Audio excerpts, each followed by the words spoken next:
It's time to get this show on the road. Welcome back, one and all, to the EGC Masters Finals 2025. We are deep in the group stage. It's my favorite time. Of course, Killer Pigeon joined by Crackety for, I've got a confession, Crackety. This is kind of like my favorite type of day. I'm a bad person, but this is the tears day, right? This is when you can, like, let's just lick them fresh off the face because 4 players are going to be eliminated by the end of today. Well, eliminated in a way, but not quite out yet, because whoever loses today, they're gonna lose a lifeline. They're gonna have to start on the main stage in the main in the playoffs bracket, or in the losers bracket, yeah, immediately. So if they lose there, like, they don't have a safety net anymore. Whoever wins here today, they get to keep that safety net. It's kind of scary, right? Because, like, considering how this plays out when you get in there, you know, you kind of like, I mean, it's obvious you want to have that safety line, right? Like that belief that, hey, you know, I can drop a series and be fine. But we've seen it all the time. It's weird. From group stage to playoffs, it's almost like something changes strategically. Like, people have tricks up their sleeves. And I think that's what those players have to be crapping the most, right? It's like being down there. I don't want to call it an absolute roll of the dice, but it can sometimes feel like it because I believe we'll still be best of 5s at that stage anyway. Yeah, but it's kind of scary because there's the opportunity at the moment, or rather the potential for Marine Lord, even one of the top 3 players in the scene, to potentially have to start off in the lower bracket, and that's not something that we typically see a lot of. So definitely, I want to say, like, today is one of those days where we have the finals of the group stage with some very high caliber players present that typically are reserved for the later stages of the tournament or the earlier stages of the group stage. It's like interesting on many layers, right? Because a lot of people might look at that and give him Marine Lord's history like, oh yeah, he's got it, he can beat B. But we have to remember that B almost beat Anatand, who then 3-1'd Marine Lord.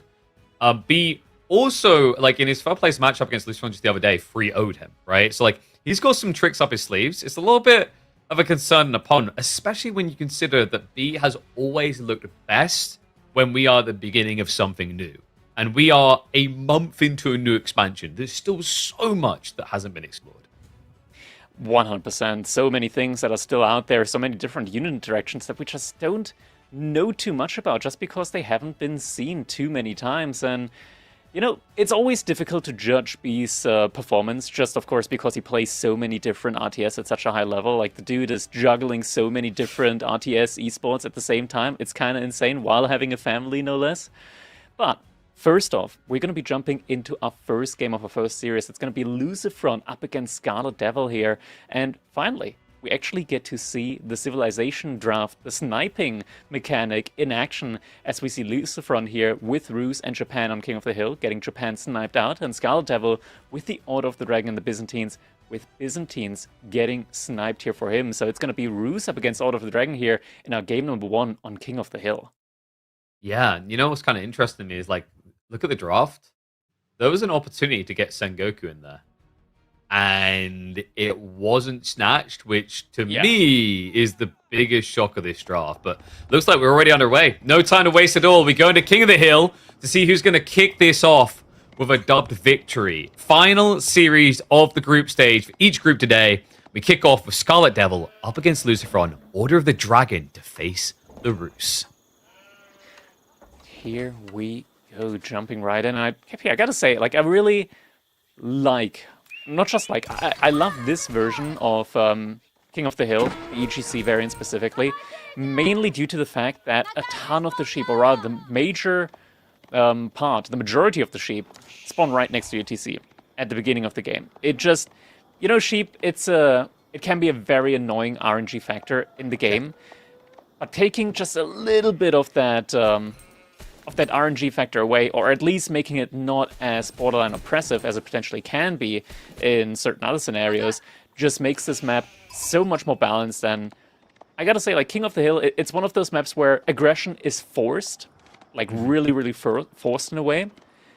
But going out on the map and, like, taking resource there is still very much rewarded, or, like, playing defensively can also still very much be an option. It has such an interesting dynamic, which is one of the reasons why it's one of my favorite maps in the entire map pool, and especially the EGC variant of it. Yeah, absolutely. I'm there with you on it. I mean, another part for me is the cliffs. I love the strategic layering the cliffs. The RNG of the OG version left a bit of a bad taste in the mouth. But now you kind of have this convergence, right? Where you go in, you branch off, you come back around. So there's a little bit more pull back and forth, a little bit more strategic choice than just I have a straight line up the hill. And then also, it's just a feeling that quite often it almost feels like it's been cut and mirrored, which I think isn't a bad thing. But you're definitely spot on with the sheep. Like, this is a big thing that I've always praised Caillou with. You know, it's something that I worked with him on a few of my maps, and he'd already been doing when I asked him to create a few.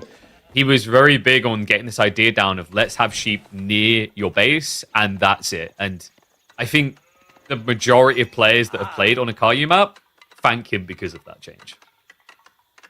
Yeah, I mean, when you can't make him spawn fairly, just spawn him right next to TC, right? Like, I think that's a pretty good way of looking at things. But now Ajax are going to be coming in. We are going to be getting the Archon Chapel in for the Order of the Dragon for Skull Devil. Very nice position on that Archon Chapel. Is going to be having exactly 4 tiles between his TC and then Archon Chapel. So enough for 2... Actually, is it 4 or is it just 3? It might just be 3. It looks like 3. Yeah, I think it's 3, yeah. Yeah, unfortunate, not quite as optimal as it could have been, but it's still going to be a nice in the back and is going to boost the majority of the gathering early on here for him. Already on stone at the same time, so maybe we're going to be getting a 2TC play from the Order of the Dragon player here. It does feel like that's the way a lot of Order of the Dragon players are going at the moment. Like, they kind of shifted back towards the 2TC meta. I've seen a few people trying the fast castle. Core probably chief among them. I think his match history is like 50 plus Order of the Dragon games in a row. He's been doing a lot of like fast castle regnets. Yeah. He's been doing everything actually. He's been playing around with all the different OTD strategies at the moment. Yeah.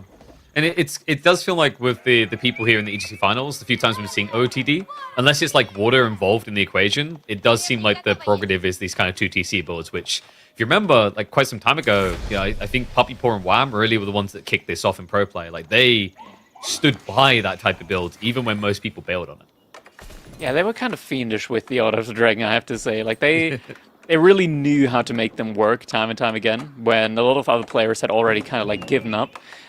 Very similar to like the Spanish players, where I think we had Vortex for the longest time putting OTD in S tier in his tier lists. I'm not sure if it was just to throw other. Yeah, I'm not sure. I was gonna say I'm not sure if this was just to like you know, trick other pro players and into like think that's actually like a really strong civ. But I can see the points for it, right? Like the civilization, there are some busted unit compositions that you can actually go for, which in mass are incredibly difficult to play up against. Mainly when I'm thinking about like Minework, Horsemen, and the Landsknechte in combination with it. Like, if you get your opponent trapped between Horsemen and Landsknechte, Gilded Landsknechte no less, it's like melee fast-hitting mangonels. Just everything in their radius disintegrates. Agreed. Like, I think when they first got out of the game, I was like, oh, Landsnake is probably their best unit. But it's very tricky to get the comp together, right? Like, that's why most people go for Gilded Crossbowmen. Gilded Crossbowmen are the goats for them.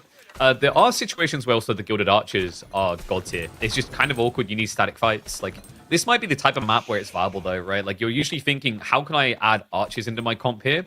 Because if you do go for, like, a knight heavy comp or men-at-arms, whatever it's going to be, you know food is very limited. Like, most of the time, if anything, this map kind of comes down to how efficient you can be with the initial food, and then how quickly you can kind of slot in static defenses and siege. Pro Scout's going to be coming in here for Lucifron. Is going to be adding in a knight on his side as well. Skull Devil there already has the outpost up on his gold vein. Arrow slits and placement coming in on top of that. So I don't think Lucifron really has any great angles here when it comes to punishing this play from Skull Devil. Already adding in a couple of farms just to make sure that his farm transition is going to be as smooth as possible. Yeah, he's setting himself up here for a very nice mid-game, I want to say. Like, the timing for him is looking quite nice. Lucifron, his food income is about to genuinely explode. Genuinely? Genuinely explode, yeah. Not literally, because then he would lose food, but yeah, it's going to go through the roof, let's just put it like that. What, are you telling me grenade hunting is not an efficient form of hunting? I would say for ponds, yes. For wild meat, probably not as much. You don't want to, like, suddenly chew on shrapnel.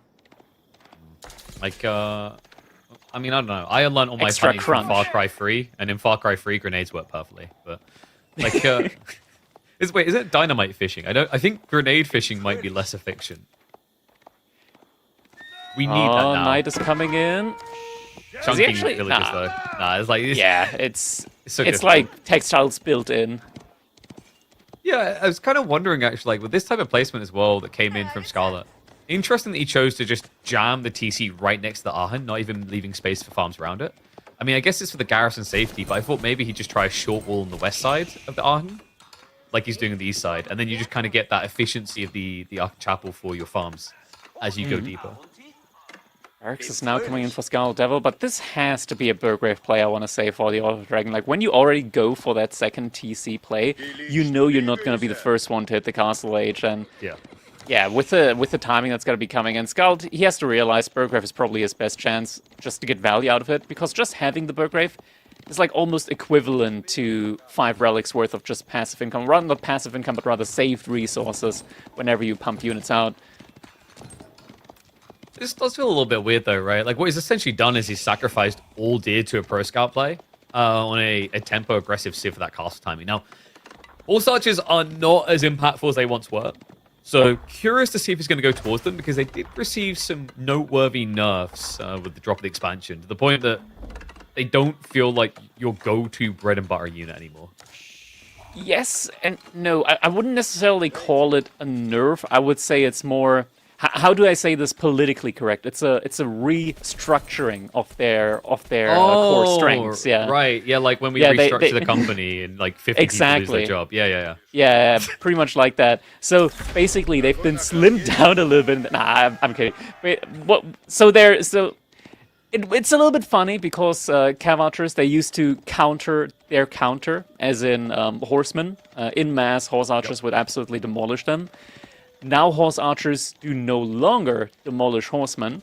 They're still good against unarmored units, like really, really good against them. Actually buffed against unarmored units when it comes to trading out against archers, trading out against spearmen, trading out against crossbows, for example, as well.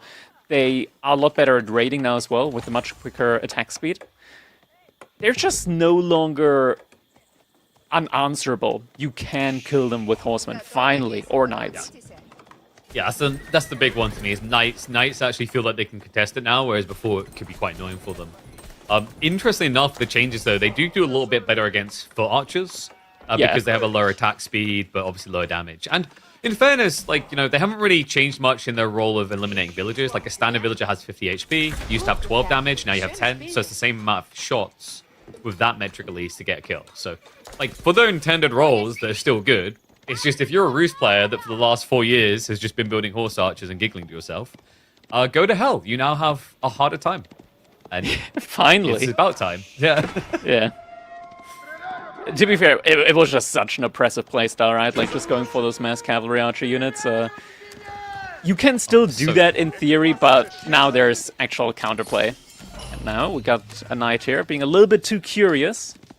Getting some gilded crossbow bolts to the face, but actually able to get out alive there, and Lucifron still stacking them. Already on triple warrior monks at the moment, so it stands to reason that every single relic on the map is going to be going over in his possession. He's also going to be getting control over that sacred site. Scarlet, though, behind this, pumping out more crossbows, non-stop building up his spearman count from that Burgrave Palace. So he's going to be able to get quite a strong infantry mass going here. And never forget, like, the Arkan economy, with the farms already present, he's looking very strong in that regard, like, economy-wise, long-term. Yeah, he'll be nicely bolstered. And I think the goal here now is going to try to prep around that central sacred site like you always inevitably do. Stone gathering, I imagine you're going to just set up some string replacements on the flanks here, but then it's nice for kind of a crawl into the center, you know. A lot of people just like to think straight away drop a castle, but that's a huge investment. It's usually quite a lot easier just to drop 2 or 3 outposts and then rely on them to push yourself in. Yeah, wooden fortresses are also just a tanky baseline, and you can upgrade them to provide you with a ton of line of sight. Ultra Dragon, they also get additional line of sight on their outposts as well. So both of these civilizations can get a huge amount of vision by just dropping an outpost in the middle of the map next to a sacred site. Yeah, it's actually pretty insane just how much vision OTD and A3 used to get. I think they nerfed it down by like 20% or something. Because it was ludicrous, because you would be able to buff it up with a relic afterwards, and then it was the Eye of Sauron. Yeah. It's basically like the Imperial Palace from the Chinese, except you know don't invest nearly as much into it. What's the high trade house, by the way? I imagine he got like, what, 190? 200? 240? No, it should be more than 200. Yeah. Yeah. He's still got one more tier as well. Wasn't sure if Exactly. he got So the it should be full like jam corner. should be like 250 to 260. Yeah, All and that's going said to and be done. really nice. Just lets him focus primarily on the food in the wood. Wonder if we'll see him eventually try to sneak out towards the ball stacks on the east and the west side. Like, the weakness of what Scarlet is doing here is mobility. So this is where cavalry tends to be dominant in the early mid game. Is like, if the boar is on the menu, that's very far away. Especially with the way this map often spawns with the bracket formations on the cliffs. Oh, Lucifron, he's committing for a dive here. A little bit too brave. Scout's done a nice job of, you know, just constricting the access into his economy from Lucifron with these couple of walls here and some outposts. Knights are in. Might actually be able to get a second village. That guy Oh there. my god, that's filthy. He's like, yeah, just that Another one right there. Okay. I'm not really sure if that was entirely worth it, really. Like, you know, With double free TC, lucky it doesn't matter as much, right? Like, he lost 4 knights, actually. I think there were some additional knights at the beginning that died before they even made it all the way in. So yeah, heavy losses there as well. And Sal's economy is looking good either way. Like, just looking at the raw amount of income that he has at the moment, he's already ahead of Lucifron. We've got massed horse archers, by the way. Lucifron is looking to go back to the pew pew ponies now. Kind of interesting mechanisms here. Like, if Order of the Dragon sniffs it out quick enough, Gilded Archers can actually be pretty effective here with, like, the scale armor. Obviously, he's not seeing it, though, so he's going to continue men-at-arms and crossbows. But that actually might not be the worst thing in the world, considering that Lucifron is blobbing horsemen as well. Scarlet already adding in just a couple of men-at-arms, so he's going to have a nice tanky front line there as well. Still non-stop making those spearmen. And when you get to a very large spearman count, they actually do have a surprisingly high amount of health, so even a couple of volleys from some horse archers aren't necessarily going to be enough to take them down. Now adding in some Landsknechte in as well. If those don't go unanswered, then Yeah, this is really nice can as well, though. wreak some real havoc. Because also, like, the horse archer point there, you know, you'd be better off just having archers here that do double damage. Because their double damage will equal out to the horse archers anyway. Only you would have paid half the price, right? So it's pretty rough, actually, to try and snipe this Lansk. I mean, if we click on it, you see I think it's 170 HP at this stage in the game. It's no small quantity. The crossbow is Like, actually getting he's trying to close find- enough to being able to one-shot the horseman now as well. And outposts But I are think creeping that's in. before Boyer's Fortitude, so they can still get a little no, bit tankier. He got it. He actually... Oh, he already got it, and they still get almost one-shot? Okay, damn. Go to That's pretty good. crossbows. Backbone of every dragon army, right? Oh, so reliable. Oh, Skull Devil, I love this. He's realizing that, sure, my Order of the Dragon units are almost twice as good as my opponent's units, but they're not quite twice as good. He's adding in Prelats now in order to buff them up. Yeah, Inspired Warriors buff. Just a huge, immensely valuable target for Order of the Dragon, especially when you're focusing on these base damage heavy units like the Lansk. There's going to be the castle drops. Lucifron, who stopped piling for this for a while. I think he actually maybe pumped tickets as well as collected stone at home. It's going to be worrisome, actually. I mean, Scarlet, he's got a decent number of spears, but a heavy investment in crossbows, so hasn't got the immediate breach power onto a keep. Yeah. There's always the difficulty, right? Like, once that keep goes up, it's immediate, just such a big fortification spot there for you. Especially against so many unarmored units from Scarlet, they can't just remain there indefinitely. Little wall coming in from Lucifron, and he loves to do this. We've seen him do this time and time again whenever he plays French, or when we had like French mirrors in tournaments, where he would like drop these small little walls around his gold vein. Oh yeah, not just that. Like you see him do it with like boars close to the edge of map on Dry Arabia, or another really popular one for him. Lamau for such damage. Another really popular one for him was TC drops on the edge of maps, so that you couldn't rotate past them. Right, like very crafty kind of approaches for a very long time out of this player. But we do now have the man going follow up. He's in the crossbows. He finds them wanting. I wonder if actually Springalds would ever be on your mind as well for Lucifron. He could. He definitely has the option. So if he wanted to, he can just add him in. This is frustrating at the moment. The slow infantry unable to chase after the cavalry archers, but still needs to respect them. So probably best for him to just drop a couple of outposts next to the gold vein and allow himself the opportunity at least to stop chasing after these. We will see the stockpile and stone continuing. So more castles soon to come. Only 5.5 minutes left on the clock. Scarlet doesn't really have clean siege power here. You know, like it's definitely not diesel powered. It's definitely not petrol powered. But the point is, like, it's just full torch only. And multi-castles can be very difficult to dive, even for Order of the Dragon. Both cavalry archers are getting sniped out there. Sacred Side victory now down to 5 minutes, so the timing is starting to get a little bit uncomfortable here for Scarlet Devil. He's getting closer, 200 out of 200 population count, already 50 pop ahead of Lucifron at the moment. But Lucifron, with just looking at this spot here, where he's... how do we describe this KP? Bunkered himself like a little goblin on top of the hill at the moment. He's padlocked himself to the rock and is singing "We Shall Not Be Moved" in Spanish. How's that? Let me just get that up in Spanish for you guys and badly communicate it. Yeah, so the horse archer is just being annoying as well. It's just a cost-efficient way of just keeping Scarlet dancing into him a little bit.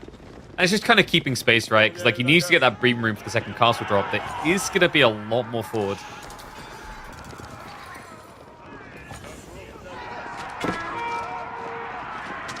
Scarlet is about to pull the trigger on the final engagement here. Yeah. Already 3 mangonels though behind this, and yeah, Lucifron, he wants to force him into a choke point to take that final engagement. We're now seeing the first trebuchets come in. I think Scarlet, like, he legitimately needs to go up to like 3-4 trebuchets to take the keep out in a significant timely manner. But there's a second keep now coming up from Lucifron behind all of this. Yeah, it's going to be too soon for the trebuchet to eliminate it, I think, as well.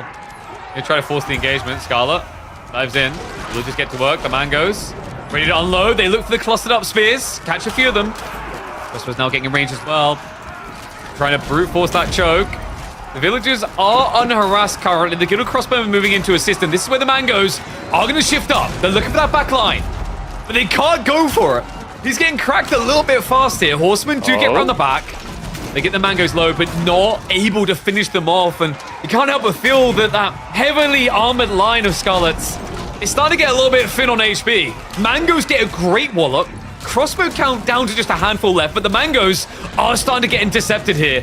The castle drop has failed. He has not been able to get the defenses up. The decap is now coming through. Scarlet able to show you the power of these chunky dragons.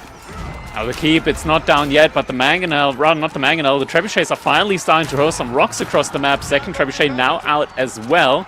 Keep has been denied and is about to be going down as well. Scarlet Devil still trying to decap the sacred side, and oh no, Lucifron, he's pulling villagers. His economy is pretty much completely out now. He's so desperately trying to keep it up, but hey, it's done. GG comes in. I mean, Gilded more like goated. What a play out of Scarlet Devil. Opens the series against probably the group's favorite, if you go into this tournament, with a win. He's still got some way to go, but this is the lifeline. We talked about you not wanting to be in that lower bracket. They now even up on the scoring. I think actually this puts Scarlet Devil ahead by 1 point. If it goes a long distance, I think there's some tiebreaker rules, but a phenomenal kickoff for him as well. Like, Order of the Dragon, just not really a civ that many people are looking at as seriously currently. Even more so when you consider that everyone's moaning about, like, Sengoku. You know, I was casting some Scarlet, Order of the Dragon rather versus Sengoku games the other day, and it's kind of depressing for OTD. So there's even less reasons for people to want to practice this right now, but pays off perfectly. Devil with a win. Yeah, so now is going to be leading 1-0 already in this best of 5. Definitely not something that we expected here straight off the bat, just because, like Lucifron, as you mentioned, he is kind of the favorite player here. But just kind of goes to show, because whenever we do look at Scarlet Devil, he has an excellent sense of judgment when it comes to when can I just run in and ignore defensive structures. I've seen it time and time again from him. Whenever there's a keep, he knows, okay, I can just run past this, ignore it, still take a fight underneath it, and be fine. And here in this situation, he took some excellent judgment when he realized, okay, now's my timing, either now or never. And he took that fight, and it paid off brilliantly there for him. Yeah, and it's interesting. There's men at arms. Like you'd think without the mind work, they wouldn't last quite long enough. But this is the deception always with Order of the Dragon units. I mean, the other part of it that's pretty rough for Lucifer. I think it's much harder to leverage mangonels quite often against the OOTD. It takes so much longer to just get an elimination, so it feels like you're just not getting efficient trades. And we kind of saw that, right? Like that extra health bar went the distance getting that gap closed, where other civs would have had double the crossbow count, and it would have turned into a bloodbath with rocks falling from the sky.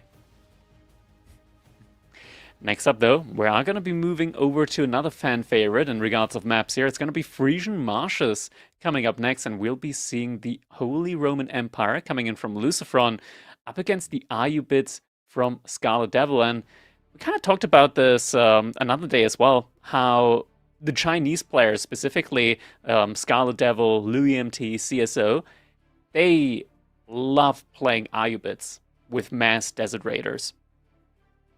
Oh yeah, it's actually ridiculous how effective they can make it look. I mean, it tells you that they came from a team background when you see how far they take it. And depending on which kind of builds you're going to be seeing come out of the HRE, it's not like the craziest matchup to do it in, right? If you see him starting to get into like a more men at arms focus of switch over in Feudal Age, you could actually have an opening there.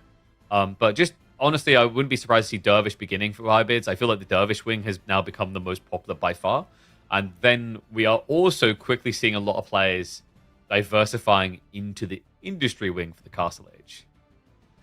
Yeah, industry wing is a very interesting one, but more often than not, I feel like, especially for these Chinese players, they still tend to prefer the reinforcement wing in Castle Age, just because like 3 additional Desert Raiders every 2 minutes. It is a pretty big payout to have in general. Like it equates to, what is it, like 270 resource per minute in terms of military units that you're getting. We have landmarks in the game that give you more in Castle Age, but they typically rely on a condition. For example, the Grand Fulani Corral relies on the condition, of course, of you actually investing into the cattle. The Regnitz relies on you actually being able to get relics. But just baseline, having 270 resource worth of units every single minute, that's something that you can only somewhat like compete with when it comes to, like, for example, having a great high trade house placement. Yeah, and it's also the fact they're just getting injected into the game straight away, right? Like, yes, you wait the 2 minutes, but then they're there. It's like an extra production building that just casually pops in, and you can't discredit the value of that, right? Like, we often talk about with civs like French, like, which actually got sniped out here. French have a great field day with that element. Is like they start the age and they're already a production building in, which gives them a huge edge on tempo. And that especially hits true for that castle beginning when the first 3 Desert Raiders pop out. Of course, the other build we did used to see a lot, which I think is an easier way of realizing just how good that type of landmark is when we used to have the Desert Raider in feudal builds, where it was too good to the point they had to actually nerf the first one's spawn point because it was too oppressive.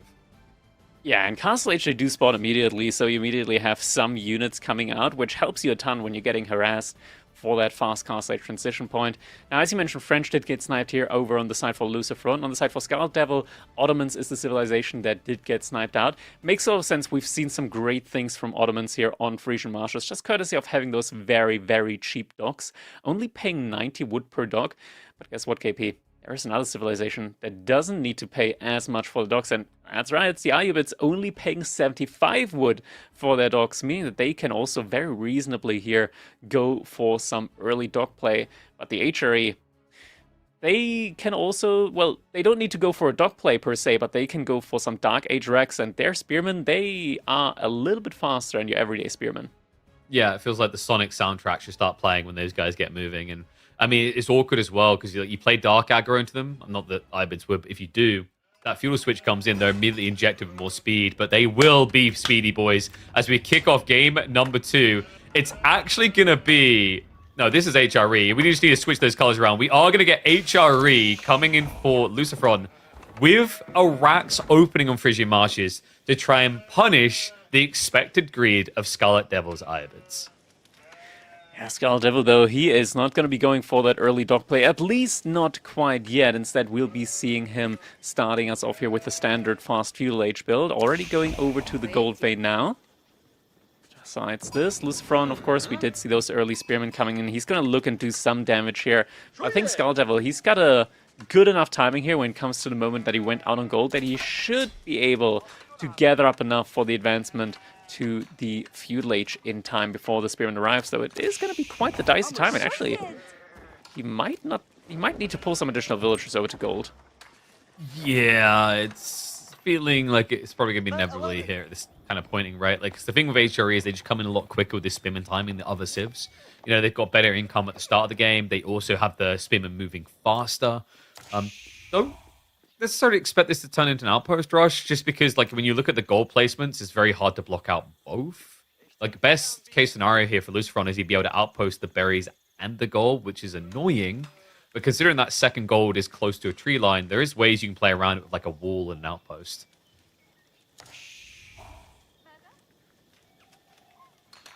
Spearman, first one, is soon going to arrive. Actually, he did go over to the ponds first. Did want to look out for any potential dog play there.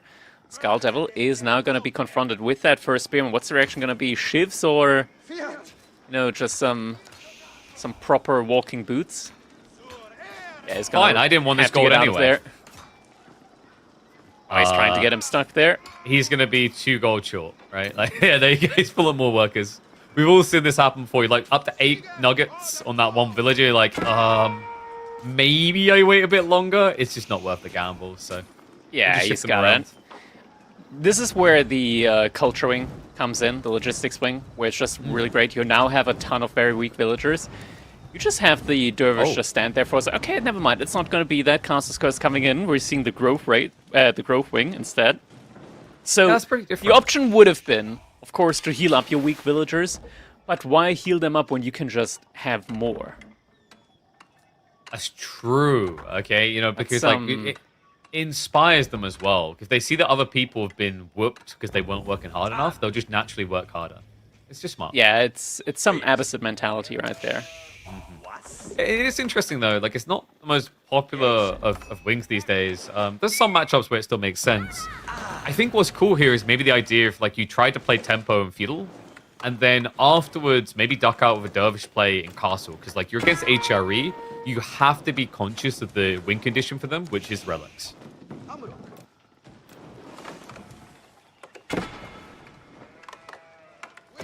Something nice here, also helping Skull Devil out, is of course with that House of Wisdom, the additional 5 fire armor here means that it's going to take him quite a while to take down this mining camp. Soon. Maybe not soon enough. I mean, he did stop at 2 though, so it's not the most frustrating situation for him. I think Luciferon was just paranoid about one of those fast castle builds that Ibis love to do every single game. This play isn't necessarily going to stop him, it will just slow him down. Like, you know, maybe you open archery range to respond. Like, it might just be that Scarlet goes for like a stables and adds in 1 Desert Raider. Just because, like, if you open archers here, HRE loves to play archer on archer. You know, the Aachen Chapel placements on the wood line, it's very difficult for most civs to actually ego chow that.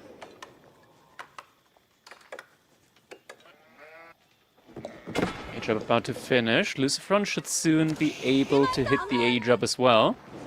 It'll be interesting to see what exactly he's going to be going for. Whether we'll be seeing a Spanish mine work or going to be going for the Aachen Chapel. Honestly, with the spawn that he has, I think a mine work would be very reasonable, but just knowing that it's Luciferon, we might still be getting a chapel in the... No, it is going to be a mine work. Okay. I like this a lot more for his spawn. Yeah, so I think the main times you'd expect Luciferon and Vortex to go Aachen is when they're still thinking pro scouts. You don't really want to pro scouts on a map. We can have fish here. But it could have been good for it. Yeah, like you said, just the tree lines. Usually it just feels very safe, and then down the line you can set up the farms. But I think for Luciferon, there's kind of a tempo in mind here. You know, sometimes we see mine work is about the barded armor. Not so sure about that here, though, considering up against IU. This feels like it might be a blob horseman, spearman, and go. Would be an option, for sure. I think it's one of the main ways they can really like hurt IU bits, especially with the HRE, is just go for that all-in timing.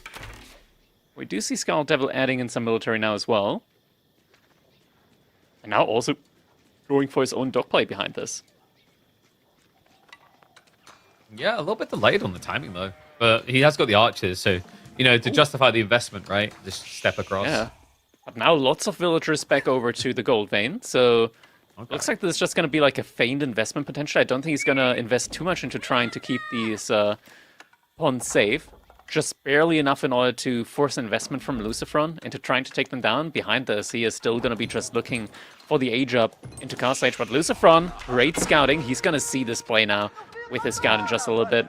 He's going to be aware of just what type of gameplay, or rather game plan, Scout is looking for.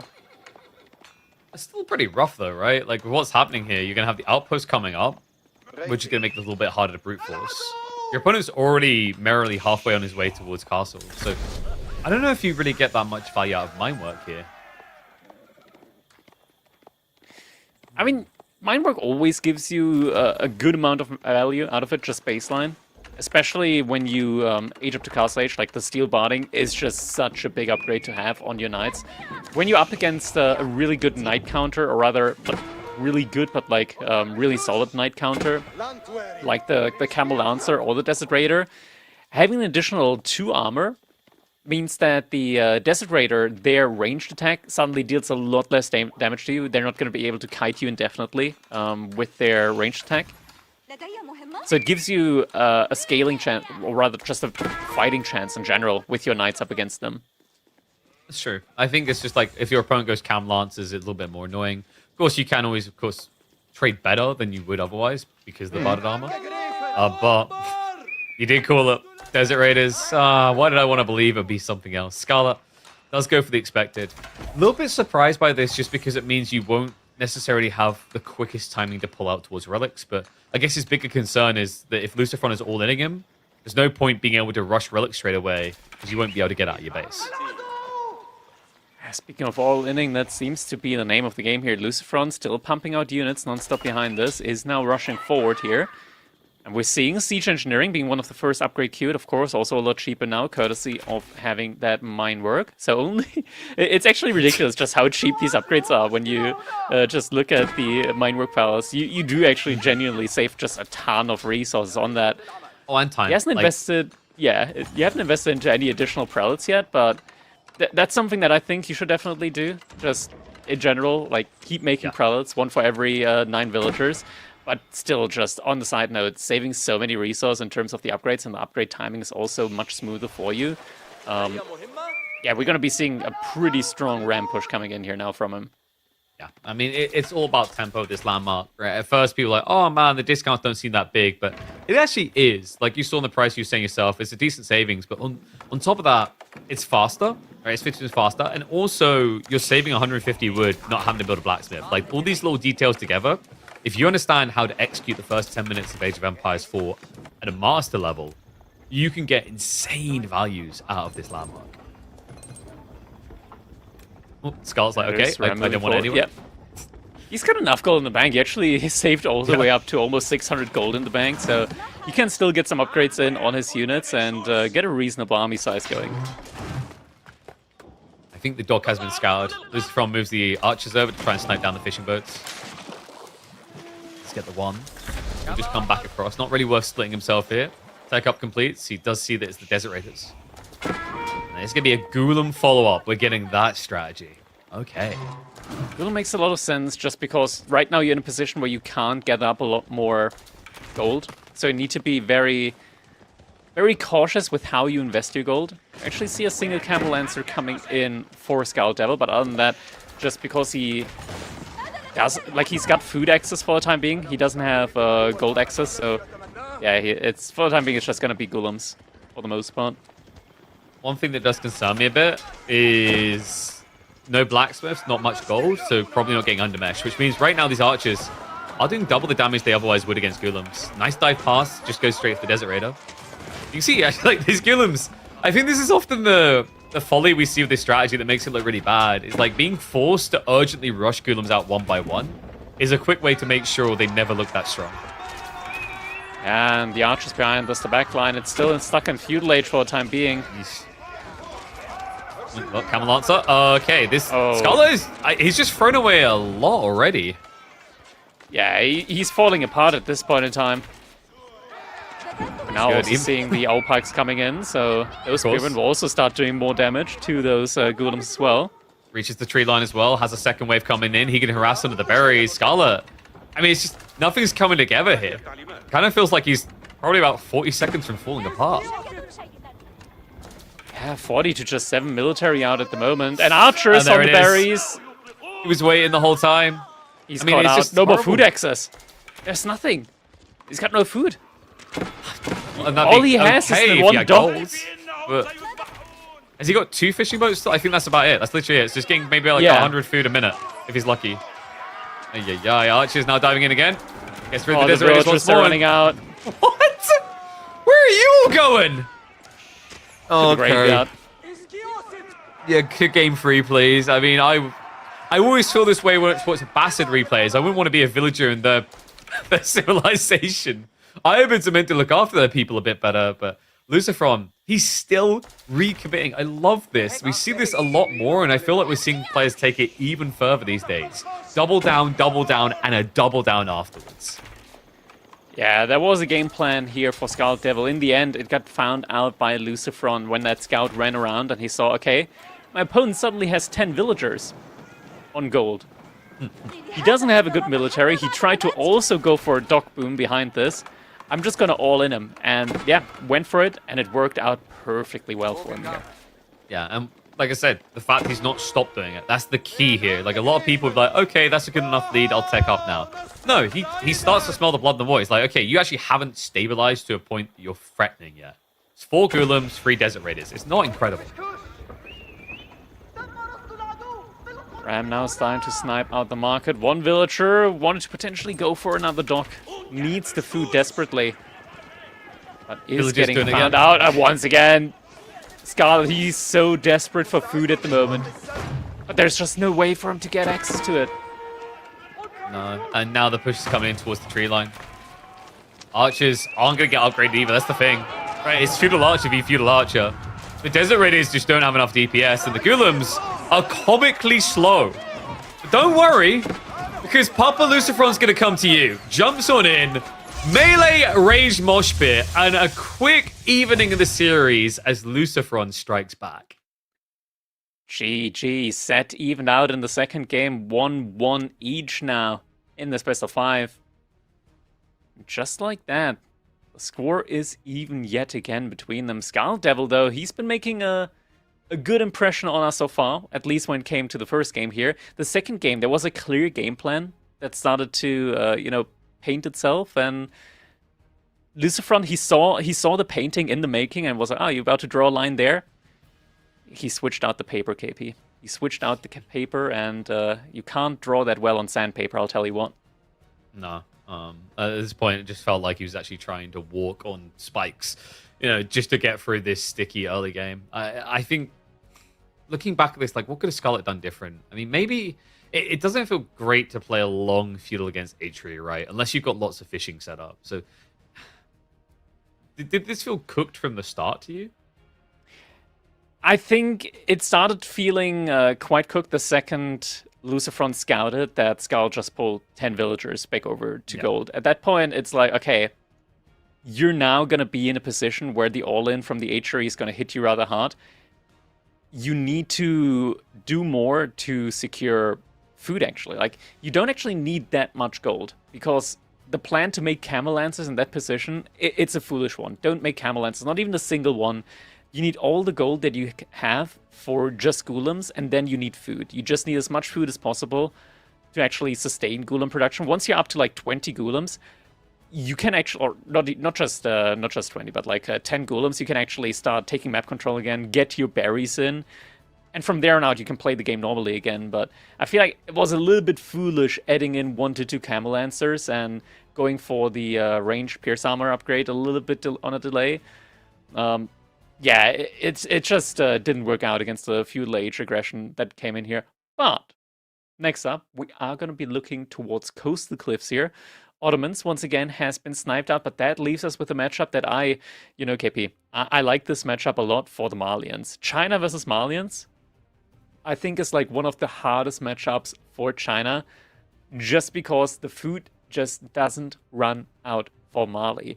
It is so difficult to get I want to say, like, a gradual farm transition going with the Chinese. Like, typically, it's one of those things where I think, like, Marine Lord's macro comes into play. You go up to, like, 3,000 wood, and then down to 1,000 wood again, suddenly you have farms. with China, it's very difficult to go for a gradual food, like smooth food transition. For Malians, it's their bread and butter. It's what it's just what they do. It's what they're made for. Yeah, I think like to compete with this, you need some sort of timing onto like the boars in the center. Chinese players used to do that a lot, right? Where they'd go back for the Barbican, they'd anchor it on like a boar plus a deer stack and kind of be okay. But ever since we moved into Pro Scouts, it hasn't really been the full focus. But it is the first picks from both sides, right? China, I think, is a pick in the first slot that a lot of people imagine, but it's kind of crazy how much Malians has caught up in that regard. A lot of players regularly, consistently drafting this above every other pick available to them. It's kind of crazy. Yeah, in a meta where you're never quite sure how the meta is going to evolve, right? Like, are we in a cavalry-centric meta? Is this like a fast castle? Is it a long feudal age meta? Whenever you're not sure, bet on the Malians, because no matter what it is, they have an answer for absolutely everything, except elephants. But other than that, they've got an answer to it. Well, let's see if they're going to have the answers here. It's time to hop into game number 3. This best of 5 just became a best of 3. And Coastal Cliffs will decide who will be tickling away at match point first. Scarlet Devils Malians or Lucifron's Chinese? This is one of the main benefits here that we see from the Chinese, of course, in the early game. Having that additional line of sight on your scout means it's so much easier for you to find these sheep. Now, granted, there's actually something, KP, that's annoying me all the time whenever I see this map. Why are there just random straggler trees absolutely everywhere? It is so difficult to see sheep. There's just trees everywhere, and the sheep, they know this, and they hide underneath the trees. They make it intentionally hard for you to find them. I don't see the problem here, okay? Like, we made the sheep different colors, and the trees are still green crackety, so, like, should it not be easier to see all the sheep now? Well, the leaves might be green, the tree bark very much is not. How are you seeing the tree bark in most of the... Yeah, I don't even see that either. Like, you got a hell of a zoom in there, son. Yeah. You know what, like, I think the thing that really frustrates me is, why is there fish? That's the thing? Yeah, still to this day. Avali, like, he done this on purpose to frustrate people. Like, you don't realize, when we started with this map, the amount of times in chat you just get, how do they fish? Is this a fishing map? Why haven't they added boats? Are they noobs? All the time. Where are the docks at? Yeah, like, why are they noobs? Why don't they fish? Understandable. I mean, you know, all right. It's just wasteful. We could have done away with all those fish and then bred more sheep on this map. Food for thought. So Imperial Academy is going to be coming in. Yeah. Just the standard. Look at the gold spawn, by the way. Scarlet Devil, if he had been against a more aggressive Civ. I mean, this can still be a very aggressive game plan here from Lucifron, I'll say. Scarlet Devil, he has also a very nice pit mine all the way in the corner, which, of course, you have to walk for a little bit, but also, like, if your opponent wants to go for it, he's going to have to walk an equal distance with more units to get there. There's an option to sneak a villager out there to build the pit mine in the corner. Yeah, I'm trying to see if there's anything valuable here, both side for Lucifron, did he... Okay, never mind. I don't think he went in that direction in the first place, so I don't think he's even spotted that gold in the corner yet. But he'll find it eventually. Yeah. He's going to still make another round, around the TC. I think this has to be Pro Scouts based on the spawn, by the way. Like, he didn't get the ball pulled towards the deer side, so, like, you couldn't just Barbican to secure a lot. I mean, technically, you would get the east side deer corner, but you don't need a full Barbican for that. You can just short wall. So, probably going to be seeing Pro Scouts, because China is one of those civs that's in an identity crisis right now. If they don't Pro Scouts, they kind of don't know who they are. But we've seen a bit of experimentation. Like, people are definitely trying to find another way of playing the civ. But I feel like it's either 90% of games are Pro Scouts straight away or Pro Scouts after 3 minutes. Definitely an option here for him. Would enable, like, timing-wise, that still enables you to go for a very nice aggression play afterwards as well. Still in the feudal age. Age Up Now also came in from Scarlet Devil. Are we going to see an immediate commitment into cattle here? He does already have the mill. And yeah, cattle are going to be in queue now for him, so we will see the play into the first cattle ranch. Already the cow boom is going to be well on its way. And Lustron still 2 on gold, has the taxation coming in. I imagine a third Imperial official has been queued up at this point. No, just staying actually a lot lighter on the 2. Oh. And Pumba. Oh! It was in range! Oh, that was a nice body block there. Scarlet just making sure it can't rotate all the way around. I don't think it's going to be able to reach the first house. Yeah, it's not, but it's still something that you have to pay attention to. It's like, stop harassing him. Let him be, okay? You tried to conscript him to your cause. You couldn't reach.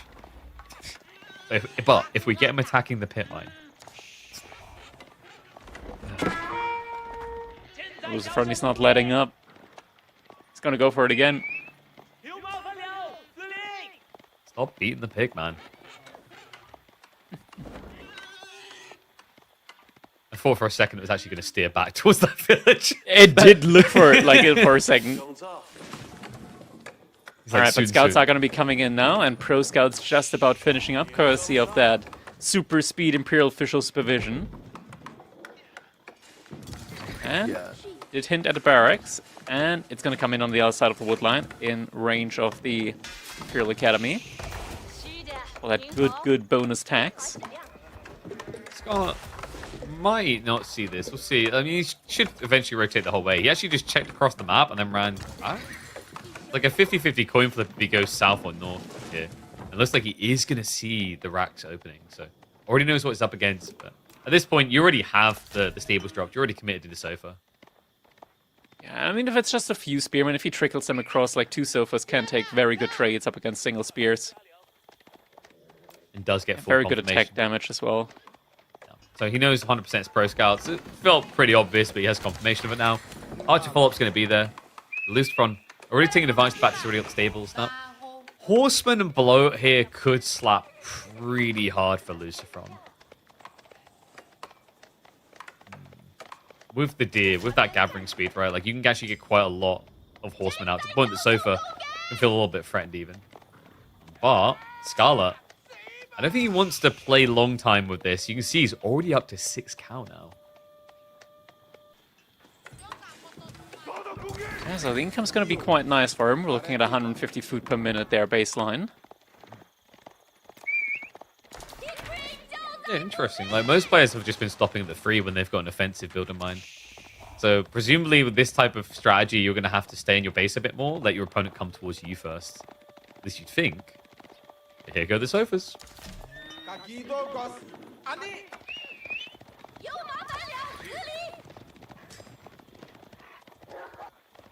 So it's just getting a couple of hits off. Skull Devil now also scaling into archers. This is where I think it can sometimes like really get dangerous with the Malians when you go for this type of composition early on. This is the ideal mid-game composition for the Malians, Sofa and archers. But going for it in the feudal age, before you get all of your unique upgrades in, you can find yourself in a position where you think you can take a fight, just based on the experience of how the units start trading out in Castle Age. But because they're much weaker in feudal age without the unique upgrades, you can misjudge fights quite easily. Yeah. Honestly, like when I see Sofa like this, it feels like your goal is to avoid that direct fight. Raid, pull it to the flanks as much as possible, and then gradually play for that upgrade to fall. The Horseman Spearmen are going to march in to try and force the matter. And he's a bit split on the map right now, so looks like he's probably going to have to sack the pit mine, just accepting that he can stop a few pro scouts, but he won't be able to stop this. Alright, a lot of units out there for Lucifron. Oh, can we get a potential kill? Oh, not quite. It's 9 cow, by the way. Yeah. So, like, Scarlet is just sacking this and praying it doesn't go further. Because he's actually secretly being very greedy behind this.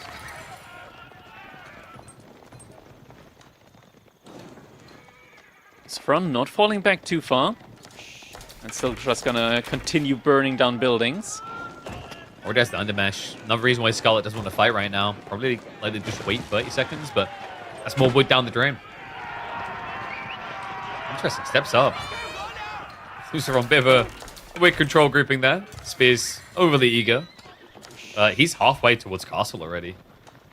Yeah, this is the thing with China. You just make a couple of units, and there needs to be a counter investment from the opponent. a couple? Can we just like really have 28 is now defined as a couple? At least when you play Chinese. There's a 2. There's a 2 before the 8, right? So Oh, 2. yeah. That's a couple. Yeah. Oh, there's a 3 and a 1 now. That's within a couple. Like I Yeah. live No my life- longer a couple. Now this is a bunch. After a couple comes a bunch of units. No. It's between a 3 and a 1. It's a few. I live my life by the might and magic metrics. 1 to 4 is a few. So Okay. we've got a few units from China here. Whoa, now he's got several.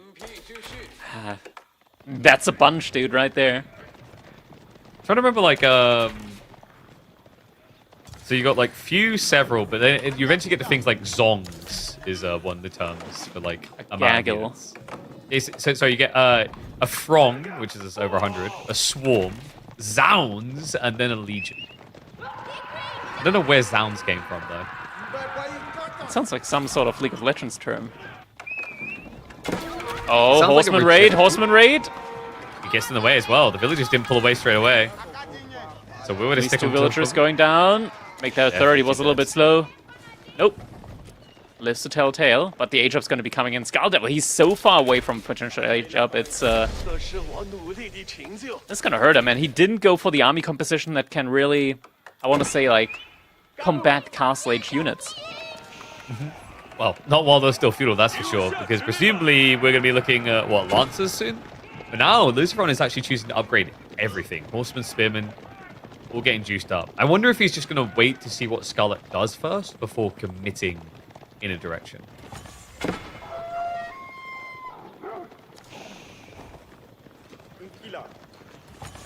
And he did go Imperial Palace, by the way, so if we have a look at Vision, we'll see that Luciferon can't really get jumped. If he doesn't react to a raid with this much alert and vision, then he's probably at the point that we need to sign him into a retirement plan.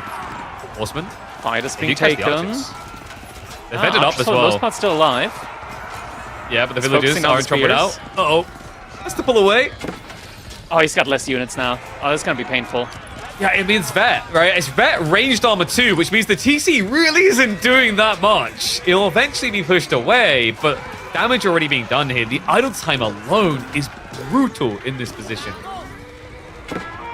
Able to hold, at least for the time being. Archer count pretty much halved. But it was a pretty crucial hold, Yes. to say the least. Behind this, we haven't seen a switch yet out of Luciferon, which is the biggest surprise to me. I thought that dive was going to be accompanied by, like, queuing up Lancers, for example, or queuing up Palace Guard. We're still Spent seeing his gold somehow. Insane. Yeah. Yeah, And there he we hasn't go. spent his gold in economy upgrades either.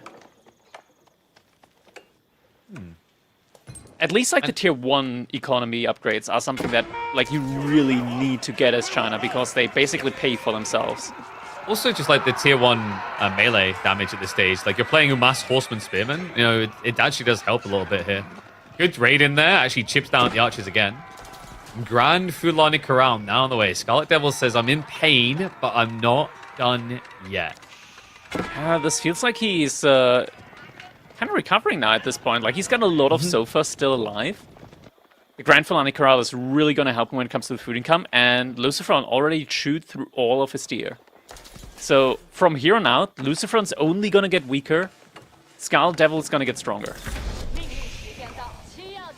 Oh, no supervision on the mill. Real official walking over towards it, though. I wonder if he might need a Barbican in the center just to secure the ball and the berries. The problem is, at this stage in the game, the amount of food workers you want out in that area, a Barbican's not going to be able to protect against castle age sofas. Something else to always keep in mind with the Marlins as well. Once they do hit that castle age, the upgrades for their units, they're a lot cheaper and they come in twice as quickly. So we're immediately now on veteran sofas, and it's not too expensive for him to also upgrade the archers to veterancy as well. The horseman raid gets spotted out though. Just a small group this time, no chance of a pin. Oh, he's tug and pulling here, comes back in towards the pitman locations. There's already been a split of the forces, so archers in position with a handful of Sofa. Lancers will charge in though. Sofa's a little bit reluctant to engage there. Lancer is going to slip into the economy on the gold line. The horsemen at the exact same time come in again Oh, come on. on the wood It's line. just- it's classic Luciferon. Oh, This took is some where he units there. thrives. Knight's now diving in deeper. It's once again just so much harder time. The Spearman, do get some good braces in, not immediately being target fired down.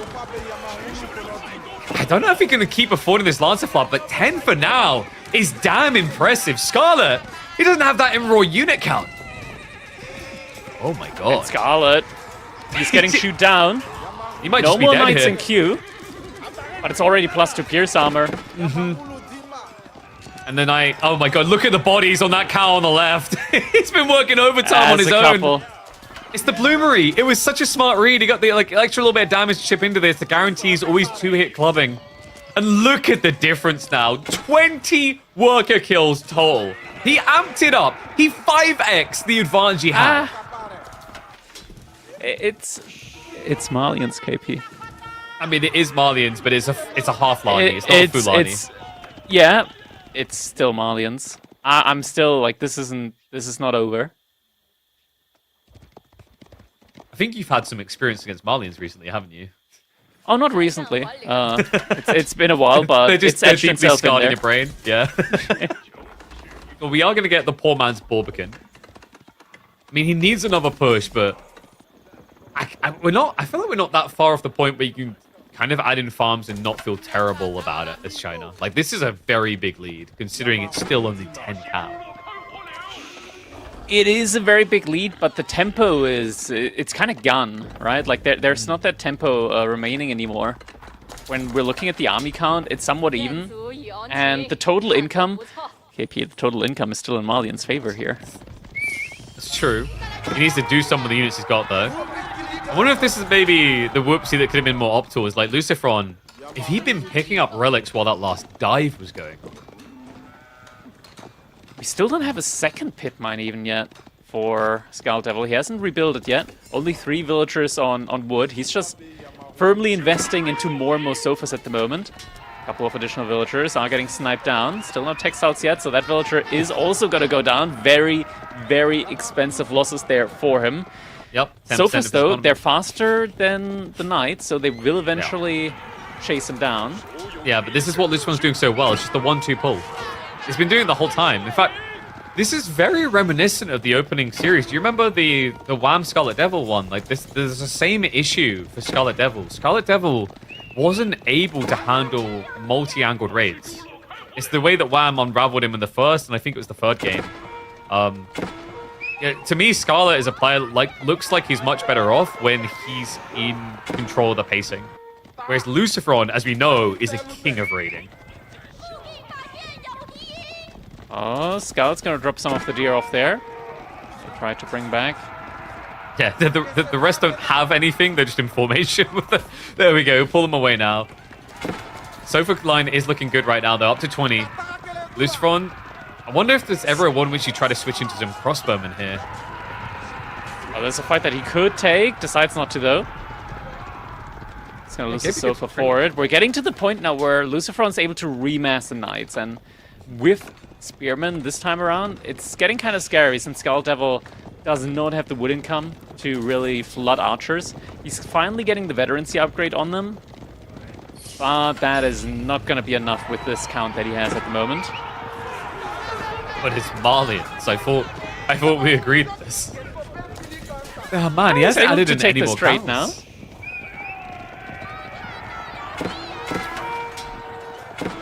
Keep pushing. Able to take some units down, even though it's only scouts. These are still potential meat shields here that could work for Lucifron fights. There's a raid in the base again. Yeah. He just lost another worker or two. Yeah, oh couple my more. god, come on. He's still here. He's still here. We got textiles. Yeah, textiles not going to be good enough here. Oh my god, though. Look at the main fight. The sofas. I don't think they're going to hold on. Nope, they have to get out of here. So, double win for Lucifron, as I think the Lancer only just went down after netting 3 additional kills. In fact, there's another ping in the base. He's still hunting Scarlet's economy. That's the same Lancer. That's the same Lancer from just there. Oh my god. Well, it's okay. We lost, what was that, an additional, like, 6 workers? But crackety, we added a cow. One whole cow. Worth it. That's not the worst fight here. Yeah. Overextension. Lucifron realized that it does start to back off now, but Okay, is this now good enough economical lead for China? Is It's it? only double, you know? Maybe? This is Oh, I the love thing, that. right? Like, That was actually a sick engagement. Yeah, he Great engaged wraparound. with fresh knights, then re-engaged immediately with the injured, guaranteeing he got the best DPS exchange without any losses. Continues to push in, that's it. forces to stand ground, and that's the break point. That has to be.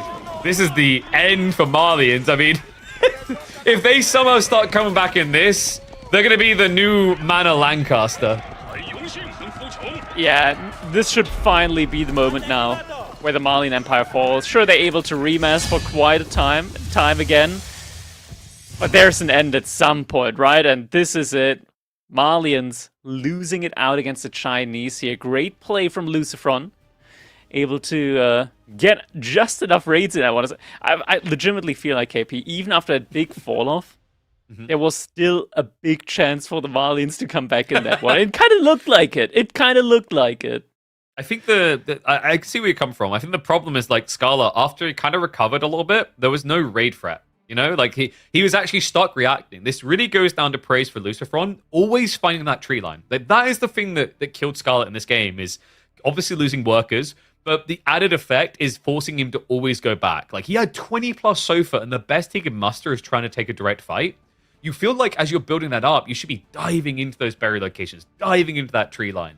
But Lucifron never gave him a moment to think.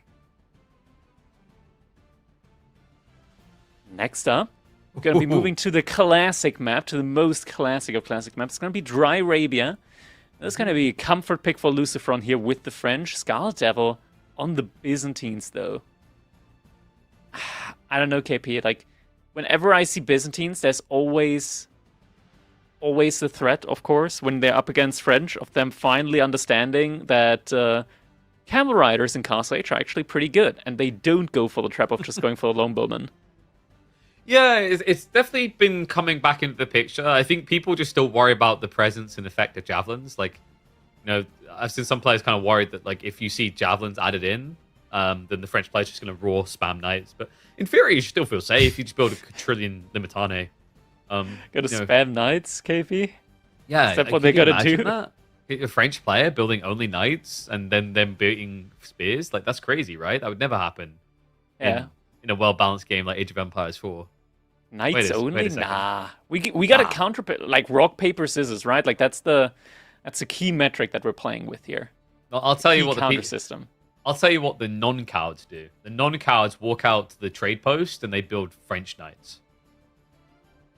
Ooh. Or just mass Musafati warriors.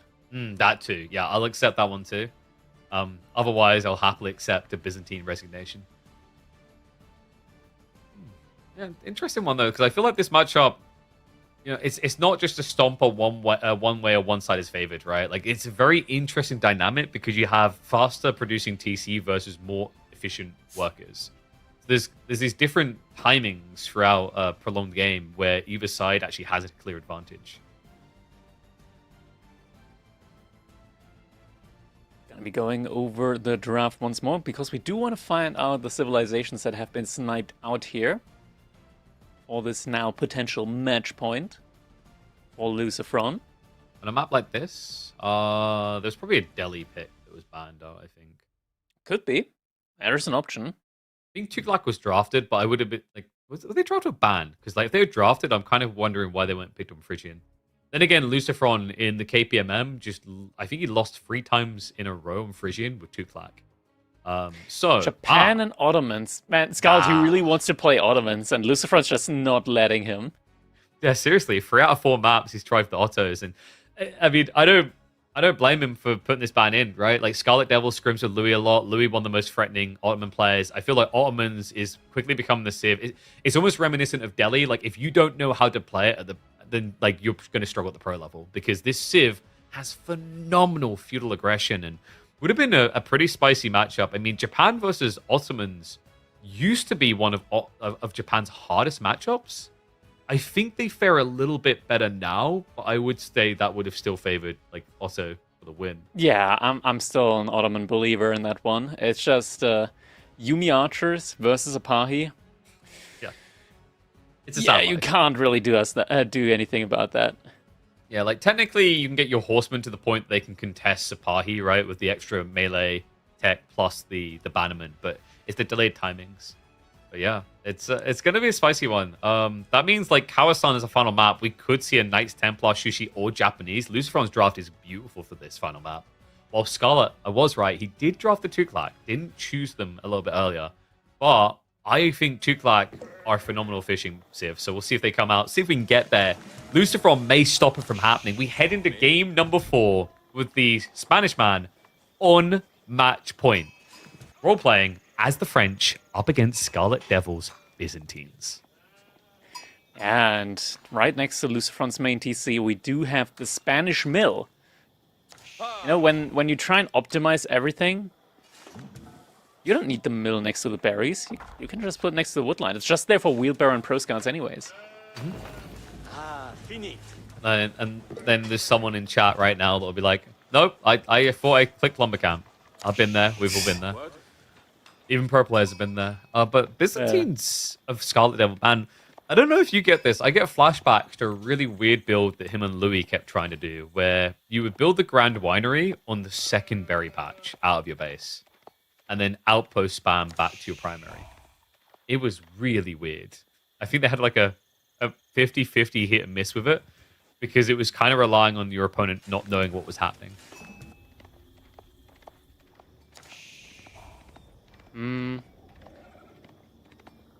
Can we actually take a quick look at the trade post that's right next to Scarlet Devil's base? Because it's right there. Ooh, so right fun. there, man. But, oh, come on. Oh, nah. Yeah, That's useless. that's not really too desirable. Can we check Luciferons? Maybe there's a better option there for Scarlet. Yeah, that's better. There we go. Yeah. So, okay, so what we need a castle drop, and then you set up here in the castle age, and you build Arbitrae to breach Luciferon's base. We figured out to the make condition. one very long aqueduct all the way over as well. No. You do it corner to corner, right? So you just run it up into your back left corner, then all the way to the north corner, and then all the way around. Because no one checks the very edge of the map like that, you know? Yeah, nobody really looks at those type of things. Aqueduct now coming in is going to be going all the way over to the berries. Wait, is that that should be the big berry patch? Yeah, it's going to be the big berry patch there all the way in the back. Gold, and the tree. Right, yeah, this is a really good system to fall back to.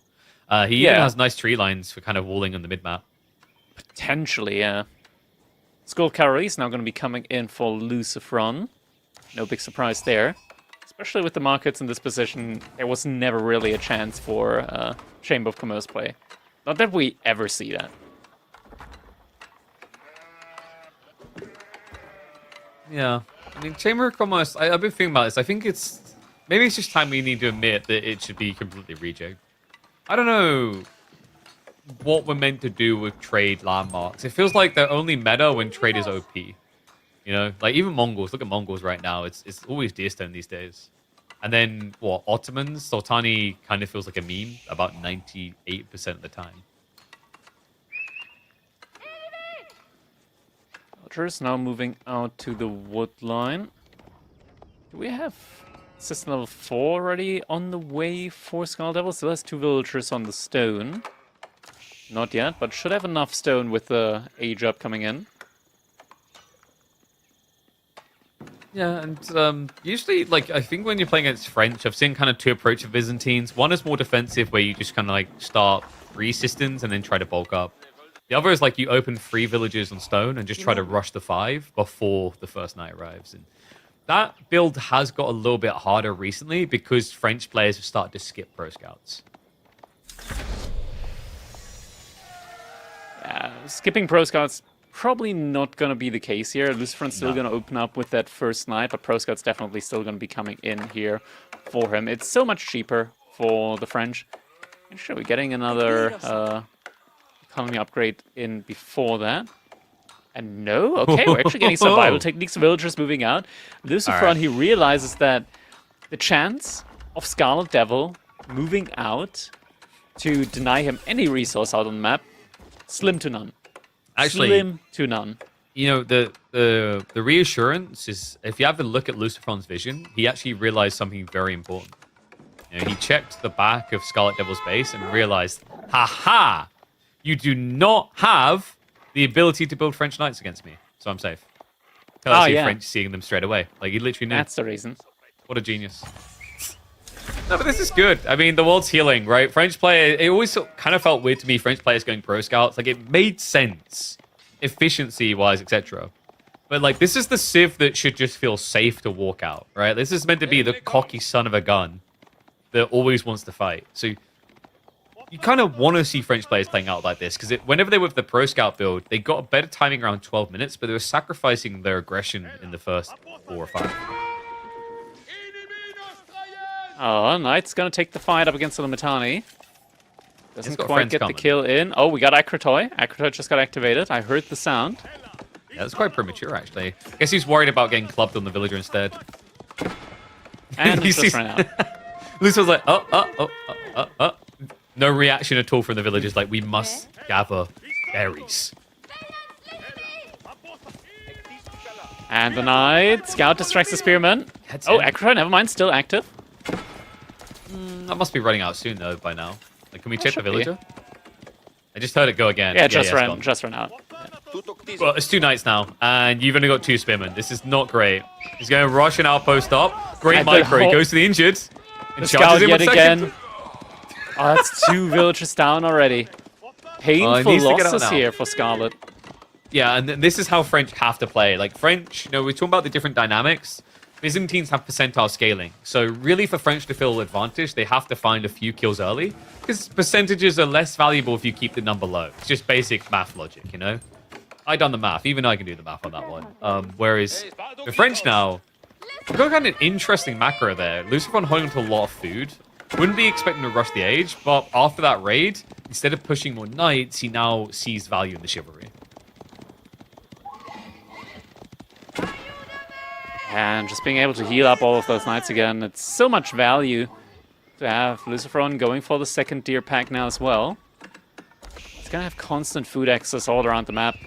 And thing is, if he's going for a long feudal age play, or rather if he doesn't want to go into farms early on anyways, he's gonna have to walk villagers out on the map to begin with. So there's not really a big downside to him moving out to a deer if he then moves to the berries, which are right next to a deer, and so on and so forth. Yeah, like it's a bit of an interesting switch up, right? Like, would Luciferon just shift back berries as well? Is what I'm looking at with his spawn. The berries much closer, much safer, because by the time he exhausts these deer, there is a realm which Scarlet might have some sort of threat point on the map. Like, especially if the goal is to try and just rush castle. Like, we're up to level 4 system already. Obviously, you're gonna have to keep blowing the Numadon to a count of at least 10. I am curious to see if this game is going to be more reminiscent of Game 2 from Luciferon, where instead of taking the free win into the next stage, he just threw everything at his opponent non-stop. Like, when you get hits like this as well, it's got to make you feel like you got to keep going. Great raid in, clubs down a few workers, even leads with the full HP knight. He micros away the injured to guarantee maximum return with no losses. This is such a masterclass here from Luciferon when it comes to just how to control knights as the French, and he's making this look so easy. KP, it's not. It's not that easy. It's just Luciferon. Yeah, I mean, this is where he's always felt safe. This was his signature civ for a long time. If you ask most players to describe Luciferon, they'll say Raider. And, there's only a handful of people that can really shine up to the level of raiding potential that this man has, especially when he's given a civ like this. So Blacksmith Smith now coming in. Yeah, and this could lead to a dive point into the main Yeah. base then, is the other thought. Once I that mean, Pierce armor comes in. look at the And knight count. It's one of those things as well, KP. You wouldn't put it, you wouldn't blame Luciferon at all. It's one of those things that he does, right? He just micros out, the weak knights, even during a base dive, heals them up with chivalry, and just, 2 minutes from then, they're going to be fully healed up. He'll just use them for the next dive. Yeah, it's something I've noticed with Luciferon. He doesn't just click them somewhere stupid. For example, if you check, I think on the tree line, he's got injured knights waiting on the east side of the tree line off screen to the right. You see on the minimap, there's little yellow icons there. Either that or he's hiding the archers. Okay, it's just an idiot archer. We didn't talk about him. But I've seen this where he'll just scurry them off to a safe spot, but not all the way home. Whereas some players, they like to select all army, don't they? So they have to send them back home, garrison the TC. Otherwise, they're going to lose them. Does end up losing the scout. Not as tanky as the knights. But always just kind of getting out of there just before it becomes a real problem. Yeah, loses anything. Javelin throws, trying to potentially get one of those knights down at the very least. Should be able to pick off one, yeah, and they get one. Interesting, Lucifron, there was actually a charge onto the javelins there that would have got him away from the spears quicker. So he could have actually kind of punished Scarlet for even doing that. But Scarlet will get the win in that little fight there. Needs it because he's a little economy boy right now. 29 to 42 villages. Yeah, already 7 villager kills. Lucifron, he really didn't hold back at all. Oh, this might be a little bit too much though for him. What? Oh, instantly loses 2 knights. Lucky it wasn't more, really.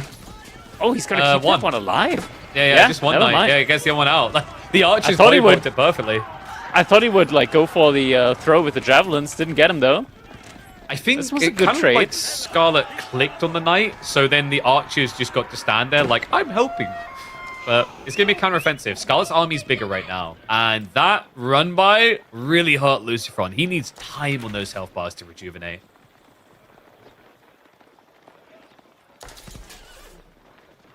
Scarlet, so many Limitane as well. And we have to remember this was not a Pro Scouts play, so Lucifron's food is not safe underneath the TC. He's at risk. Scarlet knows this. He sees that there's still deer remaining. So this is his moment now. Potentially punish what Lucifron's been doing here. Kind of makes me wonder if Scout Lucifron needed to send the archers across earlier. Considering the way he's playing the knights so well, it's almost like they became a liability, if anything. Well, he says, okay, if I'm stuck in my base, it's because you're sticking me there, so who's defending the villages at home? Starts to cut the reinforcements. Oh, some good Limitani shots. These javelin throwers might be a little bit out of position, though. Yep, that's going to be a freebie. Should be able to club him down and get away just in time. Even micros away, the knight's closest to the spinner first and hangs around for the extra strike. Oh my god, and behind us, he got even more kills. This man's Seriously. crazy. Like, just think about how many people would have bulked under the pressure with that big army coming towards their base. Did Lucifron? Hell no. Just sallies forth like it's the final scene in the Two Towers from Lord of the Rings. Takes no crap from anyone and makes his own Gandalf as he's going to be clubbing straight in to the TC. Another worker kill. Might even be able to find more. The berries on the east side are relatively unguarded. It's going to be a counter dive, though. Scarlet now finding some French workers for revenge, but he just lost more eco at home. Lucifron just added another 4 kills. Yeah, this is not something that Scarlet Devil can really come back from anytime soon now. And Lucifron, he's now outmassing him. Army value, very far ahead. 4,400 to 2,800. I mean, the cojones on this man, though. You got to kind of respect the way Scarlet tried to play that. Did he just bring everything home? No, because he knew it would have been a lost cause at that point. He just tries to counter raid. It's not a bad idea from this position. You know, your economy is really small, so your opponent has a lot more things that could be eliminated, is the way to think about it. Now, he might be at risk of getting eliminated here. The Javelins up forward with a limited number of Limitane. They're going to be outnumbered. There's none. Lucifron just jumps straight in on it, and that is going to be a wipe of the forward army. Scarlet is trying to go castle behind this, so this just happened at the worst possible time. Yeah, he's going to be completely unable to defend himself from the snipe. Now 25 archers against just 4 javelin throwers. There's still 10 knights out there from Lucifron, and he's just pumping up more and more. Scarlet Devil hasn't begun the age up yet. No, and the funny thing is, like, the archers didn't really participate for most of this game, if you think about it. Lucifron has pretty much been winning this game off of knights. But now, cherry on top, the archers are the ones that can deliver the killing blow. Scarlet only has 4 javelins. He just triggered the tech up. The Golden Horn Tower is coming in. I think Lucifron's aware of it. He's kind of biding his time here.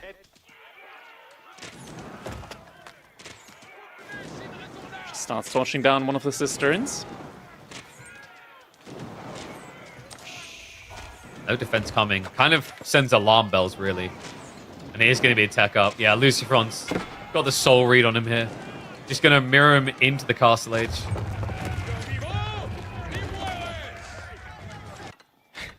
Guildhall now going to be coming up.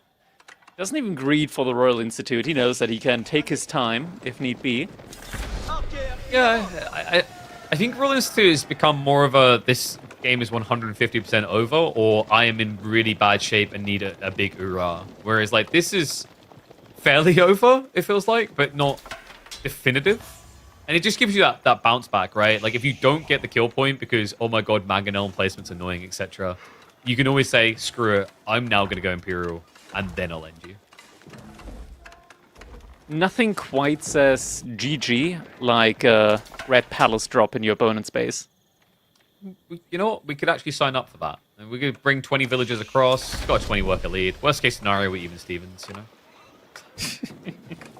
I always love how the guild hall starts on -1 resources.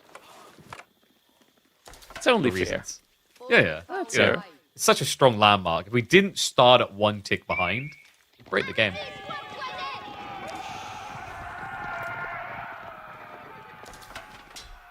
So, Scarlet, you did talk about Byzantines and their camels. Not sure if he's going to have the economy to get enough of those out to be a savior here, though. Yeah, and the one knight still just being so annoying here. Come on. He's just causing idle time. Stop. This is... Stop. Yeah, and the overreaction here. So many Limitani getting pulled over there. That's Oh my God. most of Scarlet's army. Can we check vision? Front army? 'Cause I think Scarlet doesn't see that. That rotation. You know? Yeah, he just got He stuck doesn't in. know. Oh that my goes down. god. He Or doesn't there's have the a upgrade creep in. on the house. Nice. He can cut him off here. He could look for a dive, but here we go. Luciferon starts to move in. Scarlet books it. For the Knights, they have their target. And that's half of Scarlet's live economy. Archers hold back the Limitane, and the There it is. GG comes in. The hammer comes down. Luciferon will lock himself in the green at the end of the group stage, with Scarlet Devil finishing last. Yeah, Luciferon able to secure that lifeline is going to be able to go into the playoffs in the upper bracket. Scarlet Devil, he has no more lifelines after this one. He's going to enter the playoffs in the lower bracket. Yeah, no one getting eliminated, but we did talk about this. Like, it can feel like you're eliminated, depending on your opponent, depending on the time you have to research, and also how things adjust, because for some weird reason, there is crazy adjustments that can happen in just 1 week. Because the other thing you have to think about is if you're now in that lower bracket, you may have been saving an ace up your sleeve, like a Hail Mary strategy. That's cool, but so could your opponent, right? They could have discovered some new form of cheese with Ottomans you've never seen before. So all that for Scarlet to worry about. Luciferon can breathe a sigh of relief. He will not finish top of the group stage, of course, because Wham was able to lock in the 3-1 victory over both Scarlet and Luciferon. That's right. But still, that's a lot of weight off his shoulders now that he was able to secure himself that additional lifeline. Next up, though, this was Luciferon versus Scarlet Devil. Our next set is going to be Louis MT up against Numadon. Yeah, an interesting one, actually. Numadon, he came very close to beating Vortex, didn't he, at the start of the group stage? Vortex, who then went on to 3-1 Louis. Numadon has been, I want to say, the consistent riser throughout the year in my eyes. You know, like, it's been a gradual improvement, non-stop. There's been other players that have peaked and then dropped off a bit. Like, Louis is a perfect example where he had a great time around the midpoint of the year. But I think what we're going to do now, guys, is while we get them ready, Louis MT and Numadon will be happening in a few minutes. We're going to hop into a short break. When we come back, we've got a critical, important match here because a dominant win for Numadon, I believe, would put him top of the groups. All that to come after a break.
One series down, 3 to go. It's time for our second series of the final day of the group stage here in EGC Masters Finals 2025.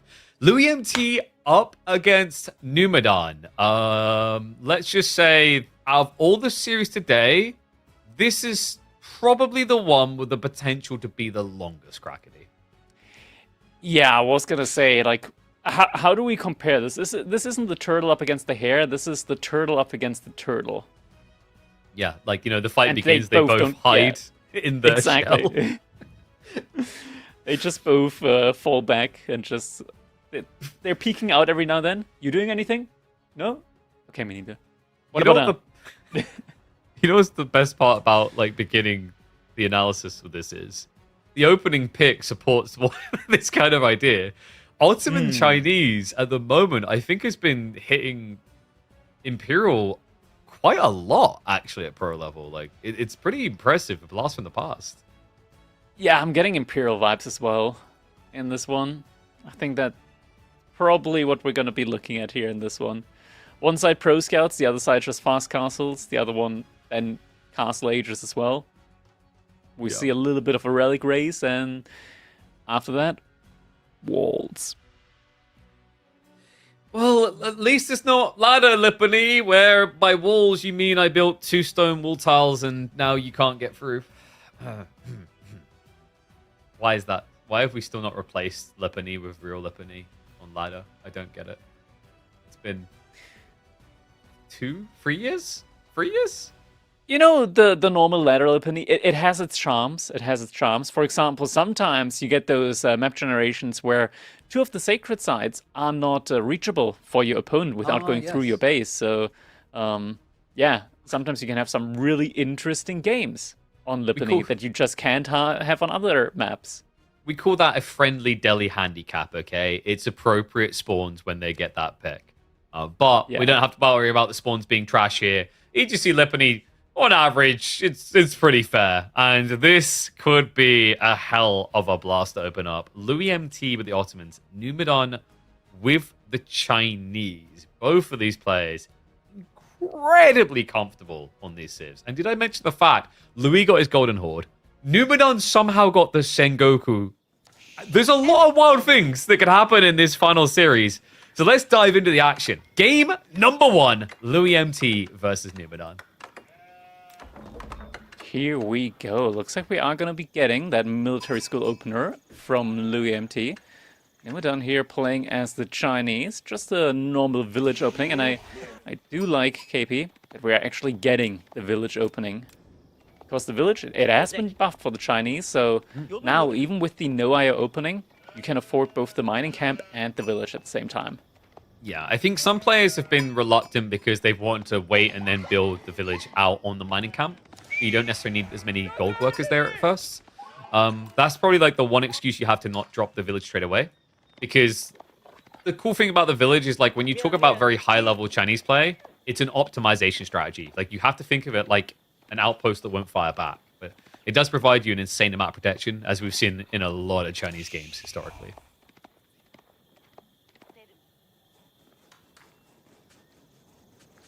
So, what's going to be the overall game plan here now from the Ottomans? I think this is mostly still just going to be like the typical fast castle play here. Numadon probably, as we mentioned. Like, Pro Scout, he's got very nice deer spawns when it comes to Pro Scouting them. They're very close to his base and next to each other as well. I don't think Louis is going to be quick enough with the aggression. He could put his 3 free spearmen there just to delay the Pro Scout, but it's probably still going to be happening for Numadon. Yeah, like, you might force Numadon to add in an archer or 2, which you can kind of see as a small victory if your goal is just to military school up and then go for the castle. And, like, castle timing does make a lot of sense on both sides here, right? Like, especially if Louis starts off with the Imam point, just to top off the early Sipahi, and jeez, okay, I mean, I said it was balanced, but shit. This might be a quicker game than expected. Potentially. 18-5 sheep. Jeez. All right, Caillou, you in the chat. We need you to remake EGC Lippany, thanks. Yeah, this is a pretty devastating difference here for Numadon, especially when you consider Numadon has the Chinese scout. It's not Louis. Yet Louis has found so many more sheep. Ah man, this is aggravating. Whenever you have these type of things happen in pro games where one side just for no real reason just gets the majority. Okay, never mind. Maybe there's a reason. Maybe there's a reason why Louis got most of the sheep. Numadon, I think he doesn't even see them anymore. Yeah, it looked like it was a heavy boss spawn on one side of the map, right? Like, it's pretty rough. Mineral Madressa coming in to make it even rougher, you know? Now, the cool thing as well is for Louis, is sometimes you have to go for the sheep point, and it kind of sucks, you miss out on tempo. He has free reign here. He could go like imams into military schools, even if he is planning Fast Castle. Yeah.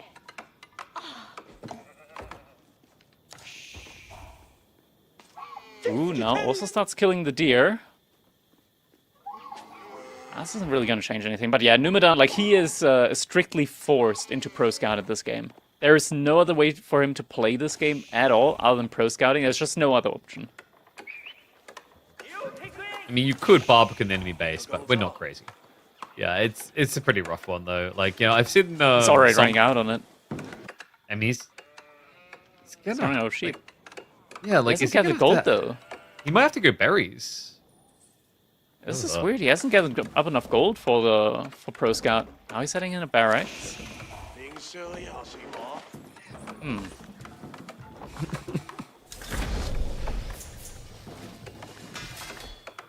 Yeah, I'm trying to think of, like, last time I saw China with this starved of a start. He's forced to go into Spearman as well, instead of just straight up going 1 or 2 archers. Which makes sense, like, you can be up against Sipahi, but it doesn't necessarily give you quick access on the Pro Scouts. It doesn't even necessarily make you feel super safe on the berries. Okay, he's going over to the gold now, so just adding in a couple of spearmen up against Sipahi and able an opportunity, like, just to buy himself an opportunity to contest the deer. Ah, man, this has just taken all the wind out of the sails here for Numadon. Yeah, I'm trying to think last time I saw a Chinese start this depressingly brutal. I think... Is this the moment where you just, like, say that your Send it? game crashes? Oh, yeah, okay, sure, yeah. No. So what he should have done is he should have tried that Barbican rush I talked about, and then when he gets intercepted and dies, he can say his game crashed. Right? Because then if it works, you're like, oh no, guys, I am here. You just all doubted. But then if it doesn't, you're like, oh, guys, like, come on, who'd Barbican rush someone in 2025? That's silly. This is the moment where you just violently hover with your mouse over the UI at the bottom left side to try and hope for a crash. Just waving the mouse side to side, like, okay, increase DPI, let's go faster. Maybe it'll... Pro Scouts is now coming in for Numadon. Already has a couple of scouts ready now. And Louis, Vizier points, what did he do? Did he go for... Went for the sheep, I think. Yeah. So, Talk about rubbing it in. As if he didn't have enough sheep. Yeah, 25. Okay. That's a casual amount. I guess you just bring them all home, you stick Mom and Gay on, you wake up the next day, you've got like 10 more sheep. Just the standard experience, really. So, 25 sheep to 0. There's still 2 sheep out there, by the way. Numadon, you didn't need the Pro Scouts. You could have had 400 more food. You just had to look harder. Louis, he's also just being very aggressive now behind this. 2 Sipahi, 3 Spearmen, 5 Archers, already applying pressure now to Numadon's base. So he's really trying to deny the deer. Hasn't been able to do so, actually. And now this actually buys Numadon a lot of time and a good opportunity as well to potentially come back into this one. Yeah, I do wonder if it would have been better to have had that Imam just for this initial timing, because Numadon was starting to scale archers, but didn't really have many. So you could have just kind of healed through in the fights. He's going to intercept the north now with the Sipahi. Scouts will realize that the rest of this is not going to be as easy as the start was. Louis really likes shooting deer. I'm starting to think there's a different version of Bambi that gets played in China, where the hunter's the good guy? Were they? That's a version that I don't recall. No, that's what I'm saying. I think they might have a different version. Why else does he keep killing these innocent deer?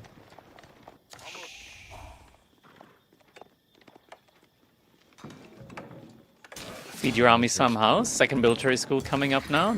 And looks like we're also getting in the blacksmith now. Yes, The army's building rapidly. Ooh, no meta though. Like this is kind of the point where usually you want to try and have one in, like around 20. I think right? he's going to get it eventually, and with the military school, the most important thing is just building up the Sipahi count. Sipahi are so strong that even if your opponent's trying to maximize the amount of spearmen that they have, you still want to add in more Sipahi. It would be kind of crazy is if he went for the meta movement speed. I know it's not going to happen, but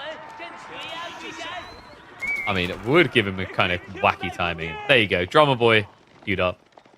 You ever realize that the meta's little icon kind of just looks like a little toddler that's figured out knives and forks for the first time ever? Oh, sorry, spoons. It'd be spoons. Like, look, I got spoons.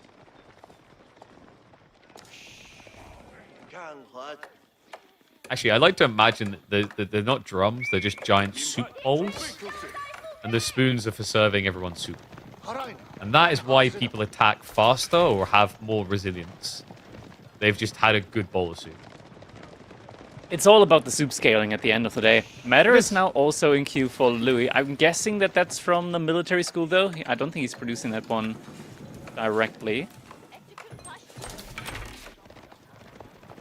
Yeah, it looks to be from military school. From Demu. Louis, he's backing off quite a bit here, actually. Full retreat. Yeah, he's respecting the play from Numadon, but we're already at 10 Sipahi. And less than 10 spearmen. It's truly mind-boggling just how many spearmen you need to effectively deal with Sipahi. But then you also have to deal with the archers somehow. Yeah, I think Louis, he just wants to wait for the meta before he takes any engagement. Oh, maybe not, maybe not! Numadon! What? Numu? Oh, no. Talk about being baited into a lull of calmness. And an absolute keck W lull now for Louis on the counter push. No spearmen to contest him.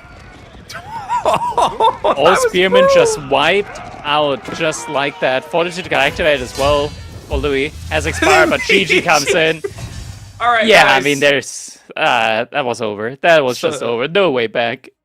I mean, something sheep spawns. The weird part is, like, it wasn't... I don't think you fully blame the sheep at that point. Yeah, there's a downside, but Numadon did get his pro scout play.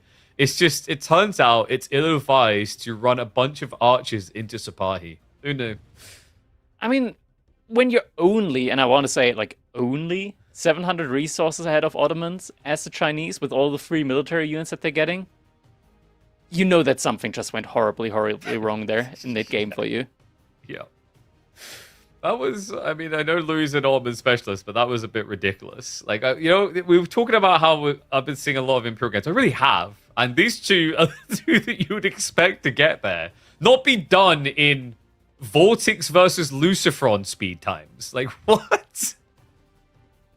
Yeah, speaking of that, oh man, we're getting another aggressive map in now next. It's going to be King of the Hill, a matchup, a familiar matchup.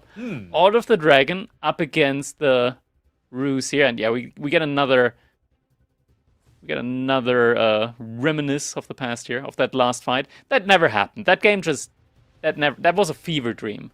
No. It's fine. It's fine. Like you know, I've already prepped the excuses. Like we can list them all off in Numadon, right? So obviously first was sheep spawn.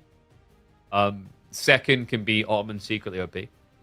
But third is the cherry crackety. It's I fought him near a stone cropping.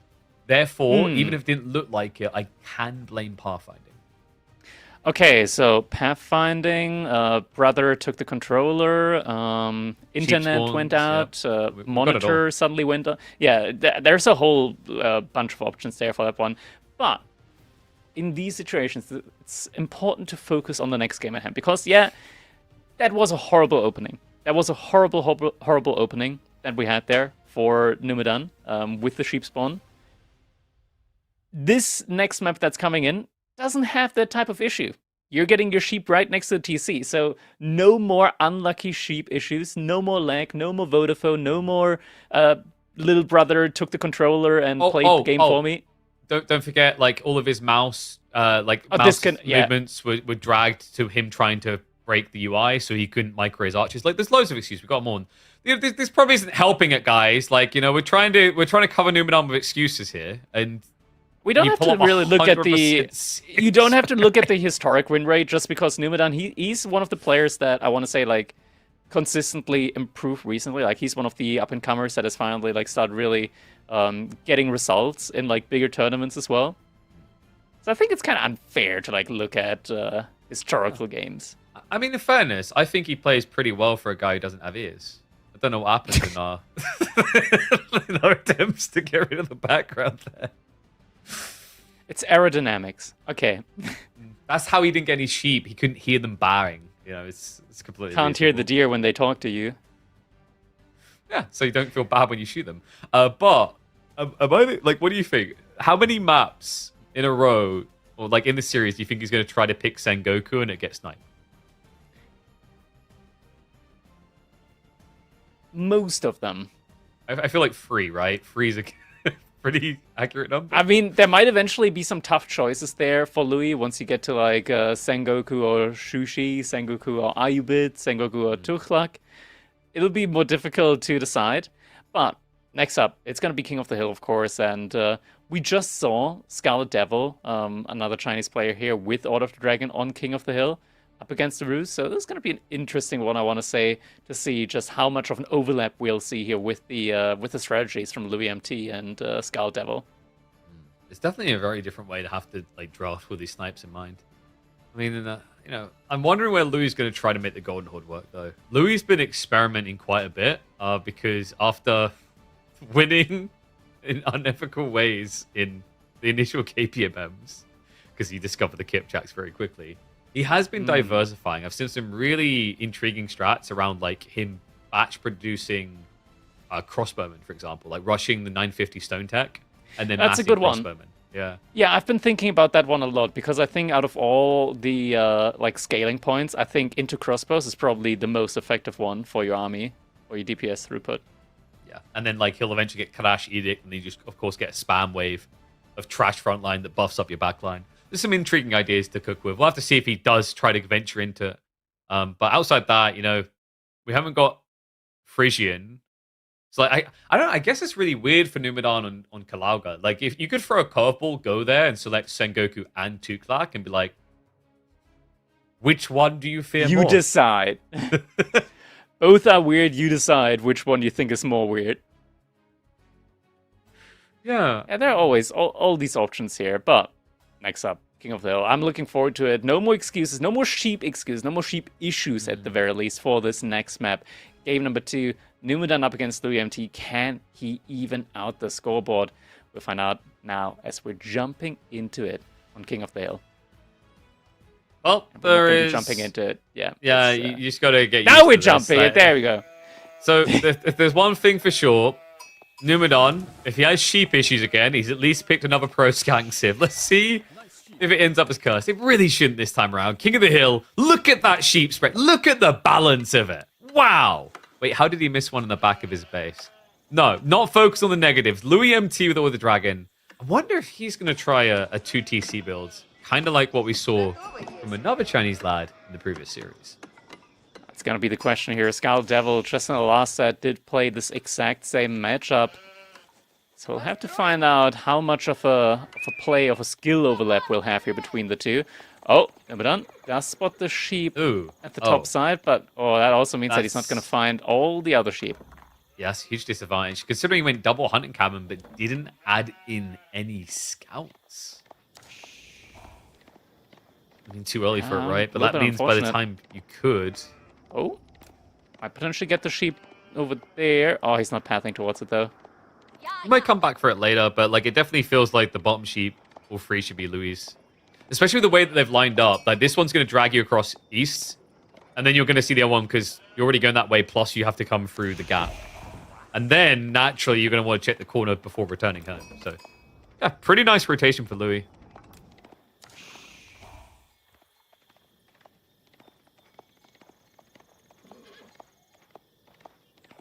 Demu did go for the second scout, which makes it kind of more bitter. Hey, he did at least find the black sheep, though. That's something. That's something. Have we had any pink sheep in comp games yet? I don't think we have. I haven't seen it. I haven't seen it yet. I don't get it. Drongo somehow... We're keeping our eyes out for it. So Drongo found a pink sheep in, like, I think his 3rd or 4th game. And I've cast, I don't even know how many games so far on the expansion. I have not seen them once. Huh? It's that maybe they just patched it in for his game specifically. But there we go. Louis MT switching 3 villagers over to stone. So looks like we're going to be having a setup here very similar to the game with Scarlet Devil, where we will see the Order of the Dragon on 2 TC here. Oh, that's cool. I think this is going to be a different positioning from Louis, though. Maybe the TC goes between the small tree line and the main. So you kind of just create a big fat wall outpost there, and then you get the efficient farming behind.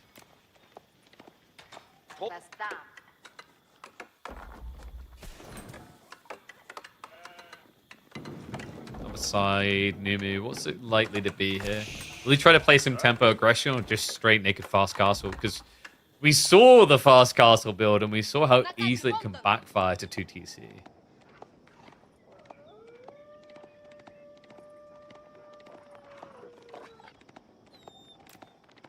This is gonna be... Like, I'm thinking, what could Numadon do here, like, differently that we saw in comparison from Lucifron in the last set?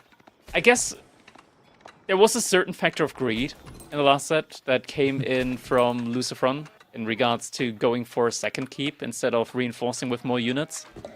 We didn't see any crossbows from it as well, instead going for the nerfed version of the cavalry archers. Yeah, so maybe if you just adjust the composition a little bit, there might be a much more solid chance of Numadon to win this one. I don't know if he had spears as well. I think he was missing spears He against... Yeah. I think that's a big detail there. Cause, like, if you get rid of the spear... Like, maybe spear MAA is a combo, because, like, just melee mosh pit with siege and castles. Like, that sound like quite a balanced comp at that point. I guess the only weakness there is, like, if your opponent switches quickly into trebuchets, you don't have a way of dealing with them.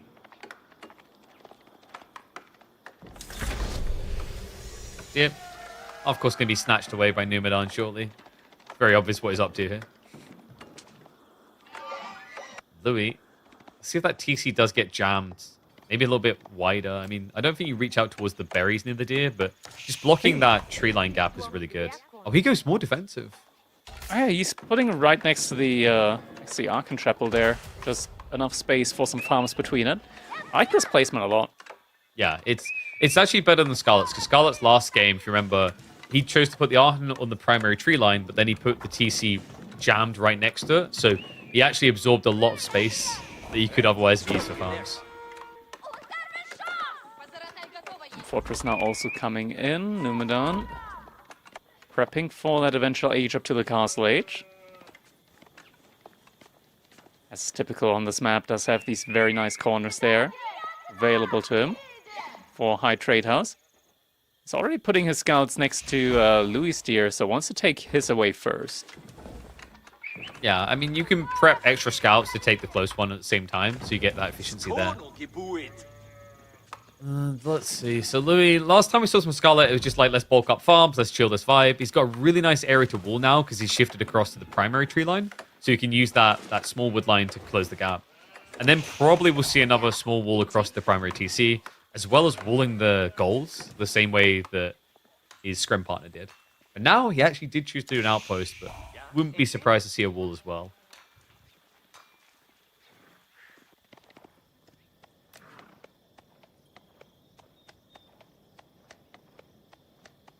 It feels so quiet. You know what it is? It's like we've literally seen this matchup. They're just not interacting a lot. Yeah, it's like we've seen this matchup, we've seen these exact openings, and we've seen these follow-ups, because I think this is just going to be fast castle from Numu. Look at the food. Mm-hmm. Yeah, that's 100% the way he's going to play those, right? Like, I don't think we've seen a production building yet, and unlike Lucifron, he hasn't added in a knight yet, so he isn't delaying himself when it comes to this age-up point as well. That's one way where this kind of like differentiates itself. Never mind, I take that back. We do see two production buildings getting dropped now. Okay. The archer range different and style, barracks. Yeah, archery rack. So suggest we are going to get maybe some sort of feudal in. I mean, The thing you have to give No, it's props still to gonna be Numadon fast for- castle. He just prepped this for he just prepped it for production in the castle age. Looks like Louis MT also realized that his woodworkers weren't really getting inspired from the Archon Chapel, so he moved that a little bit there as well. Honestly, I think maybe putting the Archon Chapel just 2 tiles closer to the wood line would have helped him a lot more there as well. He would probably still be in range to like buff the TC, but Do you by any chance mean that he should have placed it 3 tiles away from the TC? 4 tiles. Yeah. I get what you're getting at there. Yeah. Now we know why Scarlet done it. He was secretly the genius all along. So, tech up just a few months away. Here we go. It's time to build Abbey of Trinidad. Nah, guys, come on. Just have a look at that corner. He's already sniffing up against it like a dog against a lamppost. And he does get the perfect corner. Yeah, it's just... This landmark, it was made for this map specifically. It feels like so much passive gold income there for you. And when you combine it with potentially 5 relics as well, you're going to be looking at like 700-ish gold per minute. In combination with the sacred side in the middle. Without even investing any villagers on that. I feel like the more I watch this game every year, the more it feels like it all began with someone who was too big of a Roost fan trying to make Roost viable as much as possible. You know, when you look at the history of the game, it kind of fits.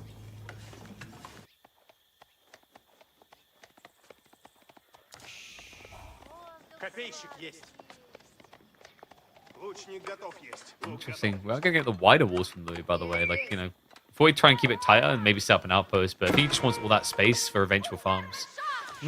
The front of his base is really open though because of this. Yeah.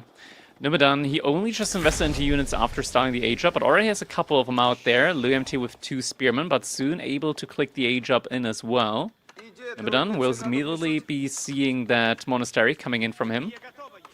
Now the question is just how many relics can he get here in this one? And Louis MT probably still going to be going for the Burgrave here. There it is, Burgrave coming in. Be expected. You know you're going to be a little bit slow on your timing compared to Numu. And we are going to get the Horse Archer opening as well. So I don't mind this at the start of the age in particular. Like having those Horse Archers, we talked in the first series of the day how they are a raiding unit now. Like they've been emboldened in that role. So nice to have them at the beginning of Castle when there's the best opportunities to hit someone before they get defenses up.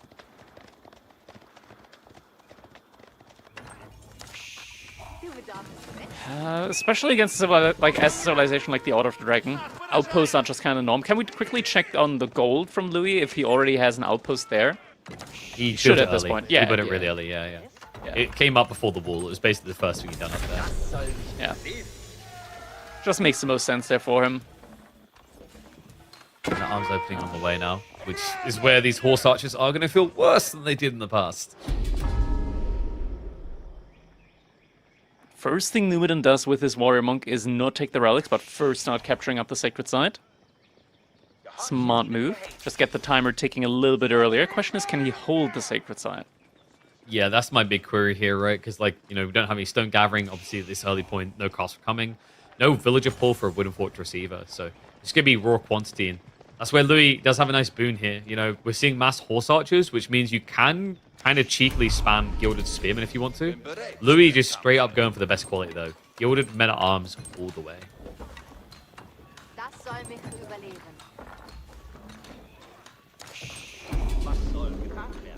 I wonder, actually, on this economy, he might be able to afford double archery.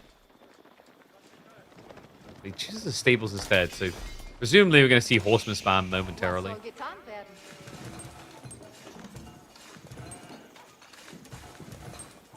You know, I just realized composition. Yep. we could probably save ourselves our voices if we just ask production to pull up the replay from the first series, and then we just played over. Yeah, we just like just have the audio go in the background for like another 5 minutes before anything different happens. Yeah, I mean, there's just not a lot going on at the moment. Numadon, he does have a good amount of tributes saved up in the Golden Gate, so this wooden fortress that he's putting up in the middle, he's going to be able to immediately reinforce it with a sprinkled emplacement, which already is going to help him out a ton when it comes to just reinforcing the middle against like early pushes from the military from Louis. Cavalry archer number is still climbing higher and higher, and we did see just how annoying they were in the previous set as well. Like Lucifron just not necessarily raiding with them, but distracting the army, always pulling them into one direction because they do force a reaction.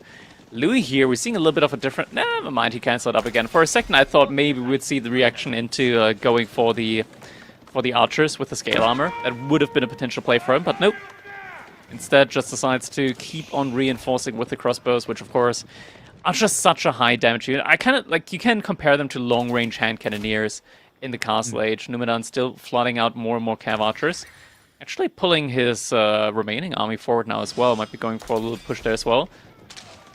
I think scale armor, to his point, like it's a cool idea, but usually I think it's kind of got a tempo issue on a map like this. It almost feels like it comes in the middle a little bit too slow. And also, if you're playing only defensive, it's quite gambly. Like if you don't see what you're up against, you could build, for example, 20 Gilded Archers and run into 20 men-at-arms, which feels like death.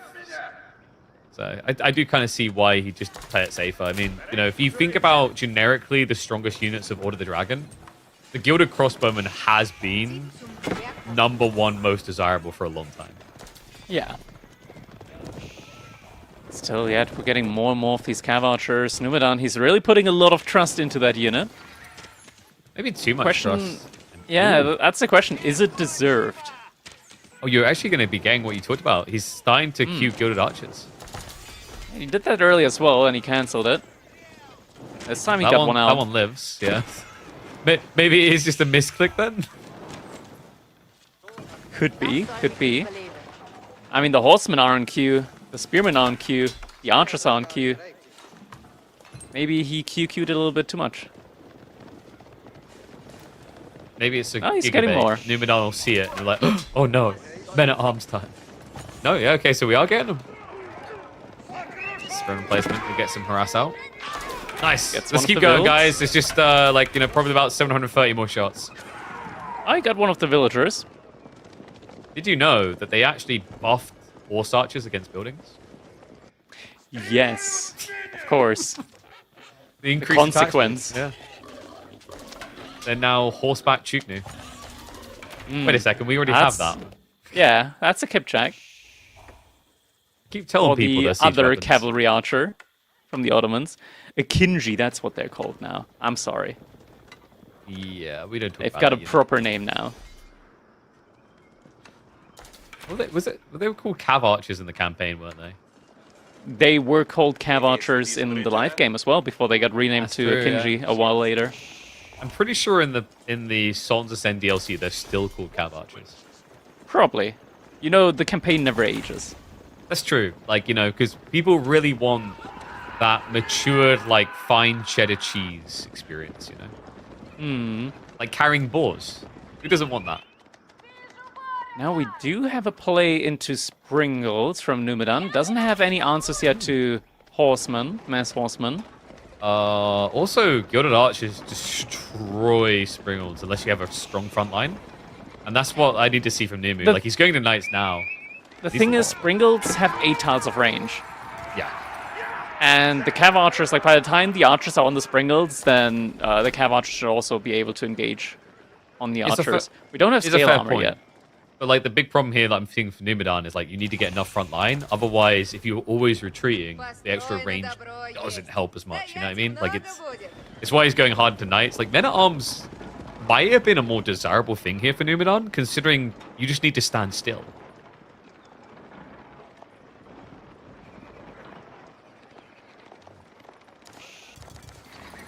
I guess the math actually isn't that bad, though, right? 255 HP versus 310 for the same price. But you get mobility. Here's spring placements. Plus the extra springles. Whoops. Louis. This is not the same game. I think he jumped the gun on this. Yeah, I mean, the springles from the outpost as well here. They're doing a significant amount of damage to him. He can't easily stand around here. Yeah, this feels so much better than just getting a castle, to be honest. A lot better, yeah. Imagine having 2 mangonels instead of a keep there. Feels a lot better. Yeah, but He's not the one that really needs to change anything now. It's Louis has to go back to the script. 15 Gilded Archers is a good backline. We have got that Dragon Scale on the way. And he is prioritizing the burn AoE to try and hit multiple outposts.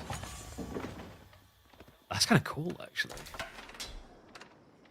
Because that does reach, right? Like, he can hit the center Wooden Fortress and hit 3. I think. With the Spearman. Yeah. So that's going to give him disgusting clear time on the defenses. Yeah. But you are going to be stacking against mass Springles. So that's something that doesn't feel too good. And there it's something else that doesn't feel too good. The additional attack speed now, this is where the strength really comes in. The Cavalry Archer suddenly a lot stronger at picking off these types of units. Siege.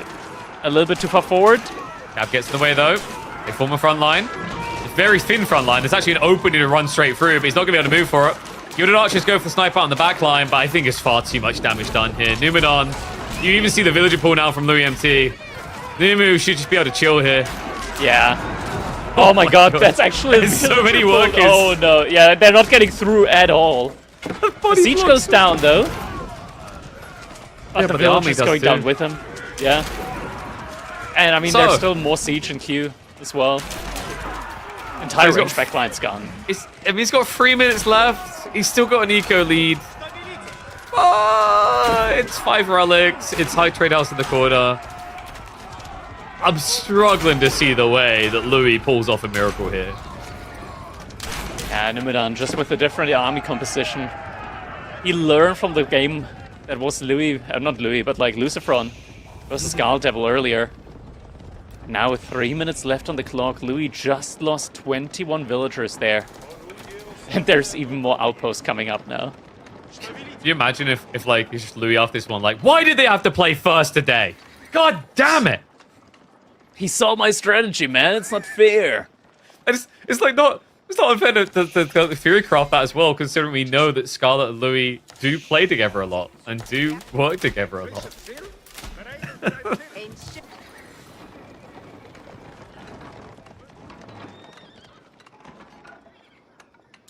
We're just gonna run this lockdown, huh?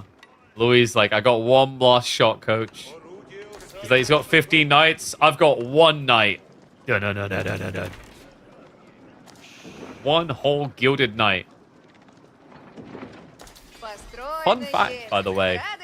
Sengoku with the grenade, the mounted samurai are able to hit as hard as a gilded knight. Why, you ask? Just ninja things. Wonder if we'll see that Sengoku pick next.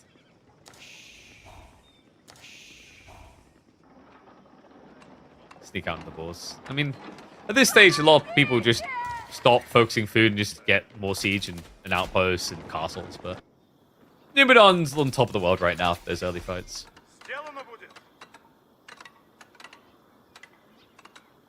1 minute 30 left.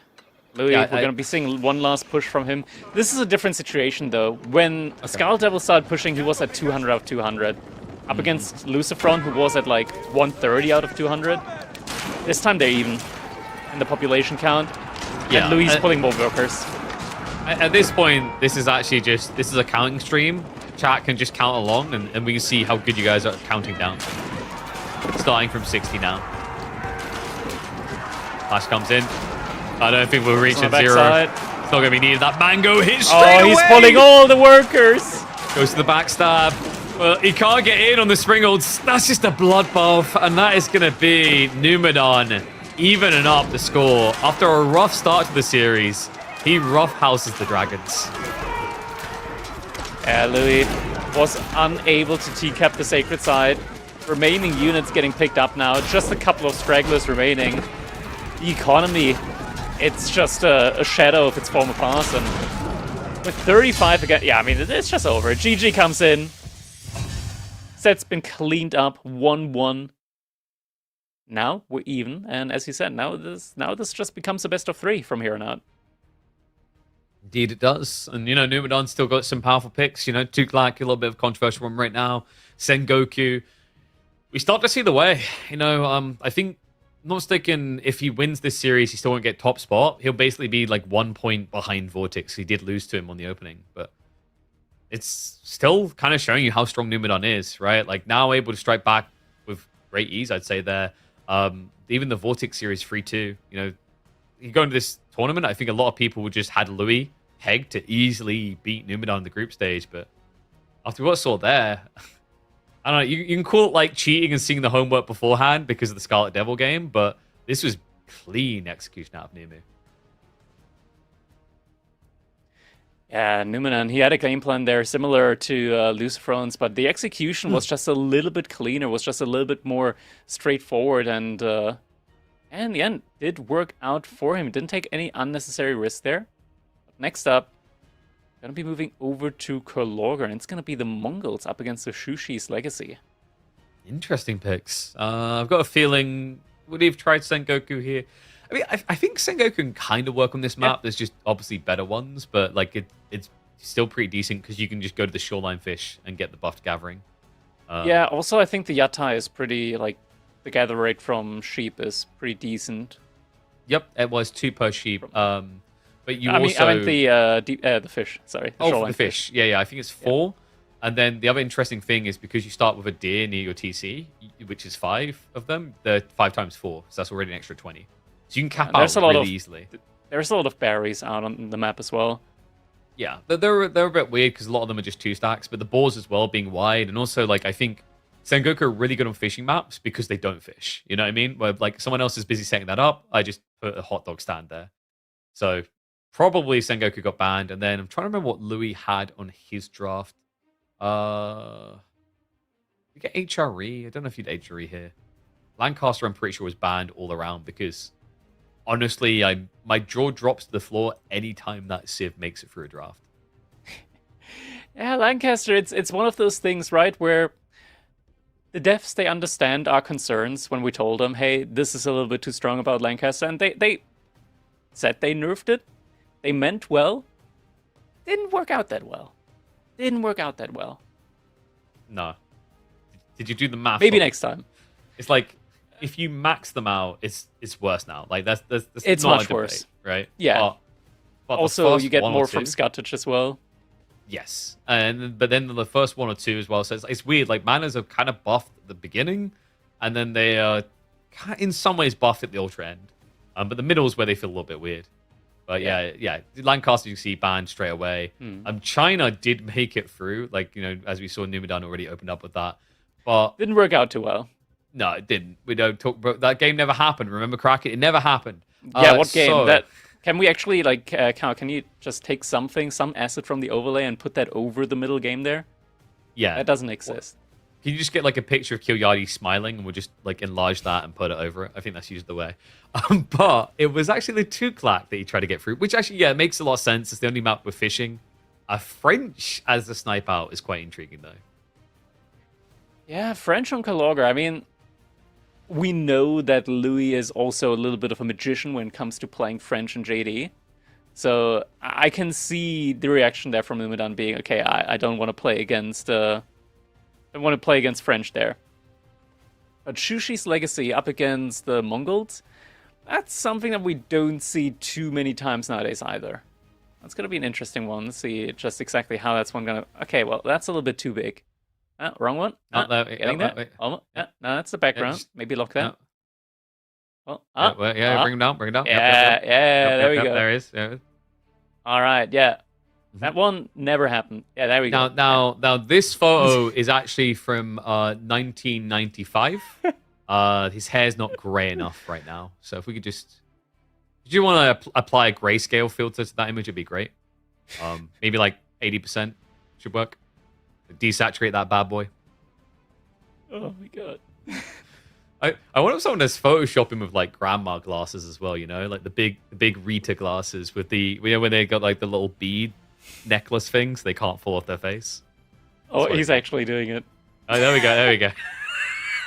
Wait, can you now just get the GTA wasted? Just pop that.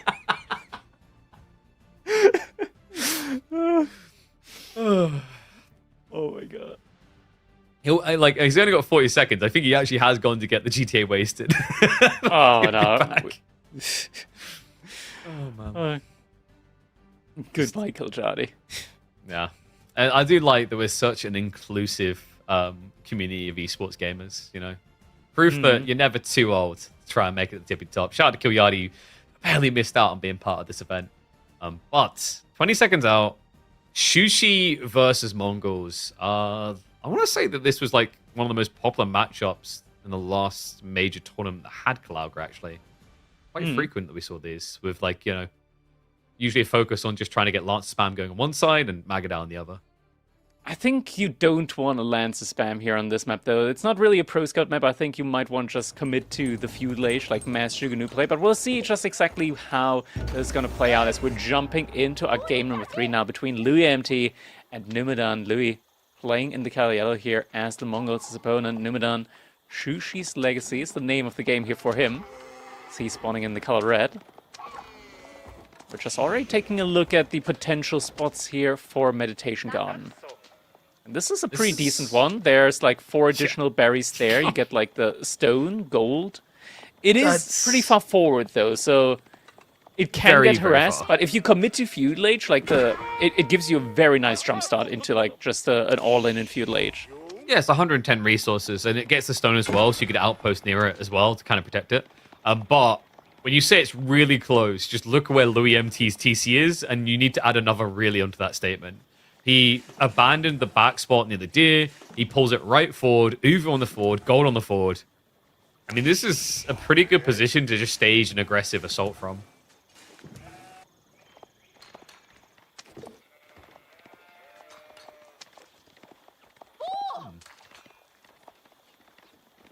Also, like, the thing we have to remember is when you play against Mongols, even if the plan was originally the fishing, the plan changes, right? Like, you don't want to open fishing because it kind of just feels like you're feeding them. So, presumably, it's just going to be a feudal rush from Demu. And Louis is looking to do the exact same. So, yeah, feudal age up going to be coming in from Louis as well. Now, Mangadai are always a threat, right? Like, especially on open maps like this where you have to move out onto the map in order to gather up resources. But at the same time, this is where the Meditation Garden sort of like gives you a little bit of a break because you always have that little bit of passive income to help you out as well. Yeah, well, Magadai in particular is super friendly on this map because you don't have a safe tree line. So, like, for example, you look at Numadon's TC range, like, both tree lines aren't protected. So it's much easier to raid into those locations than on Dry Arabia where the trees start a lot tighter.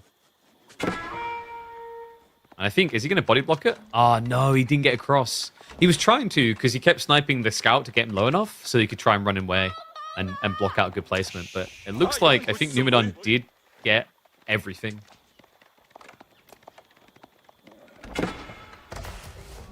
There it is, Meditation Garden. Yep, everything in range of that one. Gets rushed up by 5 villagers here. That's going to be a good amount of income there for him. Yeah, 5 is pretty interesting as well, because I feel like Chushi usually do 2 to 3. But I think he's maybe worried about some sort of aggressive timing. Like, you know, it could be delayed spears, for all you know. So we'll just take the safety, get it up, get away.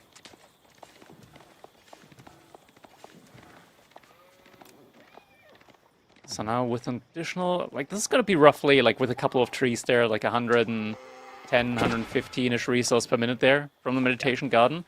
It's already like 3 additional villagers that you're getting. Yeah, and the stone's really nice here because if you're threatened by an all-in direct push, you're going to outpost here on the gold anyway, which will also protect the Meditation Garden. Yeah. We do see the archer range coming in from Numadon. It's going to be able to get a couple of Shuganu out early on.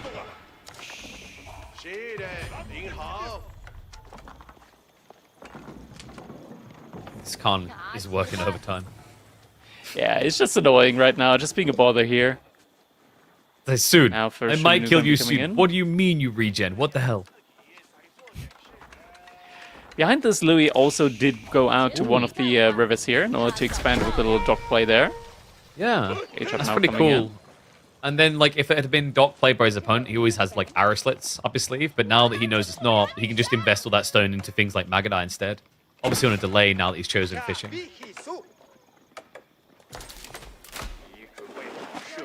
Waterwood gathering here from Demu.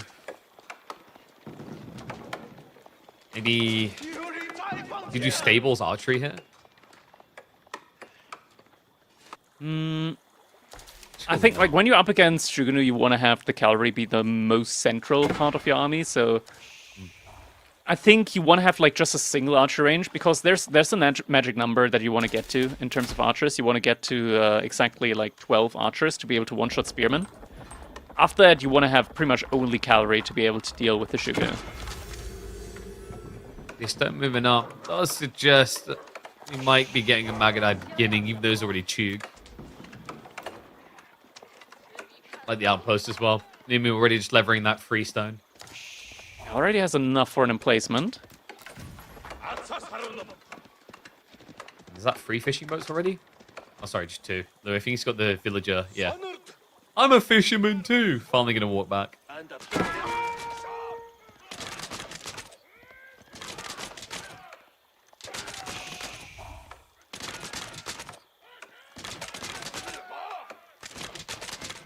Now, some people are going to look at that attempt to kill a deer stone and say that's overly ambitious, but you got to set yourself big goals in life, guys, you know? Like, I was climbing the other day, and I could do a bunch of 1s or 2s, but I wanted to go for, like, a grade 4 5. I know I'm not going to do it now. It's a long-term goal, you know? You're going to have someone that beat you up in life, Crackety, over and over again. Like, May spamming Delhi all the time. That's fun. You'll eventually get the win. I've gotten it a couple of times. It's still just annoying. Like playing Tuklak, Healer Elephants. You'll eventually get it. It won't be worth it. Yeah, it's just not fun when you actually have to play it. Or have to play against it. Right now, at the moment, I think Numadon's in a pretty good spot overall, all things considered. Though he does have a little bit of additional scaling there with the fishing ships coming in. But with the scaling, like Mass Shuganu and Spearman, Lui's gonna have to react to this. Because at some point, Numadon, Shuganu do an excellent job up against the fishing ships as well. So if he gets like 4 or 5 Shuganu in on the fishing as well, like those go down very quickly. Lui's gonna have to react very quickly to garrison them in. Sneaking the Keshiks wide though. Oh, actually gets a kill there. Ooh. Yeah, and stops the outpost going up. His second group of Keshiks are kind of waiting in the mid-map to come in from the riverside as well. So presumably he's going to bait all attention. And yep, they're on the move. Louis, now that he sees the army drag this way, the second group is going to try to sneak in on the trees. This is rough. Numadon, is he going to see it in time? Oh, yeah, this is really rough. He's not going to see it in time. Oh, actually, good reaction. Still going to lose. How did that connect? That looked like it went on the other villager, but no, apparently the game says otherwise. I think like the injured one was like, please let me through. Just elbows him in the face. No, stay behind me. So does lose 2 workers in the last, 30 seconds. Pretty brutal beginning for Demu. Has got a spearman count that's getting to the point that could be threatening at both locations. But my worry is that tree line. I feel like Louis could hug it with the archers. And next time, if you lose spearman there, it's not going to be Keshiks. It'll be Keshik plus archer just to get more kills.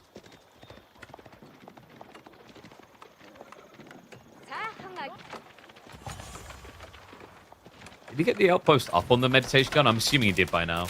Looks like he's moving south. Yeah, with the spears. New dock. Oh, Louis already docked. Wait, is he going all the way for Louis' deep side? Because that's going to be... No, okay, he's going to be sane about this. I was about to say, that's pretty ambitious. We're going to get another raid in. Numadon has only 1 spear and he hasn't wrecked it. Wait, what? He hasn't reacted! Only with a couple. Oh, that's so many villager losses yet again. Now down 5 villagers. Sure, he can reinforce, or rather reinflate a little bit here with the fishing ships. But his army's also spread wide now. This forward army can get cleaned up. It's very slow. Yeah, that's my worry right now. Is like there's an easy backstab, but Louis isn't threatened, so he just continues to dive. Archers split off to deal with the spearmen. You're playing around a Yam as well, which makes it even worse for Demu. An outpost that he invested the hand cannon slits into is just going to get burnt to a crisp. Yeah, will get taken down. Isn't actively producing Shuganu anymore. He's been cut off from the wood line. Gold also kind of problematic here. He's just looking uncomfortable. He's wait. Oh no! Oh no! Demu, Oh no! Do not turn around. Do not turn around. Keep running. Keep running. Gets 1.5-ish. Yeah, The kind second of. outpost also getting taken down now. Yeah, so, and these are just hand cannon slit losses, right? So that stone that was so valuable, I just have to restart from scratch. He has shifted to the back tree line, which I'm happy about. I feel like being on this forward tree line has been a huge bait for Demu so far.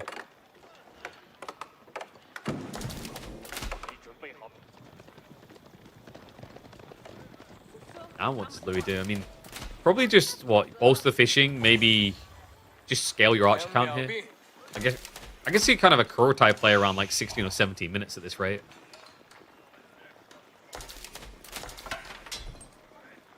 I think he's going for the dock, actually.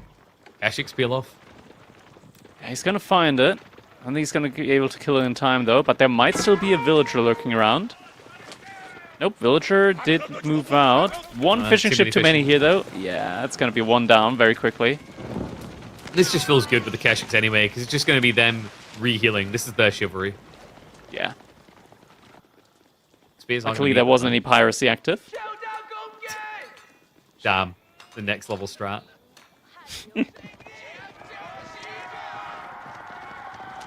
Louis is going for castle. Yeah, so it's going to be a switch up. Ooh.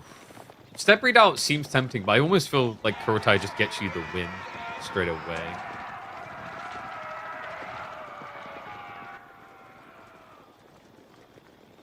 Especially on this map. Like, we talked earlier about the distance between the bases. Like, getting double aura this close?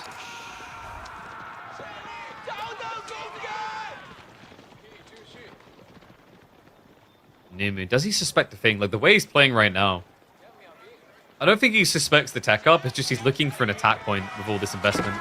And that's a demo ship queued up again. Stay on the shore. Do not get your toes wet at all.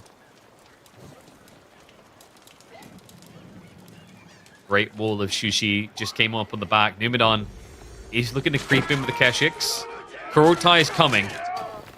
But Numadon is close to the base. That Keshik raid is not going to connect Isn't finding anything. Yeah.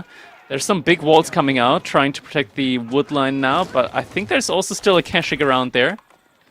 Numadon realized it though. Send some spearmen there to greet him. Still. Tech up. Hasn't been scouted. Just 15 seconds away for Louis MT. Numadon doesn't have a dive point here.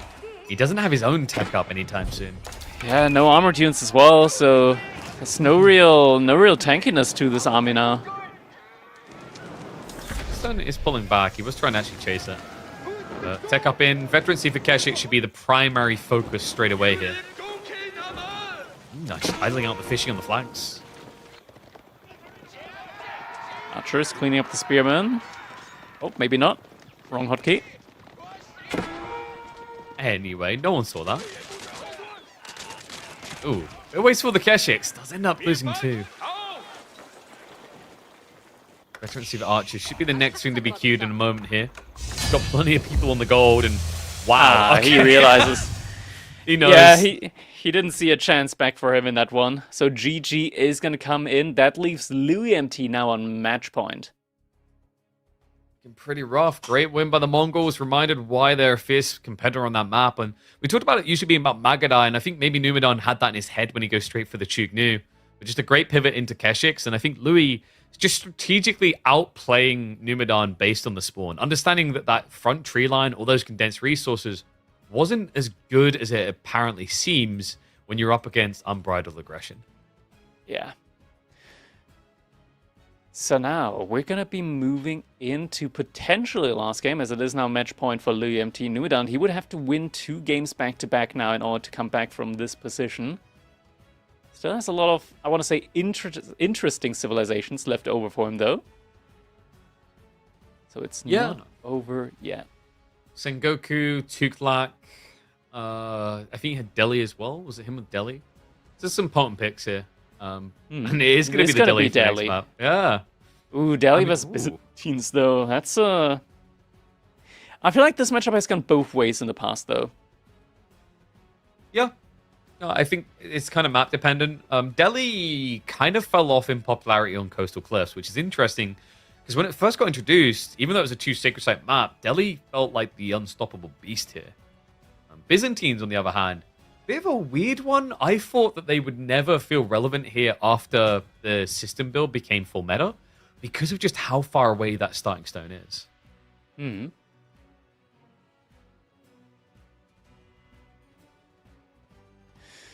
Yeah, the starting stone is far away, but when you just send out 3 villagers at the beginning, you just gather up so much of it relatively quickly, and then you don't have to move out to it again for quite a while. Really, the most important part is getting to that cistern level 4-ish, because that's where at least the majority of the scaling is unlocked when it comes to the auras that you get from the cisterns. When it comes to just research speed, production speed, that's the main things that you want to be getting in there from it.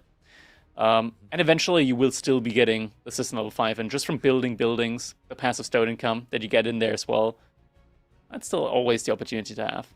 By the way, that is now 3 out of 5 games where Sengoku has been sniped.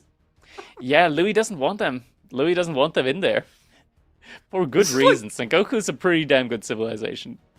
I guess like this is kind of interesting strategy now that I think about it. Like letting Sengoku through, and then knowing that your opponent wants to use it because it's seen as like potentially the best civ of the game right now, easily top 3, I'd say. So you know he's every time it's like, can I use it now? No. Can I use it now? No. I don't know if I'd say that makes it easier for you. I guess in some ways, like, it makes your opponent more predictive because you know what he's expecting you to snipe. That makes sense, right? Yeah. So then you'll just like here, like, okay, what 2 picks would work against the thing other than Sengoku, which realistically is either going to be Ibids or Delhi for Coastal Cliffs pick.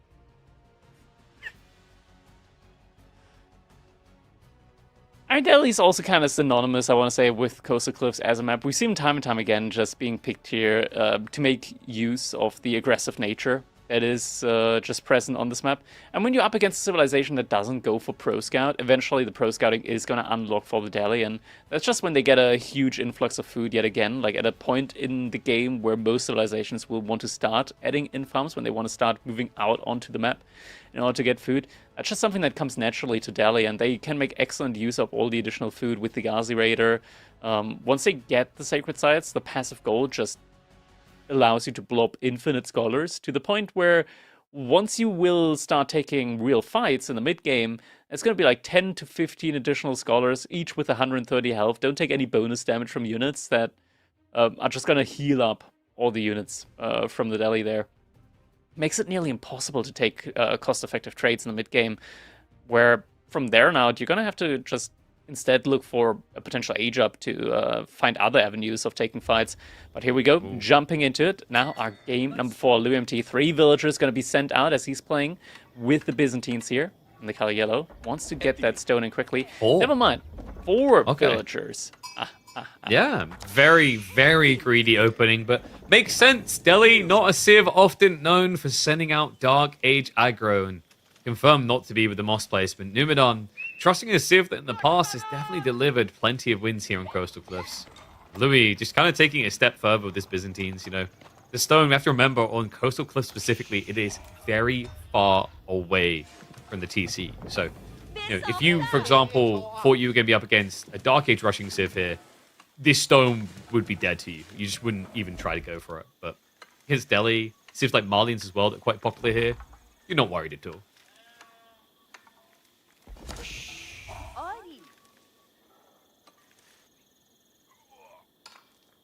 So, game plan wise, I mean, the game plan is pretty, like at this point in time, the game plan for these 2 civilizations is pretty much set in stone. So, Byzantines, they're just going to be spamming out the cisterns until they get to level 5. We're going to be seeing a ton of mercenary units. They're just going to try and get their oil in. Delhi, meanwhile, Feudal Age are going to just try and build up units, get the sacred sites in their control, make scholars. Yeah, and then rinse, repeat, find your way into Castle Age. Ooh, elephants. And all of a sudden... getting a good amount of sheep in. Yeah. 10 sheep, that's about to be 11? Demu should be cutting off now. Yeah, he's getting the 2 there. That's going to be good for him. Oh, I see the black sheep behind. And then presumably he's going to get the white on the way back, but brown and white in the corner should be going to Numadon. So pretty he damn goes good, there. actually, for Louis at this rate. Like, considering that Numadon should be starting on berries, like, he should be, even if not ahead, on cheap.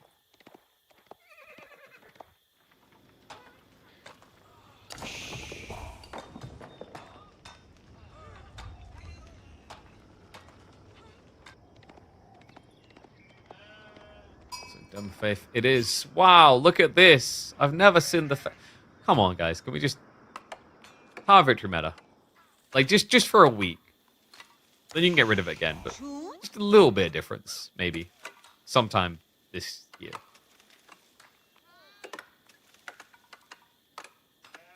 We're never going to see it again, are we?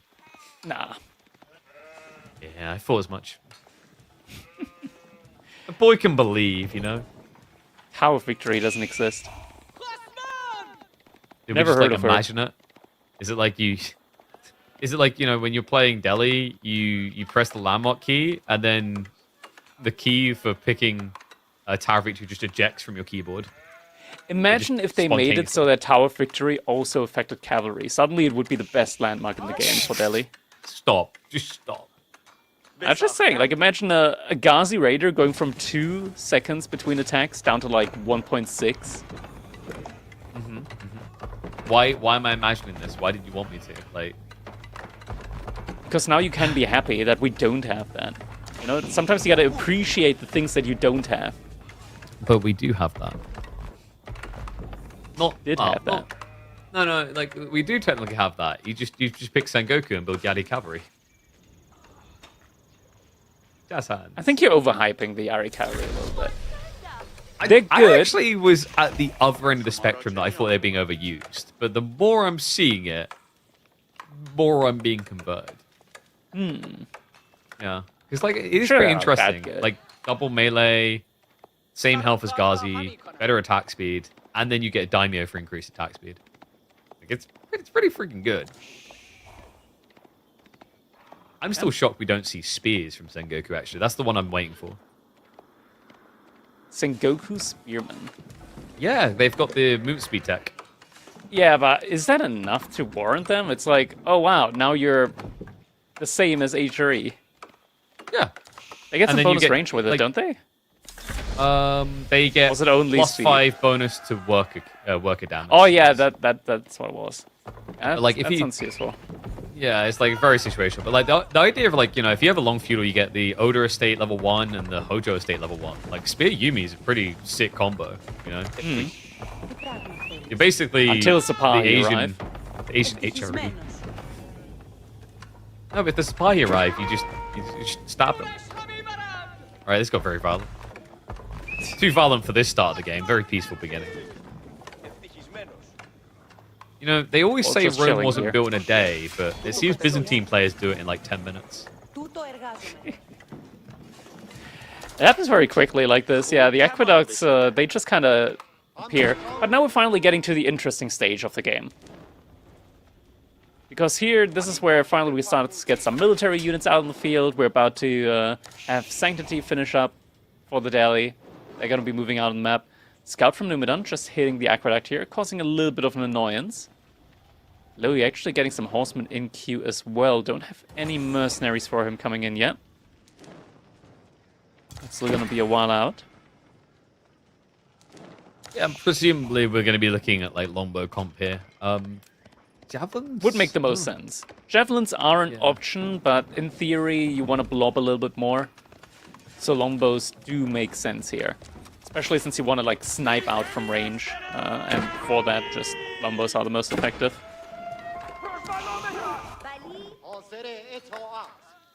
Blacksmith follow-up as well. So Numadon just looking to get that buff up timing. This is always an interesting matchup, actually, for the military techs, because both sides can really turn the screws when it comes to Blacksmith tech advantage. Delegating them for free and progressively faster. And then, of course, Byzantines with the system build just rushing into the Blacksmith techs in 24 seconds. Oh, Louis pulled some villagers to go for the berries, but Numadon, the aggression here, doesn't quite allow Louis the opportunity to go for that. Now has enough olive oil in order to go for some mercenaries, and we do see the queue in on the longbows. Yeah, really. That's some water early coming out. reveal. And They change the texture on the water? Guys, it's fine. It's just a leak. Like, if someone just, like, sticks their finger in there, it'll plug the hole. I sawed this boat in half. It's fine. It's I don't fine. know why We that can just fix came into with mind. a Flick little bit of duct save. tape. Yeah. Yeah, I thought Numadon was going to bait and switch the archers in a way. Just like try and force a heavy horseman commitment, but Louis didn't really take the bait at all. He's just kind of chilling right now. Adding in more ponies gradually, but equally with spinning. Numadon, this is the moment in time now where he should be moving out with scholars. He's kind of lost the time behind it. Should have already happened like a minute ago. Now we're kind of getting to the point where Louis actually has a reasonably sized army in order to contest that. Numadon instead just going for a little wall off there. Yeah, as pro scouts coming in what, probably about a minute and a half max here. So easy injection of okay, a lot longer. Has he not got any of the scholars in the buildings? He must have them all in production, no? I think he just moved them out in order to go to he's the first out, sacred site. Yeah. Yeah, so he didn't just pull one, he pulled 5. Whew. All right.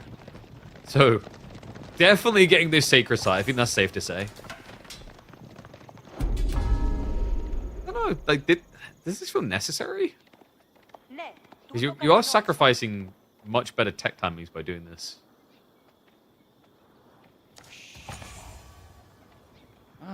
The timing's got, like, the most important thing, of course, is the pure summer upgrade. That should still be coming in at a reasonable enough timing. Even without the scholars currently present. At least enough before a fight breaks out. I'm wondering if Numadon is going to immediately go for the wall off. Indeed, he is going to go for the wall off here on the sacred site. It's going to make it more difficult for Louis to go for a decap the second Numadon's army leaves this site.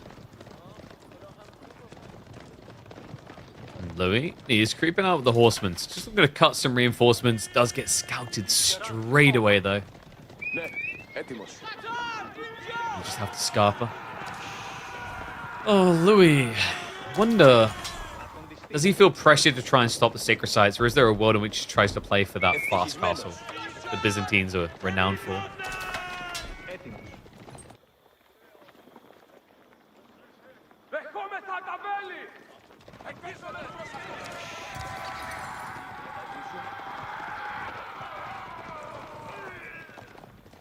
Army's still continuing to blow up. It's truly frightening just how much Byzantine as a civilization can do with just mass spearmen as a front line, courtesy of the spear wall. Numadon continuously blowing out. Hasn't switched into any spearmen on his own side yet, though. So he's going to find himself in a tough position when it comes to responding to these horsemen from Louis. Just looking at the state of the spawns as well, like in a way you can kind of block out some of the gradual pro scouts play as Byzantines, right, with the buried location. Just kind of hunker down with an outpost there to stop your opponent gathering it later. Sometimes Byzantine players do like to go for those deer as well if they decide to kind of steer immediately into a castle timing after aggro. Speaking of aggro, we'll knock it down. So moves in for the decap. No success in Numadon getting double sacred site here, so it's not like he's got an insane injection into his economy. Right now, Byzantines should feel better. I mean, they don't on the raw numbers, but I think that's because of gaps moving around.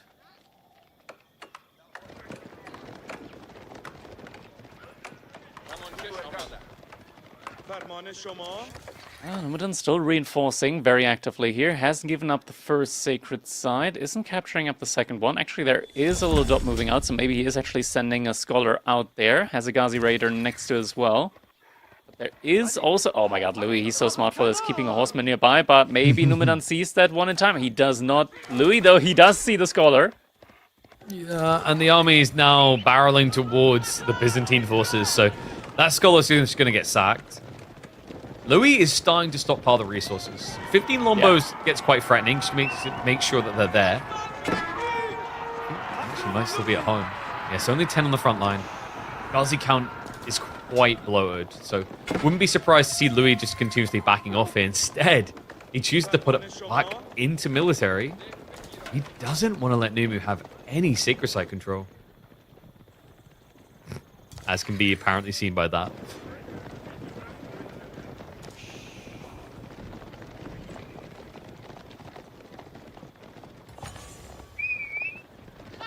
Who benefits more from this type of stalemate?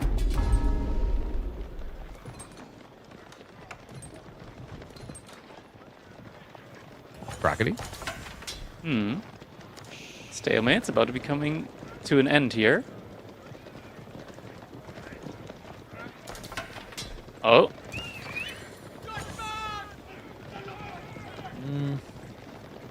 Needs to be careful in positioning. Yeah, this is going to be quite dangerous. Without Spearman, he can't freely position the archers. No. And it's also just like, there's always a fallback point. See Louis not overextending too much beyond that tree line of gold. It just prevents a full surround risk. Yeah, Louis, I think he kind of realizes what position he is in, or how good of a position he is in. Maybe. And now Numadon, he feels forced to take a fight. Guys, you just have to watch. Horsemen start to brute force it though. Choose him in. Oh, it's going to be a rough one. Archer's trying to snipe down the Limitani. It's a concave. Starting to loop around a bit. He pulls off some Ghazi, but it's the gold vein. Look at the surround. It just has to go all the way around the back. A few Limitani look to brace. Bad positioning. The Lombos will move deeper though, just to try and dodge the plague.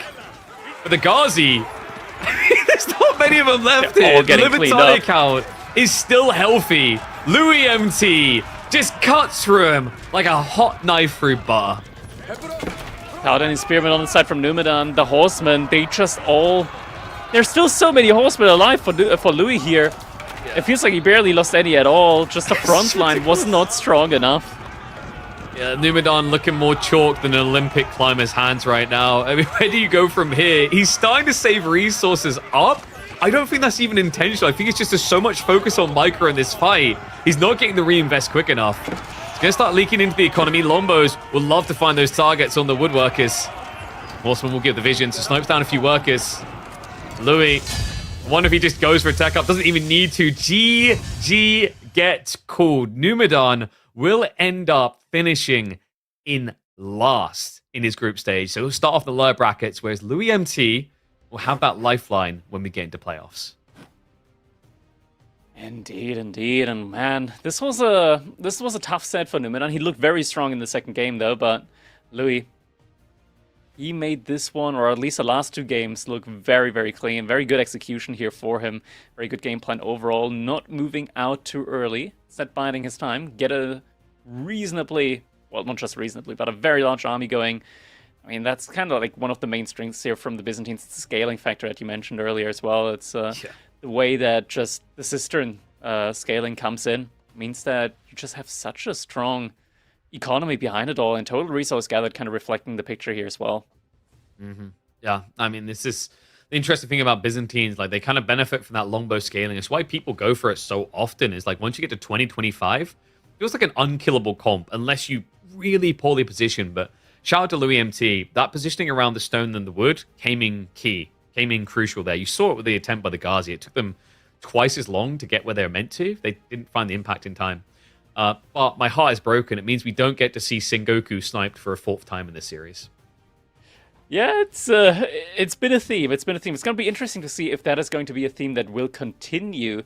And looking forward to our next set here, we're going to be looking at Beasty up against Demu here. That's also going to be a very interesting one. Beasty, of course, being a known giant in the scene. Demu, of course, no less of a giant, but I think it's no big secret that when it comes to competitive play, Demu has been lacking behind the top players when it comes to like players like Beasty, Marine Lord, Lucifer and Vortex, for example. But recently, Demu, he's been putting a lot more hours in to Age of Empires 4. He's been scrimming. He's been actually like practicing and playing a lot better, playing a lot more focused, I want to say. So anything can happen here. Like, we're not looking like at a 2024 Demu who just, tries to be in like the top 8 to top 10. We're looking at a Demu that can actually have a shot at beating Beasty. I mean, we're looking at a Demu that took a game off of Puppy Paw. Puppy Paw then wanted to beat Beasty. Of course, the other series got later on is Marine Lord versus B. That'll be the close of the day. And the critical one there, because Marine Lord could find himself in the lower bracket. But the crazy thing is that statement could hold true for Beasty.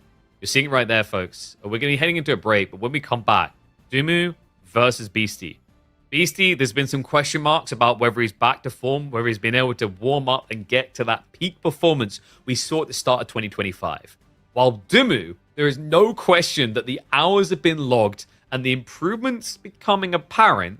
Could we see a huge upset here and a return to form for the Brit, or are we just expecting to see the Serb cruise on through? Go get yourself a drink, get yourself some food, and after a short break, we'll find out.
2 players out, 2 to be decided. So far today, we've already said farewell to Scarlet Devil as well as Numadon. And by the end of the day, we will say farewell to either Beasty or Demu.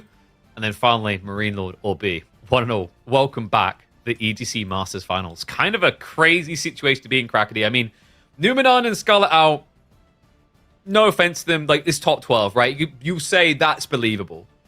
But the possibility that Beastie and Marine Lord could be out by the end of the day is wild to say out loud. Yeah, it's a crazy competitive time there to be around right now. And we talked about this earlier, Beastie versus Demu. Demu, a player that previously, or at least recently, hasn't had the most convincing tournament performance so far. But we know that there's a lot more potential at the moment. He's been putting in the hours, he's been grinding the game, he's been looking better and better in competitive games, and now he's up against Beastie himself. So the question is, can he come back to, what was it, Steel Series Prime Cup that we had, like all the way back in 2021 or 2022, where he actually won the S tier tournament? Can he unleash that level of performance again? It's going to be exciting to find out. Yeah, 2021 is what you're thinking of. And then after that, the only 2 noteworthy accolades first place he was able to muster was the Winter Team Championship. And then after that, it would have been the very first edition of King of the North. So, you know, he's had some wins under his belt, but the S tier tournaments have really been missing for him. But it's happening again. It's kind of disgusting. They trade out Sengoku and Lancaster, and we know how this story goes. We saw it for Numadon. Sengoku's just going to keep getting sniped.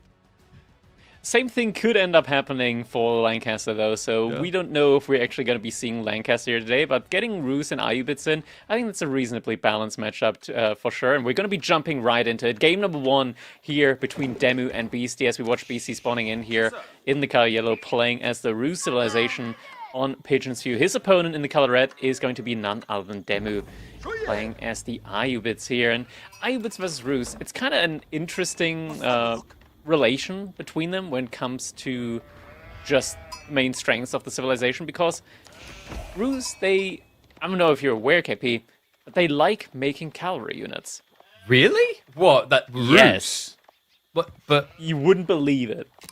I mean, like, you would have thought they'd like building archers. So is there like a cavalry archer that they could build? Oh my god, do I have fantastic news for you.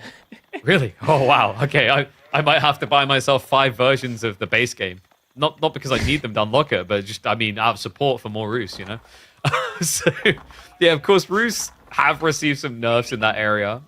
Interesting to see how this one plays out now, because, like, on a map like Pigeon's View, you want to say Roos have it really good because of all the Stealth Forest, the Gold Gen, etc.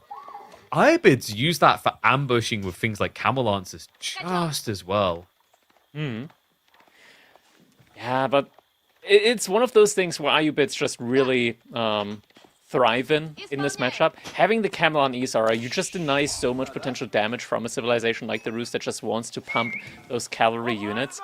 And it used to be that with 12 pierce damage, the aura would reduce the damage to like 10 point something, 9 point something decimals and whatnot. It would be 9.6. Yeah, but now, because the damage is already lower, it's going to be going all the way down. Like, it's going to take a pretty big nosedive down, meaning that cavalry archers are going to be a lot worse here up against the Camel Lancers. Yeah, only 8 damage. And I mean, that type of math, even Desert Raiders can actually have a good exchange for you at range, which is pretty depressing. So yeah, Horse Archer's in a bit of a weird place. This, not so much. Loggy Wing, still a very powerful choice. Why do we have a Team Liquid logo for Demu, by the way? It's a little bit outdated. Yeah, I just noticed that it's there, but it's semi-faded out. Whoops. All right, pull one out. Liquid did leave us this year. Maybe it just progressively fades out the longer the series goes on. That'd be like a hell of a flex, wouldn't it? Like, Demu parts ways with his org, and then he's like, now I win an S-tier tournament. I didn't need anyone, all right? I was born on this. It's been holding me back. Them and the fancy PCs and the boot campers. I don't need them. This is... I wonder how effective the Loggy Wing is going to be here, because I feel like this build is best against civs that have to touch gold. And Roos players, you know, they're like gamers who don't touch grass. Only replace the grass with gold. I ain't touching that. I prefer my gold beamed straight into my portfolio.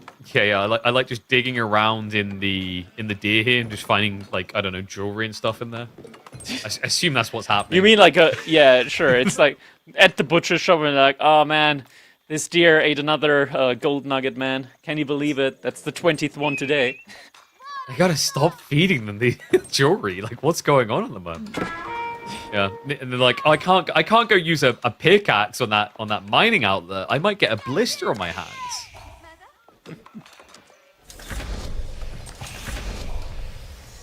No problem for Demu though. So, already still got 5 on the gold, and like, this is where the dervish feels always good, right? You just walk it over, and you can pretty much, like, let's say Roos wanted to do a night opening for whatever reason. You can just sit dervishes on these gold workers and not care. I've seen them do this against French, and it is comical how effective it is.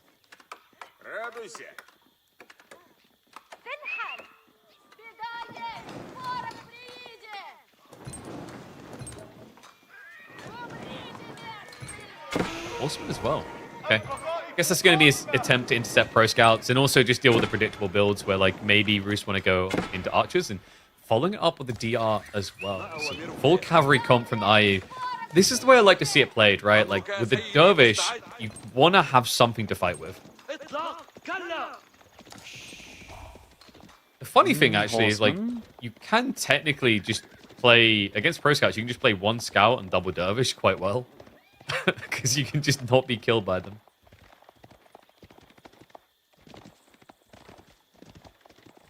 So what is Demu's first step going to be? We are going to be seeing some Desert Raiders coming in now as well. Demu's already got a good amount of gold in the bank, so this is just going to be the fast castle age transition now from here on out. Wooden Fortress is up, not that it's going to really matter with the dervishes here. So Demu, at least for the time being, is going to be able to deny the pro scout play, but the deer have been already, like, lured quite close towards the base here from Beasty. It's only going to be what feels like a matter of time until those deer are eventually going to get pro scouted. Yeah, he needs to get more firepower out if he wants to stop that. So he does have a second Desert Raider queued up. And this is the nice thing about the spawn for Beasty. Left, right, you know, you can always switch to the other side. Whereas if you had Demu spawn, it's more one-side leaning, where you could see a world in which the camels could block both. Ah, yes, the classic dives. These are a lot harder against wooden fortresses, though, than outposts. Beasty just doesn't want the extra idle time. Not worth the calories.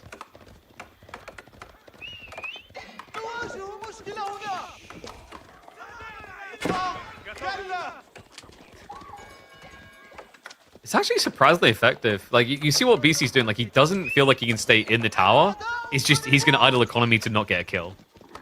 And it's interesting because of this 1 horseman. Like, you've got these Desert Raiders poking behind. The DRs are never getting close enough that you'll be able to garrison the tower and kill them. It's always the horseman that's kind of frustrating the matter. So, great micro by Demu. Pads him really nicely. Castle now on the way in a matter of seconds. Yeah, timing is quite good. Beasty is still very, very far away from his own potential age-up. Reinforcement Wing is going to be the name of the game here for Demu. And he is still actively harassing here, even underneath that wooden fortress from Beasty. So not really letting Beasty do what he wants to do. It's 1 horseman. I'm pretty sure he's just... At this point, if we actually had like a proper visual rendering of him, he probably looks like a lump of Swiss cheese. He's got so many holes in him. But he just keeps on going. Nanomachine, son. Dervish is behind him. Is like, you feel better. You feel better. Oh, I feel better. Okay. Trust me, man. Desert Raiders? This is the just trust me, bro guarantee. You don't have any holes in your party. How can I trust you? I'm a doctor. Oh, okay. In that case, let me just get up and walk. Realizes he doesn't have any legs. It's a flash wound. Reinforcement wing just a minute away. Beasty, I mean... Ooh, dervishes. This is going to be a rough really be careful. Diving. Yeah. Most definitely is going to be. Finally managed to get his own age up in. Rather, we need more archers. He needs a lot more archers. There's still so much time for... this is still going to take so much more time for BC to get his own age up in. At least he's going to be able to trade out the wood for gold, but Yes. can you imagine like another civilization that would now have to like first make a mining camp and actually start walk gathering out, up gold? Yeah. I mean, this is where we just need another ramble, one of our rambles about feudal healing. It's just, dervishes have been really good for a long time. It's just players are getting progressively better at exploiting this to the fullest. Yeah. I mean, it's just inherently a very annoying unit to have in Feudal Age, right? Like, it's infinite health feeling that you get in an AoE style as well. If they just at least didn't heal themselves, there would be, like, some value to at least taking one of them down. Now Age Up has come in. Dervish is immediately moving out in order to start securing some of the relics of the map. Decent amount of space pursuing towards this. Oh, villager. Oh, hold him. Nice, okay, good timing. It's kind of weird, right? Like, you think, you know, the whole point not being able to heal yourself, like, imams have that. Yeah, Ottomans are doing really well at the moment, but that's for different reasons. Like, at least the Ottoman healing strat feels vulnerable. The Dervish one, it often feels like when I watch someone fail with it, it's because they made a mistake. More so than their opponent countered it well, if that makes sense. Like, oh, why did you position the Dervish there? That was silly.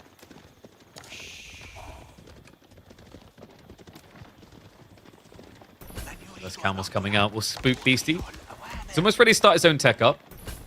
Needs to do it fast before those camel lancers start to reach towards his side of the base. We're snatching some deer and taking them across map with him. They will also be intercepted doing so.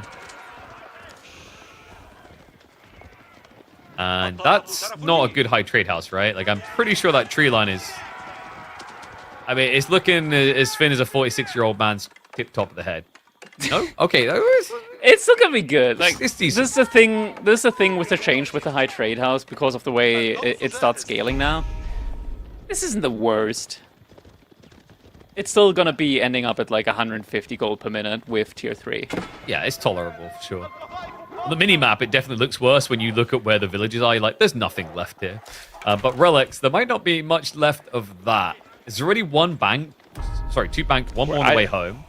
Yeah, I mean, the last one remaining is right next to Demu's base, so Beasty, yeah. he's lost the rights to relics in this game. Let's just put it like that. Perfect scenario for an Arbor player. Dervish, even stopping off for the sacred sites is a bit greedy, but it's only scouts. What are they going to do? Do 0.8 damage per strike to me? If only there was a way I could. It's not like he that. can out-heal it, yeah, exactly. Beasty behind us, he's still, like, just massing archers and spearmen. We're finally seeing some Castle Age upgrades come in, as Castle Age has just been reached by him. Demu now also starting to invest into some archers on his own side, but is relatively slow when it comes to the scaling of that.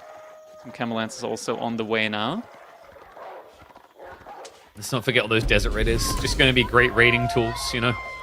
Probably not going to see the horse archer, but the cav archer makes up for it. Umber. Maybe he can beat the dervish. Oh boy. Wait, why is he not winning? Why did we walk off the site? Oops. I swear to God, if he loses to the ball... Demu. Benjamin, please. Benjamin, come on. He doesn't even get the sacred sign. That's, nice question marks. Alright. Well, maybe there is a reason to go warrior monks. At least one. What just happened? That was a very aggressive boar.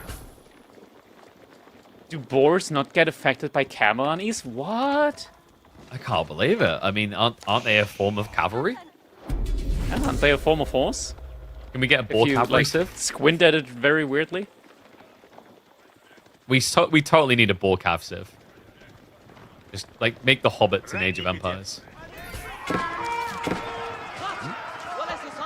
The Spear Hobbit's going to give chase here. Desert Raiders in range form trying to get through them. Dervish healing's going to help out a little bit. This is a bit shaky for Demu. The archers, I mean, they're already vetted up. This doesn't look good. Demu is going to start losing workers. Archers just bypass it. Limited spears left over. But still worth it right there. Gets himself a few worker kills. Snipes out the dervish, so no sustained healing through this. Will end up losing some archers on the retreat. But exactly what he needed, considering he's up against what's probably going to be a 5 relic game still. Definitely gonna be necessary for him. The one dervish should also be making his way to that last relic soon enough. But, oh, there's not enough crossbows here. Not nearly enough crossbows. Yeah, and he sacks them. He left the crossbows on the front line. The archers pulled back. Huh. Interesting choice of priority there. But the men-at-arms is a cool switch here, And a second TC behind this. Yeah, I mean, Demu's getting the second TC up behind this, so his scaling's also just going to continue being better and better here for him. This is looking like a very convincing game number one. Beasty, though, at the same time, yoinking away some of the deer from Demu. Not really How much left food do you recall is gonna... Yeah, there's probably not gonna be a lot left when they return. Yeah, Demu does have the safe berries in the far north corner. Safe, i.e. you shouldn't really expect this type of army comp from Beasty to ever go there. So, same on the west flank. Like, it's very far-reaching. Like, before it made sense, it was organic on those 4 berries. But the point is unless Beasty wants to start adding in horse archers or knights, Demu in the next 2 or 3 minutes should at least have some safety on where he's getting resources.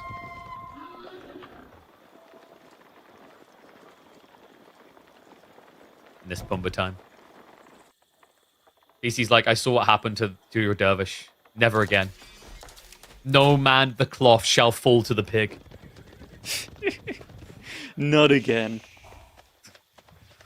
It's like He's really taking his time with the steer. The issue is when you take a roundabout way with your opponent's steer, it's gonna be even worse for you when they actually return.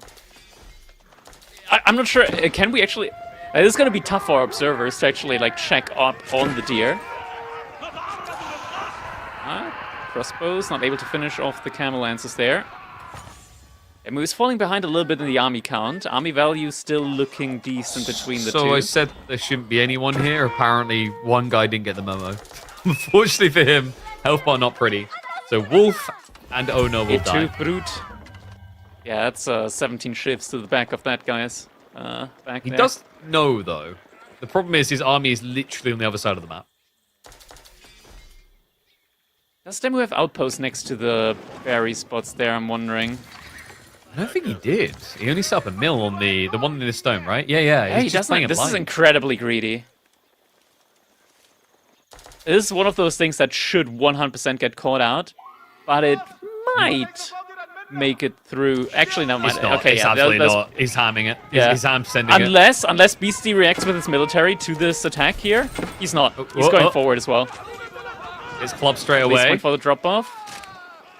I think he's going to find out. He should at least get the early bird warning about the other berries, so he should be able to pull away. He needs to do fast, actually. The scout's about to see it.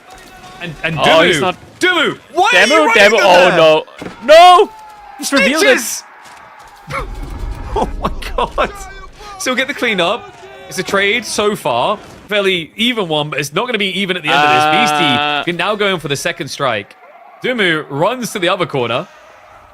Oh, he's pulling him, actually. Wait. He's pulling him far away. He has wheelbarrow. So, in theory, the army from BC is never going to catch up unless there's going to be some spicy pathing. It's going to be a really, really long walk, isn't it? Yeah, but it might be worthwhile. I'm getting exhausted watching it. Let's see what he can do BC's with on this, 24 men-at-arms. Jesus. I mean, against Desert Raider Wing That's and a Camel good army Lancers, composition. You reckon it can take Yeah, down the thing is, DLs? if it's going to be interesting. Like, if we actually get to like a really big... Oh my god, this is actually going to be brutal. The Manjanique in the base from Beasty. The farms are all in danger. He can also set up Springles after this because of that men-at-arms comp if he sees it. All down to timing and location. And this is what I mean with the Desert Raiders. They're so tanky against men-at-arms. Switch on the villagers instead. Horse archers crept out. Only 3 of them. Oh, but the outposts aren't getting Demu! occupied. What is this game? He's not reacted yet. He does react now. And then... yeah. They've been busy. He's Vonaltisioned right now. He's just fully focused on that base. Oh, the men-at-arms. That's a lot of them. He's got his own little compositor crossbows. Not many, though. Only 5, which are about to be 4. And quickly go down. Oh, my he clicked them on a tree.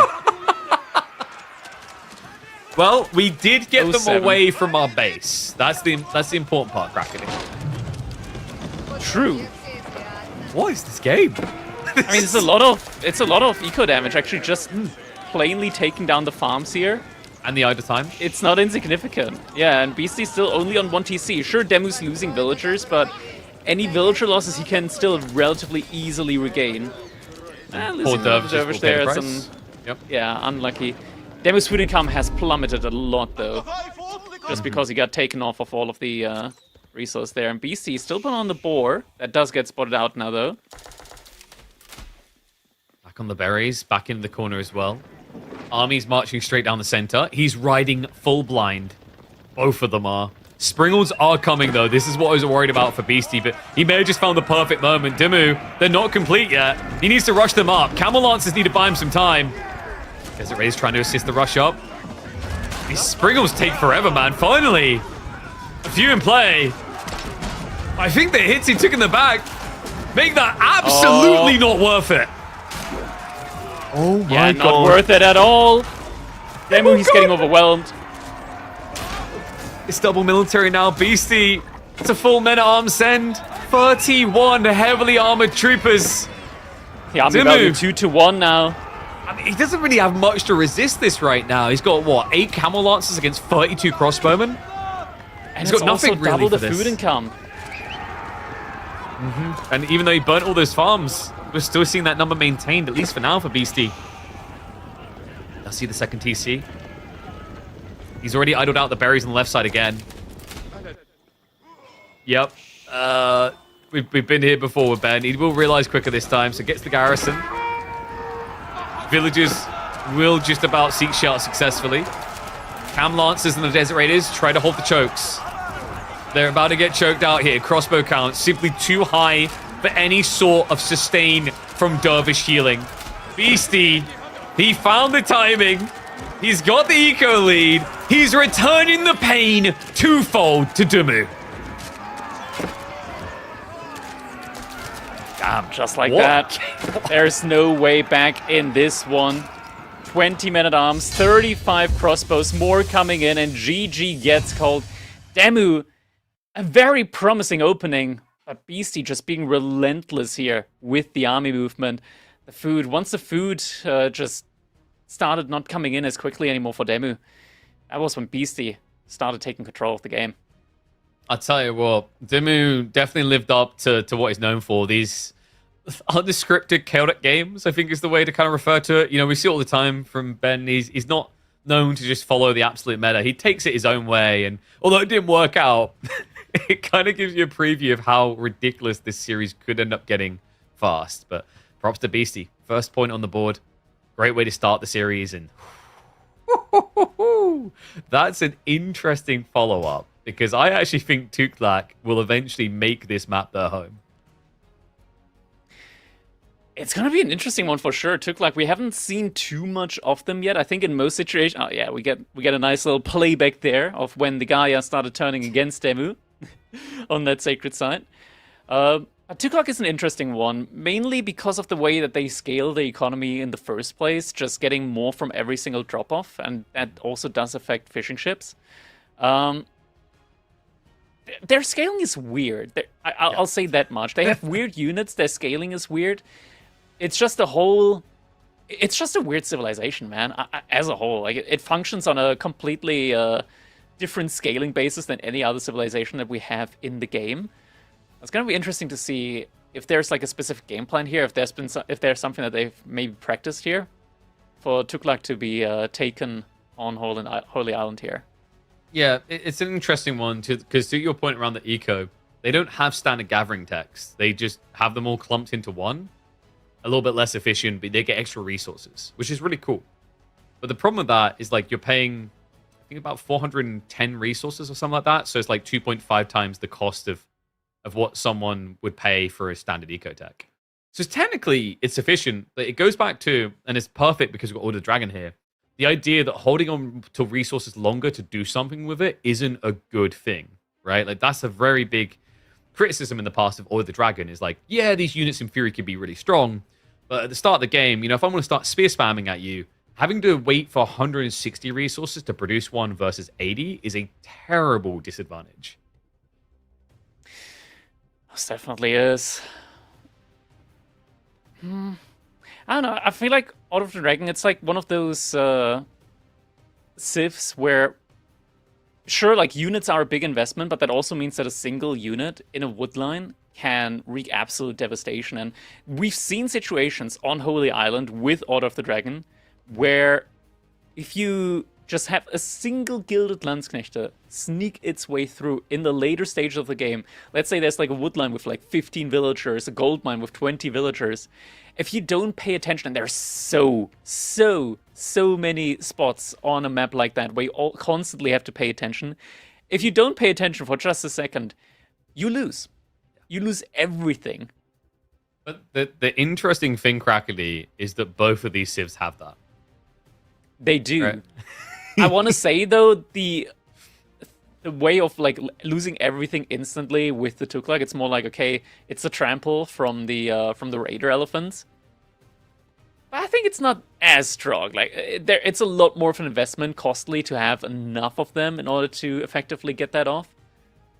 I would be there's opportunities for sure. I want to say like Tuklak is an interesting scaling civilization in this regard. And something especially is that when you go for the governor that reduces the cost of technology time, of your technologies, you get them even cheaper than a base cost. Yeah. But you research them in 5 seconds. That's a pretty good bonus, to say the least. And it means that you can take fights without blacksmith upgrades and without having them in queue. And suddenly you have them in, you catch your opponent completely off guard. Yeah, it's an interesting civilization all around. We just haven't seen that much of it yet because players, they like at this high level of gaming, you don't want to be taking risks. You don't want to be playing civilizations that you haven't practiced a lot with. Mm-hmm. So that's why, like, the main reason why we haven't seen a lot of Tuklak action yet. I think it's going to be a lot more in the future that we'll see of them. Yeah, they need the heal elephants change because, like, even if you encounter it, it's really disgusting how it plays and quite unfun to play with. But, you know, the other thing is because that is the optimal strat in Tuklak players' minds right now, you don't get to see the other side of it, things like the forts or etc. Because that healer comp is more about tempo control into a very burst-heavy lead into castle, right? And that's what we've been seeing consistently. Win or lose, that's just how Tuklak are always playing. So, yeah, I hope they change that up. I do hope they also buff the castle landmarks. I think their castle landmarks are, like, some of the worst choices in the game. Because House of Learning has a lot of very situational techs, and then Compound Defender is weird because it only discounts the base cost of a keep. It doesn't affect the upgrades.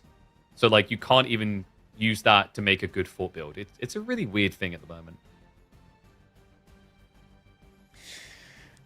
It is. Okay, but now it's time. It's 1-0 on the scoreboard, and we're about to be jumping into our game number 2 between Beasty and Demu. This one is going to be on Holy Island, a hybrid map here, classic on EGC. We're jumping right in. We got Demu in the color red playing as the Order of the Dragon, already building up that first dock. On the other side, Beasty playing as the Tuklak Dynasty, already also getting that first initial dock up. And here we also have the menace, or rather the elephant in the room with us. The work elephant. Just wait, do we have him? Oh, would you look at that? Beasty's not actually scouting for sheep with a second work elephant. Okay. On this map, is less important. The optimization it's not just needed, to get. yeah, you want the fishing up, right? Because that's the big boon. Is he's already getting 5% more on drop off, but that applies to the fishing boats as well. So get more fishing quicker, get more drop off, feels good. Or the Dragon on the other hand, I mean, we've been seeing them for a while look like a decent fishing civ. I'd never say the most dominant force in the world on a water map, but it has always made sense that this civ that is weird sometimes to play into these 2-pop unit types that has better economy would benefit from just building the generic boat types in a clash.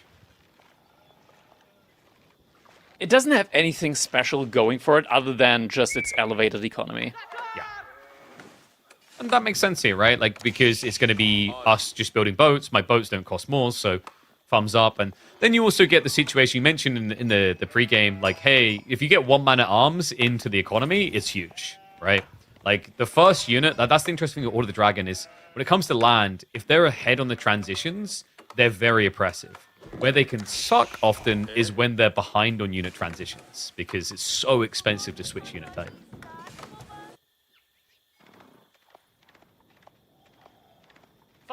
Beasty still gonna be in a spot to find a couple more sheep.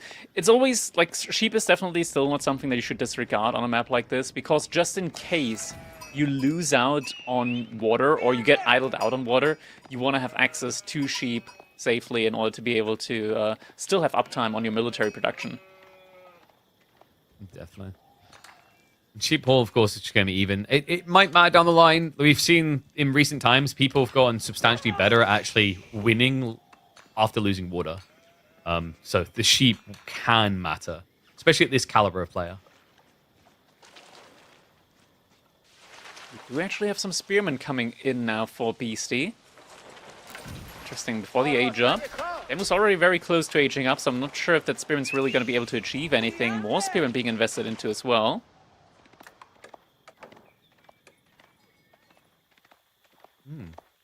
This has been popular, by the way, on Frisian recently. Is Tuklak just going spear rush in the Dark Age? Does make a lot of sense. The cool thing is, like, actually, it's a bit weird, but technically what you can do is, like, early on, if you did somehow, say, deny the dock, normally a person's going to be like, okay, whatever, you know, build archers, resecure. Fishing boats from Tuklak can actually stop that. Because if you pull one villager and there's, like, double fishing, yeah, pew-pew. There's a fishing ship actually making its way over from Beasty. Yep.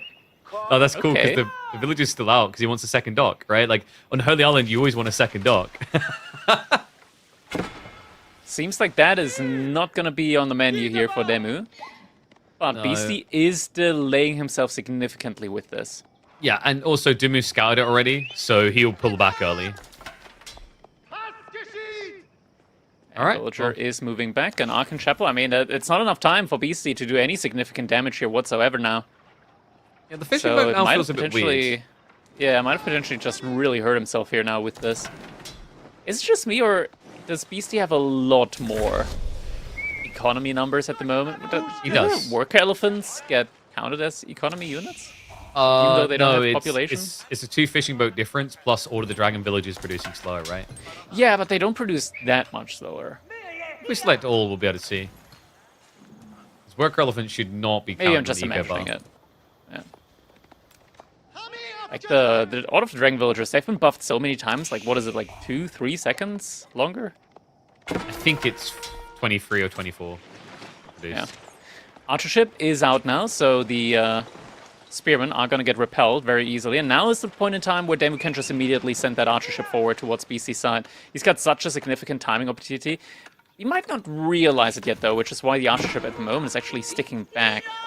And now Dome for Faith is coming in. By the way, maybe this is the map where we see the 2 black forts on the river. Okay, I'm hoping, man. There's actually a tech in the dock that I've not seen used once in a 2 black game yet. I forget the name of it, actually. It's to do with 2 bad forts being nearby. I think it increases the production speed of docks in the influence range of forts. I have not seen it even once.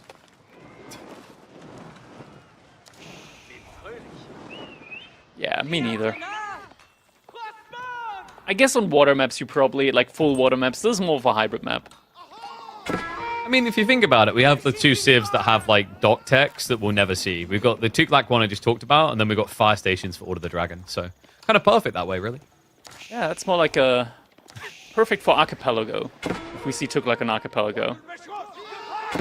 Oh, you don't want to pronounce it incorrectly, like you're really Italian? Archipelago. Like a piece of the Sure. pizza? I don't know who started that. I like that we just had vodka say, "How dare you?" He's like, what are you gonna do next? Say that like spaghetti bolognese ragu sauce is real bolognese? Yeah, Dol mio, a real Italian. And Some classic deli action there with the fishing ships. it's taking you back, isn't it? You remember Confluence for that? Oh my god, what a map!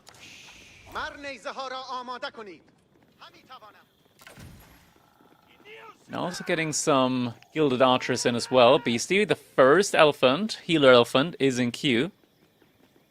Isn't this ridiculously effective against Order of the Dragon openings like this?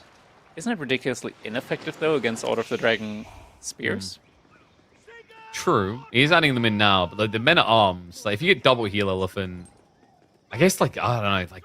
They got really good attack speed. Like, they're more like knights. Yeah. They're And you're like trying Order of the to Dragon, Gilded Men-at-Arms, beat knights. Yeah, and presumably you're trying to stand still here. Like, especially if Demu goes for maybe like an undermesh timing, he could be really annoying. Because Like, this is you the thing. just don't have Oh, the gold. yeah. You think the healing's going to come in time? It's not. Yeah, Like, because these guys, they hit so fast. It's 1.2 attack speed. You can manually click it, but no one ever does. So, like, I've seen it so often, like, okay. I think he hit the worker elephant there. So the villager wasn't even being healed at first. Oh, There is going to be a villager? sneak out attempt. Okay. That's I mean, enough he's ships got a there, ship but for Demu him. needs to take care of the... Needs to at least micro him a little bit. Gets the scout first. I like the micro focus there. Will be protected. So second dock's going to be coming up. Yeah, also wiping a couple of spearmen there as well. Ah, not able to get the kill. Overall, I think Demu's played this quite well, though. And you can see what he's planning for, by the way. He's scaling Gilded Archers. He's actually kind of floating towards castles simultaneously.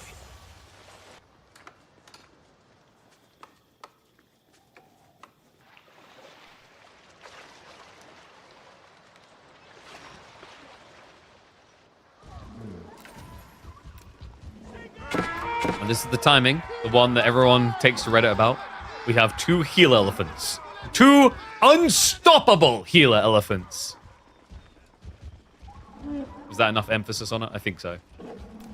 We're getting to a point where there's a good amount of archers out now for Demu. And this is like kind of the thing that you want to do when you're up against these healer elephants, because they have so much health and they can easily be pulled back. You don't want to focus them. You want to get to an archer point where you can actually just kill all the other units, and then when there's only healer elephants remaining, that's when you can take the fights against them. And this is where all the Dragon's archers specifically are pretty cool. I call them Gatling gun archers for a reason. Like, they're the only archer in the game that you don't really want to start a step with because they lose attack speed when you move.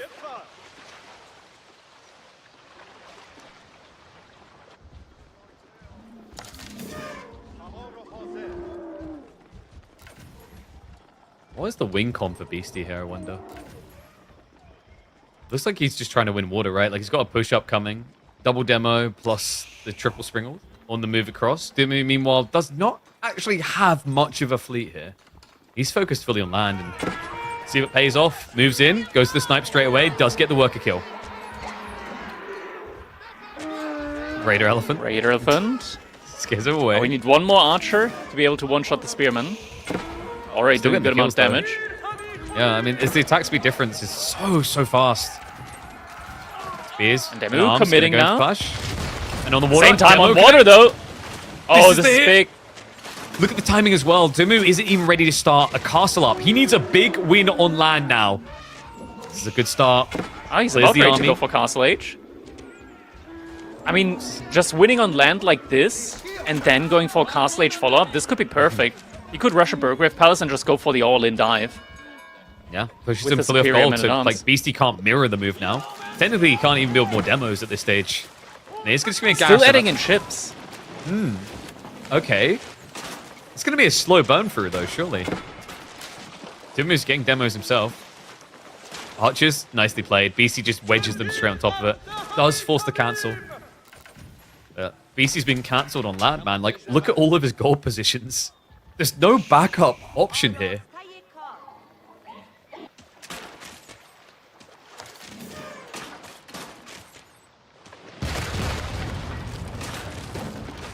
There it is, Burgrave Palace coming in, a little bit forward as well. I think Beasty knows that something's up. He's hoarding a little bit of food as well now. He is moving out to the second gold vein on the side, so might potentially find his way to an age up as well.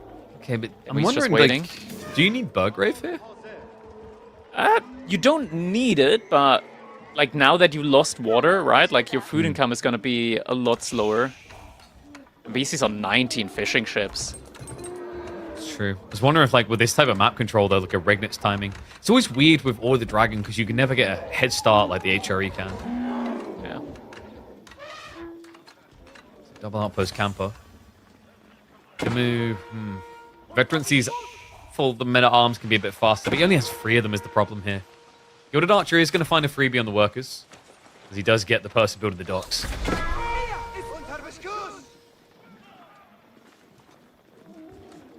Alright, fast imp, let's go.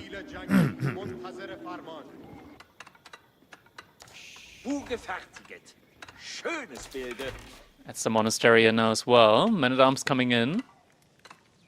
Beasty is getting close to his own age up. But the unit's about to find the villagers on the gold. This could be the timing. Veterancy's coming through in a few seconds. The heal elephants that might make it a bit trickier. Decides against the dive. Third outpost now being added by Beasty. It's another villager kill. Liability. Yeah, not that tanky at the moment, but you can still do a lot of damage here.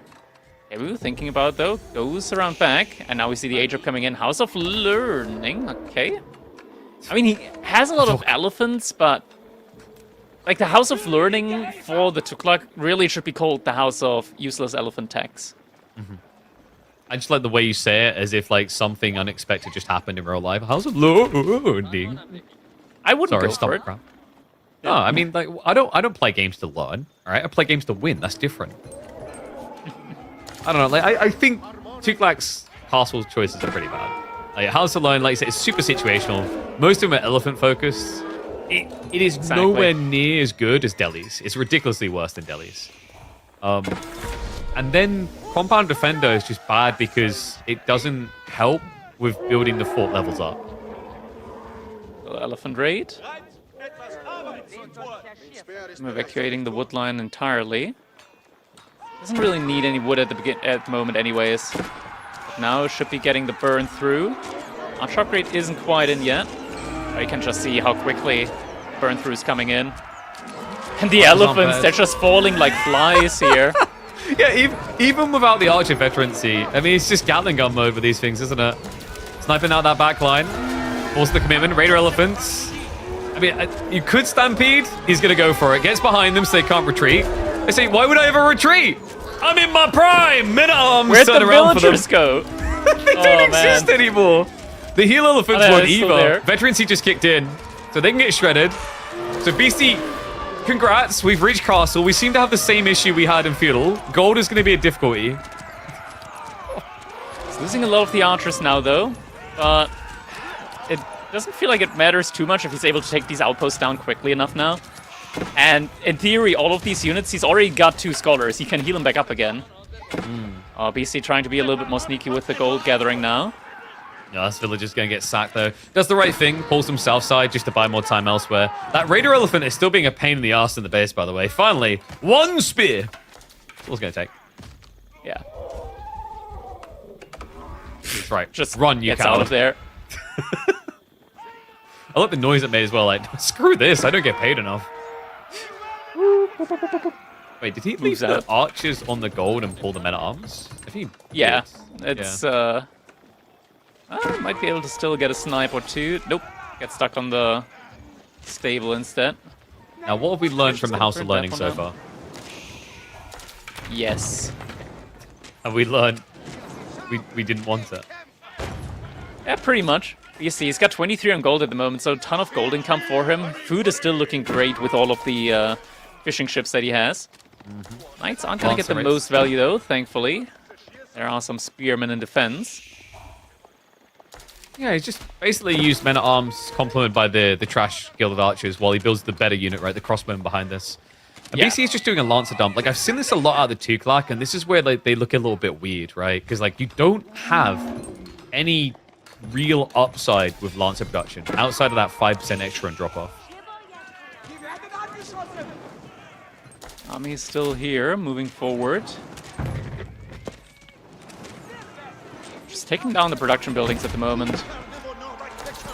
Might be able to actually get the knight there as well. Ah, barely stays alive. There's still a heal elephant remaining. But now reinforcements coming in. The gold vein is starting to get attacked again. Pushes in. Men-at-arms aren't going to be easy to breach here. It's an endurance race, and endurance races are not easy against the Dragon Boys. Pushes through. Looks for the sniper on the back line. The good at Archer's attack speed. You see how good it is. The shifts as well. Beasty in a panic. No. Those villagers There's wouldn't just no last way 10 out. seconds. This is brutal, The man. upgrades are so expensive as well. Beasty just can't afford the upgrades. No stone at the moment for any of those Tuklabut forts as well. Now a little raid on the wood line. Double Knights trying to find some damage opportunities. Man, this is turning into a rough scenario. I mean, we talked about Demu leveling up. He's really showing it off here. Yeah, great engagement, even though he lost the water. But now there's a transport ship coming in. And we know, Beasty on Holy Island, when he has water, he can be a little bit of a fiend, KP. He can be a little bit of a goblin, I want to say. A loot goblin, for sure, on these type of maps. He's going to need to move fast to that safety of the islands. Because Demu is not letting up. And interesting enough, look at the macro. We could have him. Yeah, it could potentially just take the entire central side there. The entire land map. Swabia would provide enough villagers for it at the very least. Beasty once again with a little sneak out there with a couple of villagers. Is this a fort drop? He's got a lot of stone. Might be, but if he goes for fort drop, then it's going to get revealed. And Tuklabut forts are just glorified outposts until they're upgraded. I was about to say, like, if he tries to keep drop it, like, it will just get burned. Yeah. So yeah, it's just for the gold. I guess maybe he builds one in his base. There you go. Yeah, he's building a fort on the stone. The spearmen. Are they gonna? No! Oh, he He finds sees them. it! I mean, it's only spears, but these are gilded spears. Chase is on. A long idle Beasty walk. completely housed. He's just taking down all the buildings. Tuklabut fortress coming up in the base now. But Beasty's completely housed. Oh my god. Without wood in the bank. Yeah, I mean, he can't touch God. the wood. He's moved to the east side of this to try and gather outside the area, but you're going to need a lot of houses, man. What? He's trying. Maybe build them around the fort. Wait, didn't he choose the... I think he chose the... I don't think there's a governor yet. Oh, no, it's Is Emir, it the it's Emir Emir. one? Yeah, he went Emir. I mean, he needs it. I mean, but the Emir problem is his got it. crossbows. Nah, yeah, his crossbows there. Hey, let's just burn it down as well, maybe. Why not? See, when in Rome, crossbows. Oh, yes, good old Emir warriors. Not faring so Never well. change. Villagers have to scramble away. It's just too many spears. And now the backstab. Oh, They finally get home. They ran all this way just to bring the problem back with them. He's like, I mean, I'm not giving up. maybe- I've still got water. Yeah, I've still got water. I'm just gonna drop Imperial Age on the island there. Then he can't kill me. The masterful Surely. strat. Keep upgrading the fort as well. Keep believing. Archer's going to dive past. Well, this looks peaceful, doesn't it? I think this is how people envision Tuklak. This is safety. Spear's still chasing. I mean, he'll get transports across for free. Yeah. Villagers, the rest of them are gonna try and dip as well. And Yeah, Imperial Beasty, about to go for Demu. Yeah. Please run. This- Please run. Likewise No, for run. Beasty though. Run. Please run. No way. Run, please. No. No. No! Oh my god. It's the Titanic. He's getting it! It's dead. Minus 12. And the rest are like, wait, where's the boat? We said hold the boat. Don't sink the boat. Oh my god. What a game from Demu. Yeah, and Beasty behind us. He's gonna have to try and go Imperial Age on the island if he wants to stay alive. There's no other way for him to stay alive, but KP doesn't have wood access. He needs to like go into naval traders for wood, but they cost wood as well. You need a starting bank of wood to make that work. Marketplace? Question mark? We can build a marketplace. You're gonna crash the market with that. He's investing think- into another transport ship instead. I think we may need to put the Celine Dion music on this one. Titanic on the transport ship, and now a sinking feeling in the base. If Beasty doesn't trigger a tech up soon, there won't be anything left to do it with. I mean, even if there's gonna only get so landmark much sniped. on that island. Yeah.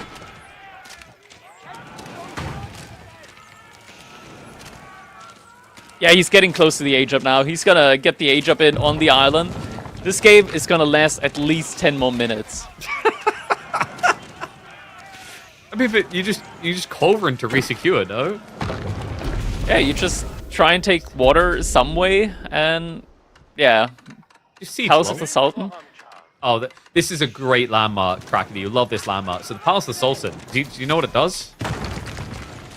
I actually don't. I genuinely actually don't know what it does for Tuklak. Wait, you really don't? I don't think it spawns the normal tower elephants. It's something else. No, wait. I know. It gives you resource. No, wait, that's the man side. It gives you resource for the amount of governors that you have. What is the? It gives you. It grants you a tier 4 governor. Oh. Yeah. So now we don't have to worry about the stone issue on this island because this island's kind of lacking the stone to use anything governor related well because both of your choices need governors. Yeah. That's not Oh my god, wait, he's not even gonna get it up in time. It's not up in time. No additional 10-minute games here. Demu! There it is. Oh, Benny Boy is back. Look at that. Cuts deep. Evens us up 1-1 now. Slaying out the Elephanto fun timers. GG comes in. Demu losing the water, but winning the war in the end here. This was an interesting one, I gotta say. Tuklak Dynasty, it's an interesting civilization, but it looks like the Out of Dragon in this game at least had their number. Mm-hmm.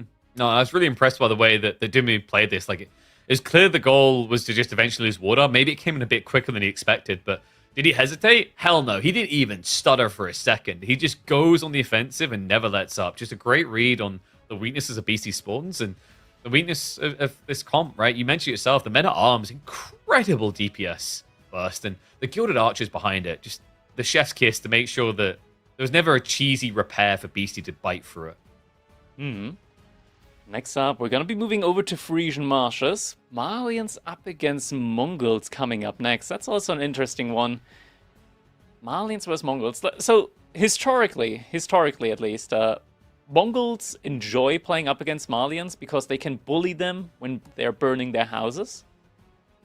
When they don't kill them in time, though, Mongols start molding. Yeah, Mongols are... I don't know how I feel about them on this map. They used to feel so good because of the Silver Tree build, but obviously trade isn't safe anymore on this map. Malians has been quite popular, though, with the adjustments, which did surprise... I don't know if it surprised you. It surprised me a little bit because the new version of Frisian always spawns the golds exposed, whereas the old version, you could actually RNG a free win. You remember the old one where like you Dark Age rush and then see that their gold was next to their tree line? And you're like, okay, well, that's kind of game.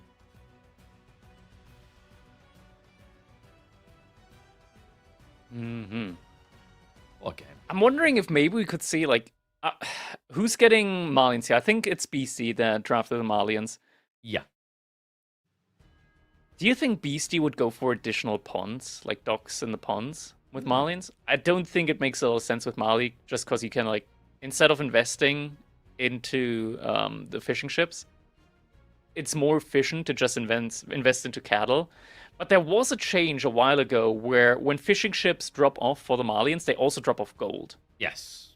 Yeah, it was made a while ago, and I feel like the only map didn't it change mattered on anything was... ever. It changed one map. Do you remember which one? It was Moving Out. Yeah, Moving Out, exactly. But to be fair, that's a map that we probably won't see for a couple tournaments. Yeah. You got to dust it off every once in a while. Like, all right, boys, new meta. What you figured out? Because I remember the time some of the players be like, I hate playing this map. And like, yeah, but we find it freaking entertaining. Please, keep suffering for our enjoyment. A little replay here. The Gilded Army just storming the base from Beasty. I think it's kind of interesting how they balance Tuklak Dynasty in regards to the additional cost on technologies, because in some aspects, I would actually prefer a much longer research time compared to the cost. Because some of these technologies are just so expensive, like you really need the governor for the reduced tech cost. It's so important to get, and I think a lot of players are still underestimating that. Yeah, I think it's like it's interesting the power dynamics of it though. Like, for example, if you have a good feudal, you tech up with like 15, 16 archers, whatever. Getting veterancy in 5 seconds is freaking crazy, and that's where it does really shine through as an incredible power spike. But you don't always guarantee that. Like in this type of game, it was a back and forth pressure. You didn't really have an army standing to upgrade. You do at least have the play to, like, these standard castle units are going to be strong like lancers. But like I said in the game, I just think the landmark choice doesn't really enable you at all. It's just like, okay, I built this thing now. It may be of some use down the line. Like, it actually feels like House of Learning for Tuklak is kind of a worse version of House of Lancaster's King's College. Because King's College at least gives me a discount as well, Yeah. It's a little 2-in-1, and the House of Learning for Tuklak. Like, you just look at the technologies there, and I remember I built it once in like a testing scenario. I built it once. I'm like, okay, I'm in a bad situation. Surely there's an upgrade here that can help me. That's for elephants. No, these are bad. That's bad. Doesn't help me. No. Okay, I'm dead. So, like, it's weird because I think there's one that can be useful right at the start as candor drills for the men-at-arms, but, like, it's very situational.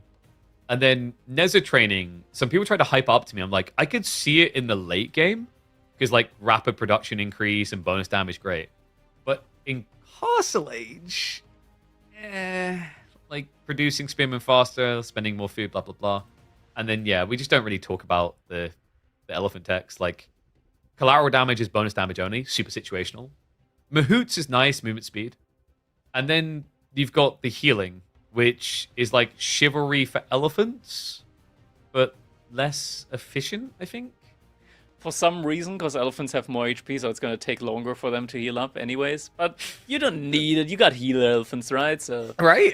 It's just weird. And then, like, that's what I mean when you compare to Delhi. Like, Delhi, they got home blades, they have mahoots. They're going to get these for free. Even the garrison houses is actually quite useful. Yeah, that is so useful. It's like one of the most useful upgrades in the game, baseline. It's crazy how good that upgrade is. Yeah, and you get them all for free. And with the Delhi build, you get them really fast anyway. And then, just imagine somebody with infantry trying to raid your base and they're just getting shot at by 100 arrows from houses. What happened? Imagine you came back after not playing for like 3 years. You're like, what? Why are my units dead? Why is this the way it is? Because I think that was, what was it that replaced? Because it didn't used to be that way, right? I think it used to be the mosques would heal around them. Yeah. And then they switched that out for that tech, I believe it was. There were a lot of upgrades like that just strewn around randomly before they kind of converged them inside of the landmarks. We still have some very interesting landmarks just strewn around. Like, for example, there's still the keep upgrade where suddenly, for some reason, keeps in other buildings. Some other buildings get like an additional, what is it, like +5 or +10 fire armor. Oh, it's just ridiculous. Yeah. No, for Delhi. Oh, for the Delhi, yeah, Delhi has it too. They get it as well, and they get it from their keeps. It's kind of crazy. Enough of that, though. We're moving in to our game number 3. Even serious now between Beasty and Demu, 1-1 each. So whoever wins this is going to be able to get the ball rolling again in this set. We got Demu playing as the Mongols here in the color red. His opponent, Beasty, playing as the Malians in the color yellow on Frisian marshes. This is huge. Remember, this is an elimination series. One of these two players will not make it to the playoffs. And it's crazy to say it could be either. I truly believe that. I think Demu has some aces up his sleeves, could catch us off guard. We know Beasty has recently returned to competitive. There's been question marks over whether he's ready to step up to grand finals level performances again. And this group stage may feel like the true test. We've already seen Beasty lose 3-2 to Puppy Paw, who got a 3-1 victory over Demu. So it really tells you just how tight these group stages are going to be. And adding the bonus of Demu already obviously scrimming Marine Lord. I mean, they were even live streaming those scrims the other day. So yeah, this boy has kicked it up a whole new level. And Mongol should be the sieve to kick up the aggression. I assume we're going to be getting a Rax opening. Looks like he's already moved out for it. And Beasty will mirror the Rax play. Okay, so Beasty not opting for just a simple outpost on his side, instead also responding with the Rax. Our production is going to mean, though, that Demu is going to, at the very least, have to invest a lot less into his spearmen. And if he just burns a single house, it's going to be a pretty big win efficiency-wise for him. These Donzos also cost a lot of wood. They do. And it's just overall more expensive, right? So 30 wood, 60 food compared to 60 food, 20 wood, not to mention stone supplementing you as the Mongols.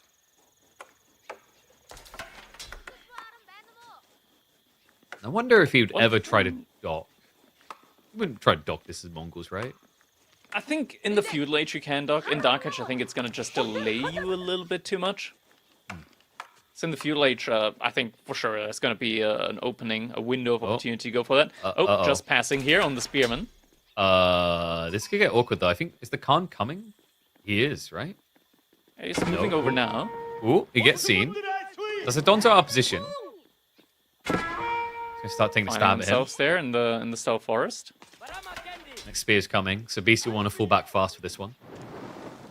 And the burn begins.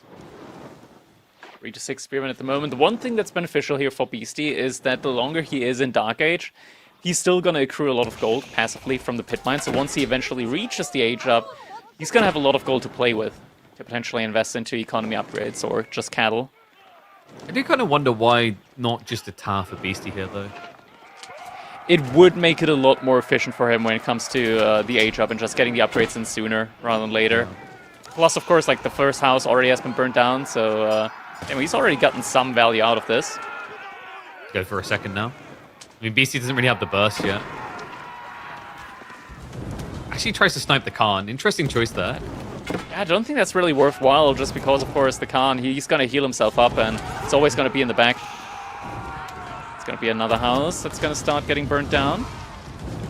It's a lot of value for Demu. You might want to back off now with the Khan, because this is the point where you can easily get sniped. Actually, just he clicks him in. He's like, no, I'm not going anywhere.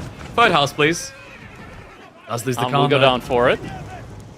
10 spears now. This is a classic Mongol build. Yeah, he's still just continuously burning the mud houses.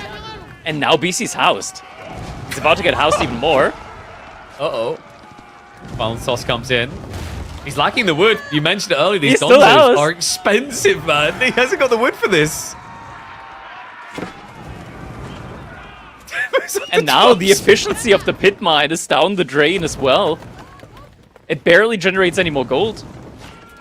It's down to like, what is it, 30, 40? It's 45 right 45. now. 45. 30 is the base rate. Yep. It's going to be convert on the earnings. I mean, I think you can try for the pit mine. You can arguably just like back off and be happy as well. The value you've gotten out of this, you know, the bounty system is already generating enough gold to age up. He's got enough gold to age up just from the bounty here. Oh my god, he has the gur out of the gold, but he never needed to walk a villager out. That's so efficient. Nancy quarrying down the way for Beasty, but it'll kind of be a little bit lacking on where you'd normally be on gold injection at the start of the age. I mean, I guess not to the biggest extreme because it's been a long dark age, but not for good reasons. That's pit mine down. Yeah, I mean, actually looking at the gold, typically by the time you hit Feudal Age with Marlians and like the 6 houses that you have at the beginning, you would be at 270 gold. So he's actually, like, even though this was a much longer Dark Age, he's behind that. So this was excellent value here for Demu so far. Yep. Now, just guarantees any attempt at pit mine, I can burn again. So Beasty marches forward. And by the way, Demu did set up fishing. He actually got so much value out of this. It is absolutely absurd value, but Beasty did just find that. And now the Donzos from Beasty might actually be a little bit out of position here. He's going to be able to pick off a Spearman. Nope. Ooh, Spearman does make it out alive. Gets him away. He's also now trying to cut him off. A little bit of a gamble, though. Demu doesn't have the Khan here. He doesn't know exactly where he is. We'll give chase now. Cut off not quite. Beasty gets back. Yeah. You might be able to catch an injured spear here? Probably not. Not able to get it. Might be going for a little turnaround with the spear throw. Nope. Sides against it. BC did continuously remask Donzos behind this as well. That's even further of an investment. Guess we're just getting the classic Donzo jab build then, with no gold? For time being, at least, yeah. Hard It's time to get rebuilt. Demu, Demu. We move with the spears. Yeah, lose a couple of them here. On comes in. Numbers don't look good, On though. as well for Donzos. Yeah, might just want to run away. Could use movement speed arrow. Just get away a little bit quicker. Oh, yeah, you definitely want to use it now before the counter just dies. Never mind, he's dead. Nope, he's gone. I think Beasty's stabilizing it here. I mean, it's because Demu is being greedy, though. He's gone for a second pawn now.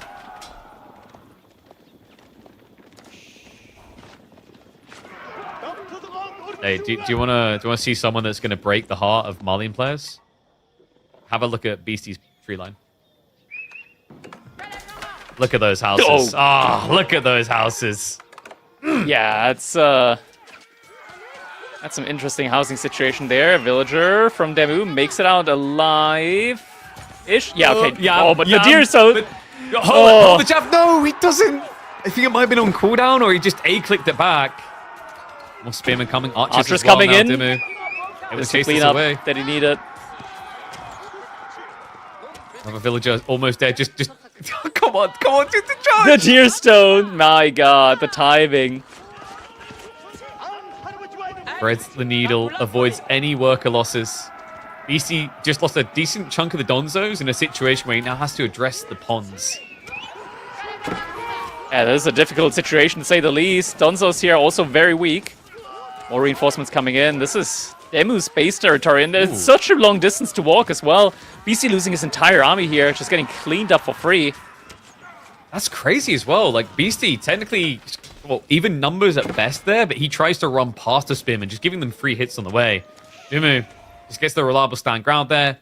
Now the archer's able to scare away. Beasty has started to add in javelins. Only one, very humble at this moment, as he's still one pit mine with not a full pit mine. He's only now getting the houses up again.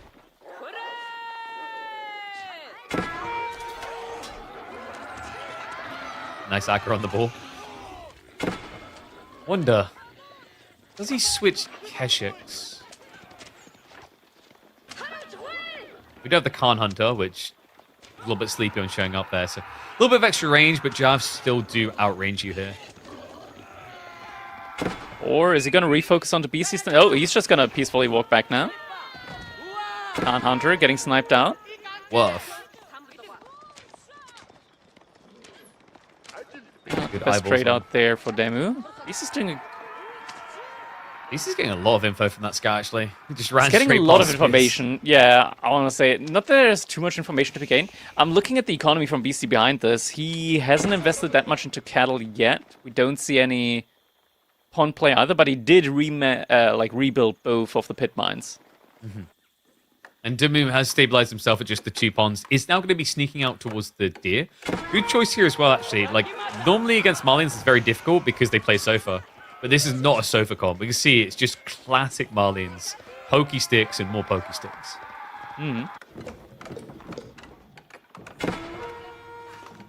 Also at a point now where D-Stones could be moved forward and would definitely benefit from that. First Blacksmith upgrade coming in for him now. Beastie already halfway through with his first Blacksmith upgrade. Also getting Wheelbarrow in now as well. Starting to posture around the pit mines yet again. Goodbye, Khan Hunter. Maybe not. Able to keep him alive, barely. Limps along. Javelins don't even try for the coup de grace. Be ambitious to try and burn this down again. Yeah, now that the Javelin throwers are here, there's not going to be any too effective trades, especially now that the armor just completed. Like, these Javelin throwers barely take any damage now from the archers. A horrible trade for Demu. I mean, he's maybe looking at advantage to steal arrow time and not expecting the undermesh. That will force him away fully. He's got a lot of food and gold coming in the next minute or two because of that deer pull. Wonder, is now the time where you consider Keshik? I guess it's kind of difficult to dive into the corner of Frisian with Keshik play. So just more pawns. It's a very nice scaling opportunity here for Demu, making good use of it.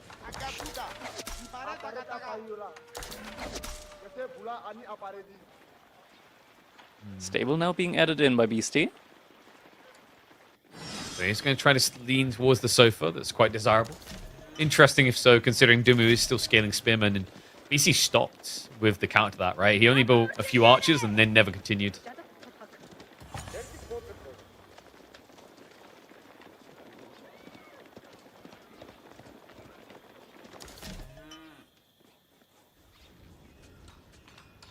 Gathering on the deer still going on. Yeah, that's a lot of villagers on there. We're still just adding in spearmen behind this. We don't have any cavalry yet from him. Yeah, It's always difficult against javelin throwers. You want cavalry like horsemen in theory, but they can still be kited out quite easily. I want to say like you can just run back into the base. Kashyyyks on the other hand, though, it is a good moment to add them in. Yep, get a little bit more gold to help you add them in, maybe. Tries to go for burns. No Yam still. Just not replacing that deer stone in his base. Demu stepping up, trying to take down some of the javelin throwers here. Go snipe at least One one. down. Gets the burn as well. Goes straight for the pit mine this time. Seems to feel that he's confidently got the numbers. Does feel a bit ambitious though. Beasty starting to split the damage to get more kills. Spearmen are going to start giving chase. Archer count non-existent. The burn power of Demu is not absurdly strong here. He is starting to macro up a bit, but I think this is just because he's focused on the micro. So just maximum javelin throwers here from Beasty at the moment. This could fight him though once Demu reveals the Kashyyyks. Yeah, it's solely javelins. Like, it's almost like you're prepping for a Farimba build at this stage. It's a classic, it's a classic Canadian army composition here. Movement speed, nice gap close, gets to hit him with the spears. Jabs. Arguably, maybe just about overkilling archers here. I like the way he's just strangle holding him. Like, we know the economy should be better for Demu with the pawns. He can see he's up against Cow. I think he did glimpse it slightly. We're up to 12 currently. But it is... Yeah, that happened very quickly.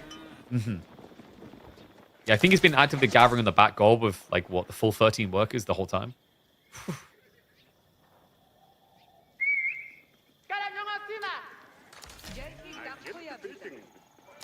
wonder if you Kurotai this game.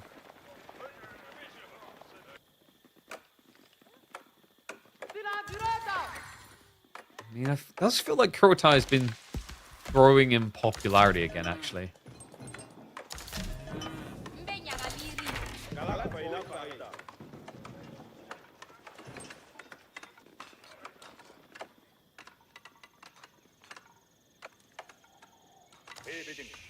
Yeah, we fall back to the berries now. Yeah, military just getting amassed. Oh, the Kashyyyks do get revealed. Scott gets taken down, but now Kashyyyk play is visible. Demu behind the stove. He's just going up for the H-up. I think you can justify Kurotai here, considering he just queued up 5 more archers as well. Yeah, Kurotai would make a lot of sense. Also just gives you the ability to completely annihilate the javelin throws. And if you play in conjunction with the movement speed, it allows you to chase non-stop. Yeah. Yeah, get the upgrade in for the movement speed on your packed up buildings, and then you can just move forward with the Kurotai and the Deer Stones. You can park them inside of Beasty's base. Yeah, Kurotai is coming in. Guess she's going to be a bit of a nuisance here. Outpost will secure the area to get out. 26 seconds away, though, Demu. Hasn't got the pack up tech queued, has he? I don't think he ever selected it. There we go. Then he knows his times. Not improved. A little bit pricing the stone. I think he wants to use it elsewhere.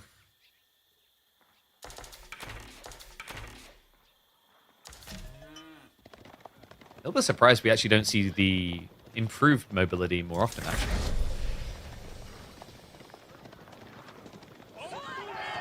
Tech up complete. Beasty. What's the response going to be here? Sofa's looking for a raid in. Yeah, get out now. He was about to box himself into a corner there. Good read. Well, he's got problems on his way. Veterancy for Archers just got queued. The Kurotai and the Deer Stone have both been packed up. Demu is getting ready to send.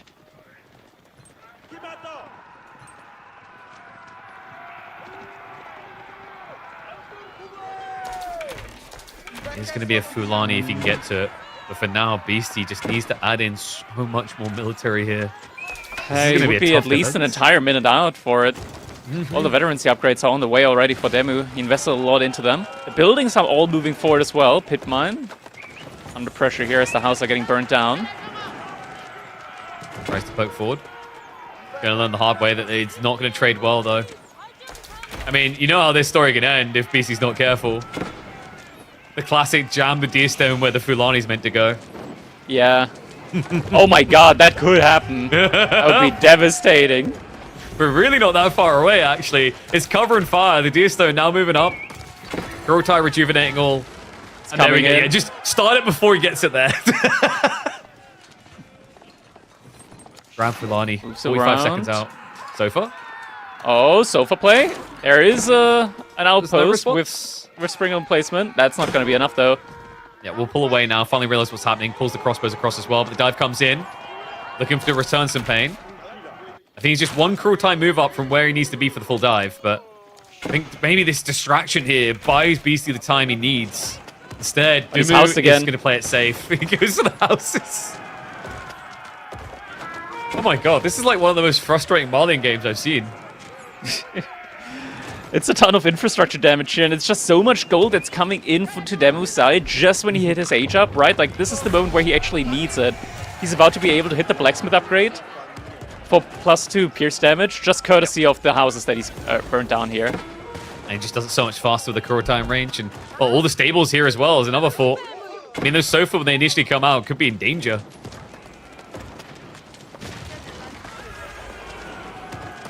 Methodical approach out of Ben. Food gold reserves are building up. Might want to just reinvest that into additional Keshiks. He's just rebuilt a ton of houses to be able to stay. Oh my god, can we look next to the woodline, please? Please. Look at it. Look at it, guys. Who's a Look next SimC to fan? Woodline. It's exactly what you don't want to see if you're a Marlian, Yeah, there's a mate. couple of houses here. Oh my god. He's like, okay, yeah, just get them all up. We're stuck here now. Sometimes you gotta do what you gotta do at the same time. Beasty coming in with a counter 8. But Demu keeping reserves back at home. Just raw Archer Master try and overwhelm. I mean, it is a lot of spearmen from Demu as well. Good lord. Just in the wood line. Gonna have to evacuate. Will do so in time. Still more infrastructure being burnt in the base of Beasty, and he's running out of space to rebuild. We'll rotate rounds. Spearmen now do have the Yam buff, and the gold just ran out, so should actually probably thank Beasty for that. Just letting you know. Hey, time to move on. Moves close to the front line. Moving in towards the cow. Can snipe them down. This cow's down. You're getting sniped. Dortai is going to be Fight big gets for this taken. defense arrow as well. The spear's moving forward. Archers are going to be overkilling here as well, and he actually exposes his javelins. He sacks the javelin to buy time. He is Does have enough getting archers though. Should be able to hold the line here. There's not enough of a front line for Demu to remain here. And now he doesn't have any more burn power remaining here. Needs to fall back for the time being. Yeah, no men at arms, not many Keshiks.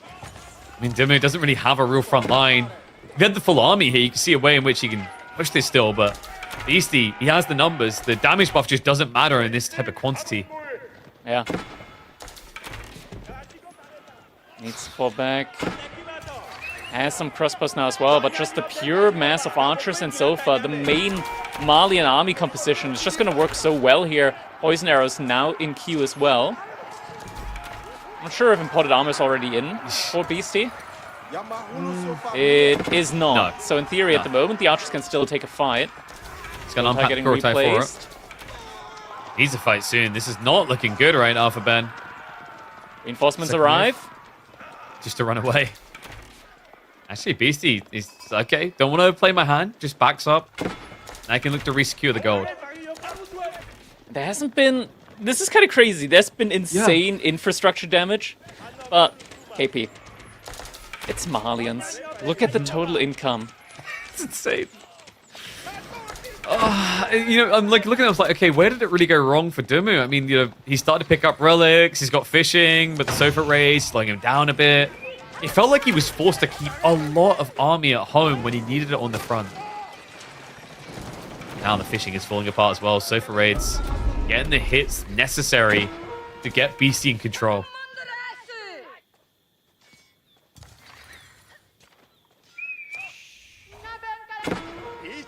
I've got the Kurotai on the approach again. I think this is do or die for Demu. There's no slip back and look for a later timing. We know how this story ends if you do that. Marlian's the ultimate Zerg sieve for very lethal. Once again, houses start to get burned down here at the front side. Kurotai wants to get deployed. And gets deployed as well. Front line gets brute force straight away. Spearmen clear it. Mass archers is the bigger challenge here, though. Defense arrow is going to get activated. needs to get his army close, though. It just feels like a lot of the time they're A-clicking houses, if I'm not mistaken. Yeah, this is the difficulty, right? With the ranged units, just getting stuck on the houses here. Don't quite have the range that they need in order to get to the units. Easton's trying to get away here. Might be the perfect moment to try and get a few kills, but I think Beasty just has too many numbers here. It's the archers are so many.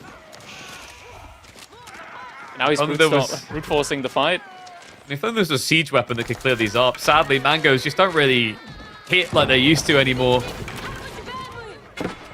Outpost in the front line. Villagers getting sniped as they're trying to build up the... Oh my god, he's lost so many villagers. It feels like he needs a switch in a horseman, but he just doesn't have the food for it. And he's getting hit on the gold again. Beasty just went straight into the economy. Perhaps down a bunch of the gold workers is still fighting more. This is over.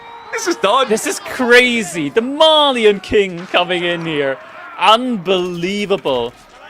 How Demu did so much damage to Beasty, but it just didn't matter as Beasty got the cattle transition in, got the cow boom in. This is crazy how he was able to win these fights. Kudos to him. Demu, he's still trying to keep his economy working behind this, but it just feels like it's all for nothing as Beasty with the ideal Malian army composition. 135 population to 50. Able to now dive into Demu's base.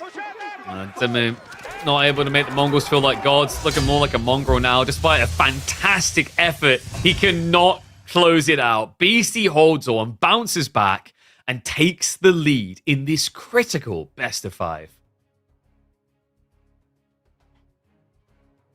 So now, with that, Beasty, he's going to be positioned at match point for him in this best of 5. Demu, he's going to have to win 2 games in a row now to win out this set. And never forget, whoever loses this set is going to be out of the tournament. There's no second chances after this one.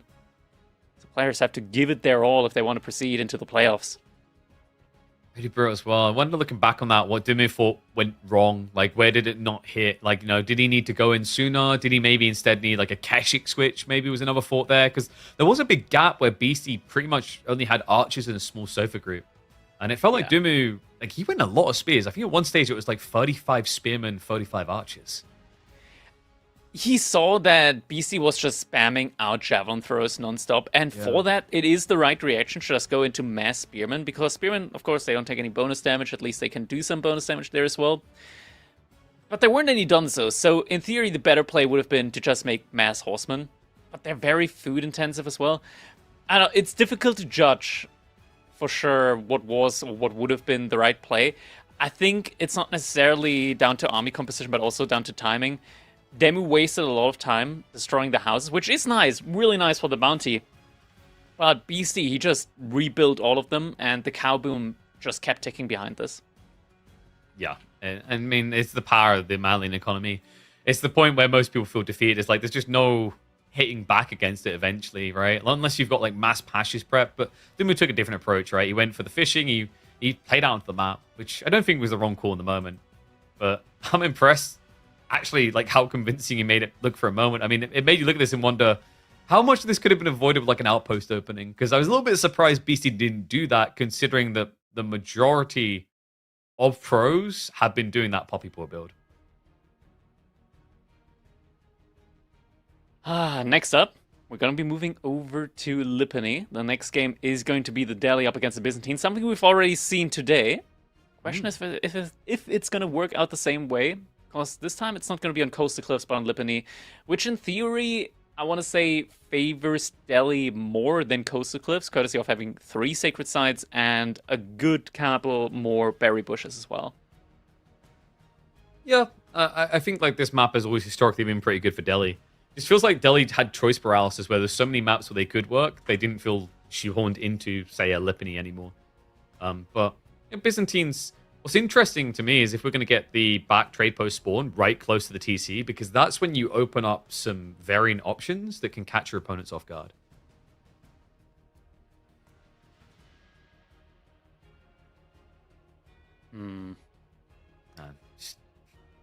I think that this is like an interesting thing to think about when you watch these type of fights as well. It's like often, you just think, oh wow, Kurotai, Archer's better, so Archers win.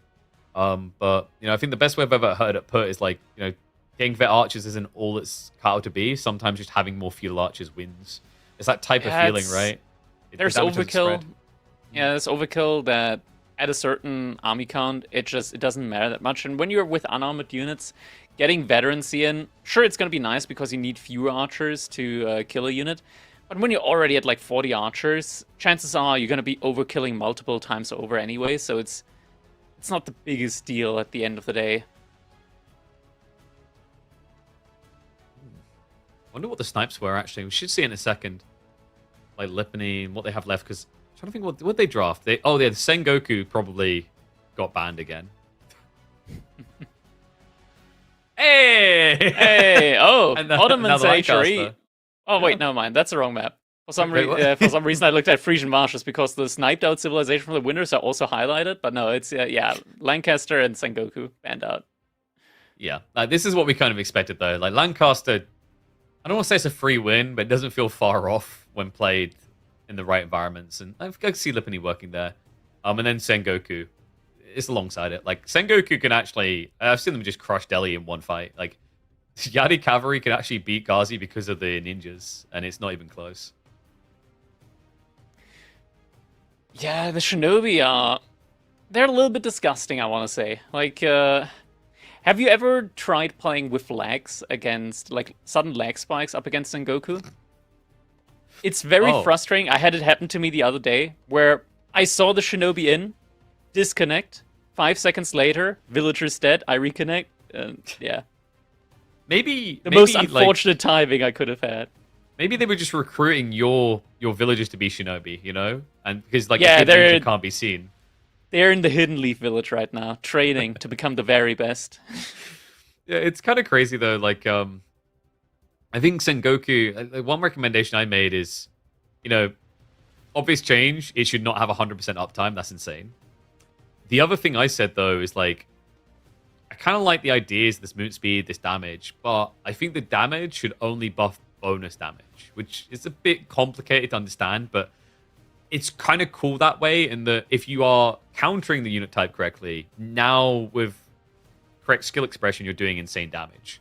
Instead of like right now where I don't understand why hitting someone with a grenade makes a mounted samurai hit harder than a gilded knight. Like I can't. That doesn't make any sense. But KP, we've had this mechanic in the game for a while with the Grenadiers from Shushi's Legacy. How come players are just now complaining about it, huh? Oh, that that's doesn't right. make any sense. Oh, you know what it is? If it was so OP, people would have used it with Shushi's Legacy. Yeah, but it's because you can see the Grenadiers. The ninjas are hidden because they're ninjas. That's the difference, clearly, right? They fade into the background. True. You know, like, there's nothing more powerful than picking Sengoku and turning on your Naruto OST tracks, you know? Nobody can stop you. But, I don't know, like... You're giving me some excellent ideas there. There you go, man. That's your next piece of content while completely molding out about it. I do feel bad for Ryokan, though. Like, I think even once they've tuned Koka down, Ryokan is still a terrible landmark. I think there are some very easy ways to tune Ryokan into being a very solid landmark by turning it into a Matsuri as well.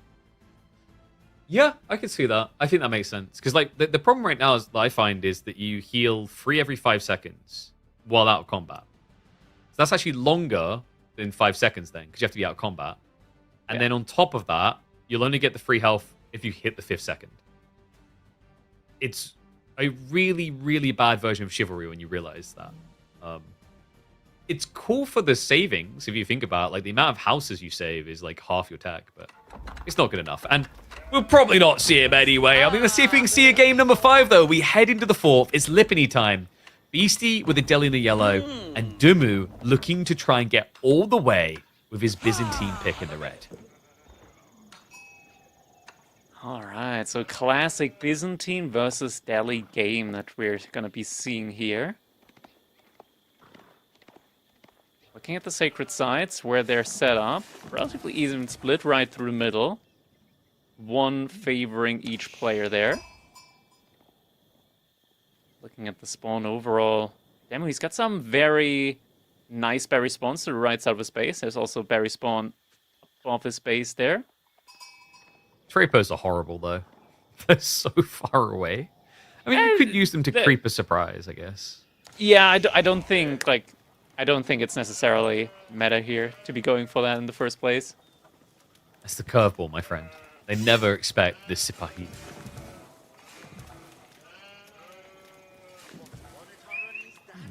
So even split so far. Yeah, like you're right. On the berry spawns, also, the thing I like for it is just look at the natural defense of the cliff. Like, it's a very wallable area, actually, to secure all your berries on the east side. Oh, and we got the perfect mirror. Awkward. Oh. Wait, what? Why did Demu... Oh, Wait, the sheep thief. But why did Demu I don't steer know. off? I don't know. I guess he was out of sheep? It must have been that he was out of sheep. Yeah, because maybe he thought about going behind Beasty space for additional sheep, but decided against it. Also, I think... Now trailing where Beasty already was, but could potentially find the 2 sheep that he missed. Also, I swear Demu was a little bit closer on that sheep near the base. I'll have to double check it. I know why, if so, and it breaks my heart. It's like the slot priority in lobby is a thing. So like if you both hit a sheep at the same time, the person in slot 1, I believe it is, gets priority on the check. If only we had more cores. If only. Dome of Fate now coming in for BC. So he's setting himself up for that classic scholar boom-ish knowledge play. Books. Woo. Knowledge. I'd never be a Delhi player, Krakody. Good. I only read... And you'll never need to be. I only read those thick cardboard page books. And that's only because I got a kid. Alright. Otherwise, like, the closest you'll get to me doing full, proper, literate reading is going to a Warhammer Liquipedia page and reading all the lore. The only type of book I read is a software manual for software for Windows XP for industrial machines. Wait, what? The company's too cheap to buy new machines. I mean, to them, new is probably Vista, so you probably should be thanking them in that case. Could be worse, right? Actually. Okay, so hot take. If you had a good PC at the time, Vista wasn't that bad. Yeah, but XP was better. No. No, what do you mean no? Well, that was a great debate. Thank you for stepping up to the podium. I've listed all of your complaints. We've got NO. We even took up 2 lines for it. Vista had the arrow design. It looked so good. It's all about Windows 98, okay? Peak time. Age of Empires 1. A mouse that had a literal rubber ball in it. That if someone really annoyed you, you could like open the mouse and pull out the ball and throw it at them. There was that good time when you open up your cereal, Kellogg Frosties, and there's an Age of Empires 1 disc inside with it. Oh, I got gold edition for the Mac Mac Mini. I got Asterisk versus Obelisk like that. Banger of a game. But no, like I mean that was a legit strategy back in the old school LAN days, you know? Like if you're up against an opponent in Age of Empires 1 and you're losing, but like you're at a clutch fight, what you do is you like select all your army, A-click, and then you'd open the bottom of your mouse out, take out the rubber ball, and lob it at them as hard as possible, right? And then they're distracted in the final fight, and you just win because of A-clicks. Underrated strat, really. Right, then we're now also reaching the feudal age. Already about to be on system level 4 as well. Yeah, and he's already establishing to the east side, so he's already scattered out. I wonder if he just tries to wall this quite early, like maybe at like 8 minutes. I guess you could technically just outpost defend it, like between the berries. Guys are ready taking down the last couple of sheep. Oh, he's about to hit him. There we go. Got him. I'm sure this will not turn into 600 more food for a Civ that gets Pro Scouts for free. Yeah. Surely not. Surely not. First couple of Limitani coming in for Demu, just to make sure that he's not going to be caught off guard by these Ghazi Raiders that are harassing his scout in his own private domicile. I was just thinking, once we get to like the bracket finals, etc., I'm looking forward to seeing the series. Like, I like to see my Age of Empires 1 ratio. 4-3. Damn, I can't believe there was a time where I was willing to play on a 4-3 mono. Feels so weird to say now. Gazi are at least going to keep him at home. And this is aligning nicely. We've got the sanctuary timing, so Beasty should be looking for sacred sites momentarily. Oh. Gazi giving a little bit of a run around. Do we have reinforcement? Yep, reinforcement Limitani are there on the berries. But still, Beasty is keeping Demu in an uncomfortable position, and the archers are now stepping forward as well, while there aren't any mercenaries out yet. Ekratoy, I think I just heard it being used. First archer is there now as well. Okay, yeah. I wondered if he's waiting for like the double pump timing to confirm what he needs. Because like this could have been a game where javelins looked pretty tempting, but it is going to be the classico, good old lombos. Pushback does deny the scout, which is pretty annoying for Demu considering he does not have a stables. Not yet. Might need to add that sooner rather than later. First bunch of mercenaries is in queue now. Demu has not gone for an outpost yet. He does have the resources for it. This one's the Gazi. Archer count just not really feeling substantial. I mean, he's actually losing archers quickly. Limitana are dying. We have the undermesh on the way, which is a huge boon for Demu, considering that Beasty doesn't have a blacksmith yet. There's the first couple of longbowmen now. Be able to fight off Beasty's archers with that. Behind this, we do have the sacred sites being captured up. Good snipes though, Demu. Just shrinking that archer count quickly. Maybe being a bit greedy. He could like split the micro, but still good pacing. Needs to be quick to try and intercept these timings. Has got enough for a second group of longbow. We have to remember, level 4 system makes the production pretty fast. Oh, this is cheeky though. Beasty. And rotate around the back. Archer count is pretty high for Delhi, so they could even think about just sniping out the lombos in a trade. Instead, they're going to bog down on the Limitane. Which is not fast. Lombos, do you go for the Scholar?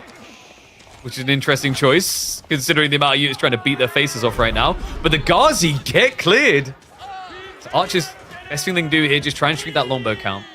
Reset him to 0, and then come again. Longbows taken down. Second batch still going to be coming in.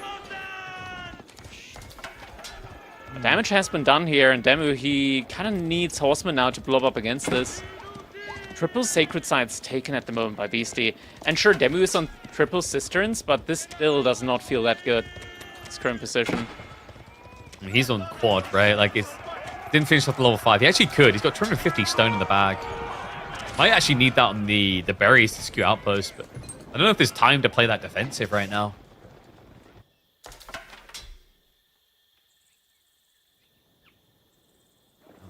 Kind of a crazy first fight. I wonder if, like, in hindsight, Demu would have just benefited from 2 or 3 horsemen early on. He's doing it now as kind of a recovery mechanism because this is where it starts to feel painful, right? Like, Byzantines are usually make or break on those initial lombos. If they can't scale them quick enough, they tend to just get outplayed in the fights. So behind this, moving out to the external food resources. Pro Scout's about to finish up for him. Can we check Beastie's base for a blacksmith? I'm wondering if it's built and he just didn't queue. He does have 2. And he literally just dropped double. Queued it up. Yeah. Pro's going behind us as well. We're getting close to a point where Beastie can potentially just, I think for a castle age up as well. He's got a lot of passive gold income at the moment. Hasn't really been answered. Demu now with some horsemen, trying to decap some of the sacred sites. It's just insane amounts of gold at this stage. Demu's also trying to play risky with his economy, but he's supplementing the risk now. We do have the walls coming on the east side. I think he's set up outposts on the deer berries in the north. He is now successfully decapping center.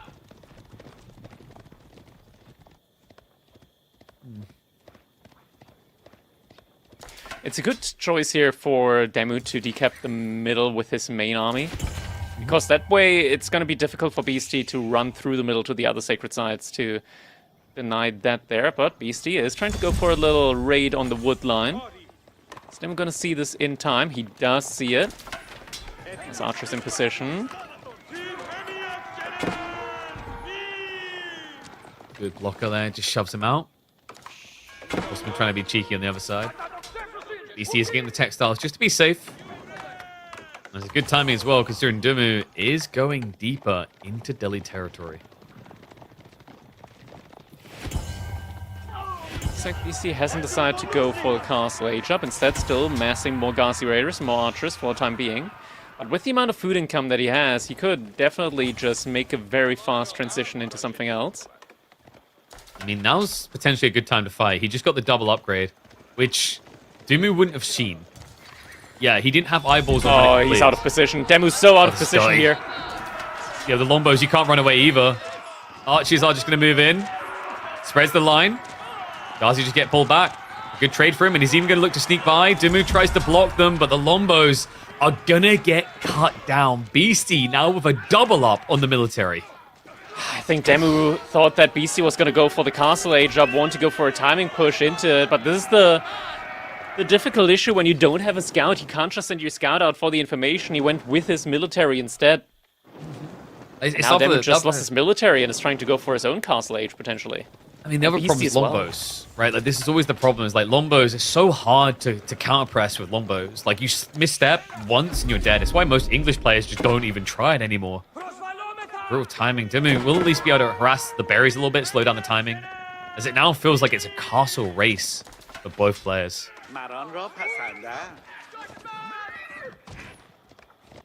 Horseman will be scared away eventually, but what's happening here? Spearman yet again. Oh. No. Out of position. This might be a problem. Lombos, stop trying to counter Ghazi. Less than ideal. Just forced to reinvest. So it looks like Demu will not be finding his merry way to castle anytime too soon.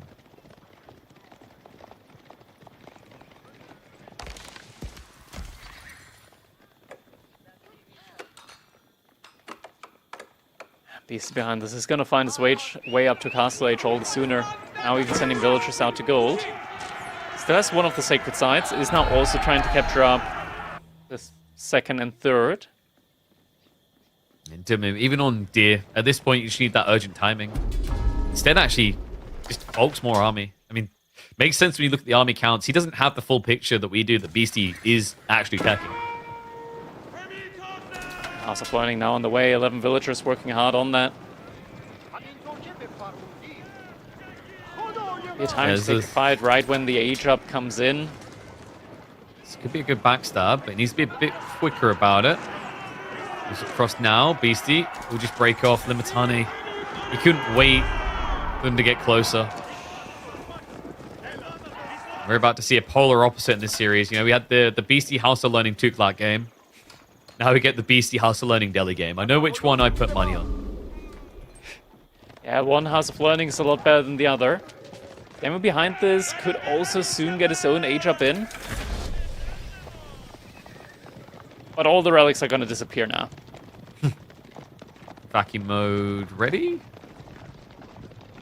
He's got some scholars in precision, yeah. Probably busy just clicking all the upgrades first. As we know, you have to cycle all your buildings and drag your face across the keyboard every time. One relic picked up, 2 relics picked up. Little Wallalow. 3rd relic, 4th relic, 5th relic, every single relic picked up. Well, he should be able to intercept at least one of those. The others feel like a foregone conclusion, though. He just doesn't have enough ponies to get everywhere.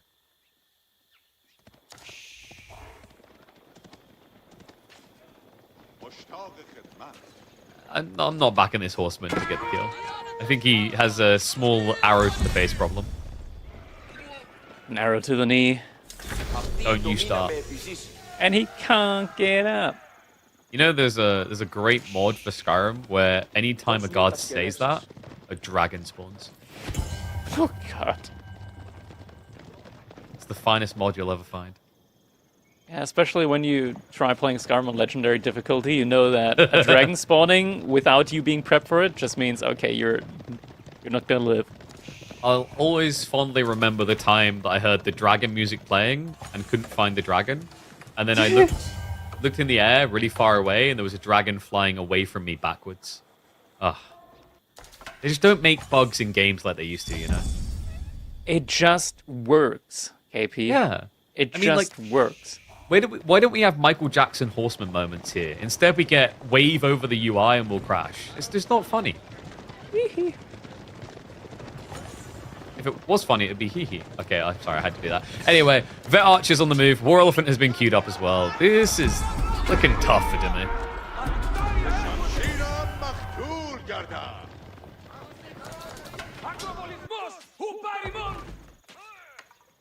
He's getting a little bit of trickle raids in. Is that another villager coming? I think he just ran away now. So a few horsemen would be annoying. Beasty can just like send 1 or 2 fresh units over to deal with that. Demu has an army in the base, trying to get some cataphracts in as well, but it's mostly just Lombos. Beasty has so many more numbers in terms of archers. Clash is coming in now in the base. Don't think we have any outposts. Yeah, but he's pushing without the war elephants, so there is a little bit of hope here for Demu. Except for the fact that the Ghazi have found all the economy. Good lord, Demu was like a third of his workers at least, just idled out there. 1 counter to hold back an entire wave. Lombos are going to turn onto the unit that's meant to counter them. But he is traffic jammed in the choke point here. Cataphracts holding on. It's a hell of a lot of idle though, and I just kind of feel like you're delaying the inevitable because the war elephants did just spawn. Vultures inside the outpost. Never mind. Going back to work.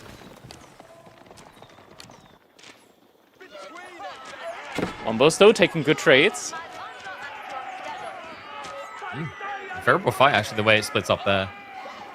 I mean, Beasty, where Demu are now the war having more elephants? numbers. Did he rally them defensively? I don't know, but there's many of them, KP. They seem to be breeding. They are plentiful. And you know what the best part is? It's a Delhi game, so when a fight happens, we can zoom in and not go deaf. Unlike those 2-clack games, where zooming Those in... elephants are rather noisy. Yeah, like I think they're the ones that like rank high on the noise pollution, you know? Devalue the real estate. Painted shield upgrade coming in behind this as well. Demu needs gold, more cataphracts in queue. The issue is cataphracts, they don't really feel like a solution to the elephant problem. That is that has been kept hidden so far. Yeah, you kind of need crossbows, don't you? And Byzantines, it's not impossible to see crossbows from them in games. It feels a bit impossible in this particular game. It's much more realistic to just go for the Mass of Lumitani, which arguably is also a really good counter to the elephants in combination with the Painted Shield upgrade. Like, they are incredibly quick on their feet. 1.44 tiles per second movement speed. Yeah, Teardrops is a game changer and also works really well with the Cataphract just to bulk them up also.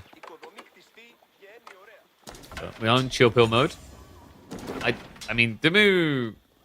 I don't think he saw the elephant still. Yeah, not yet. It's just, you don't expect there to suddenly be 7 war elephants charging at you after you just beat back Beasty's army, right? Like that's just something that doesn't typically come to mind. Yeah, it's like, imagine you're in like a long medieval war, right? You take over the whole kingdom, the guy's down to his last castle. You're like, I've done it. We've beaten him. And then the main gates open and a dragon walks out. Like, why would you have waited this long to use that? Why didn't you begin this war with that? That's how it feels sometimes with Delhi. Just like they back off for a moment, like maybe he's just building a castle, maybe he's padding his economy. Oh, no. We've just got a circus.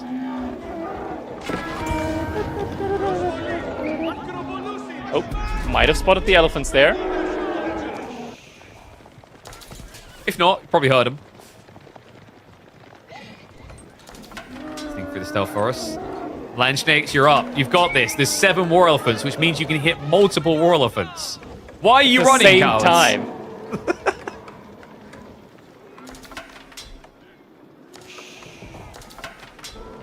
I think that's not the way he needs to take the fight.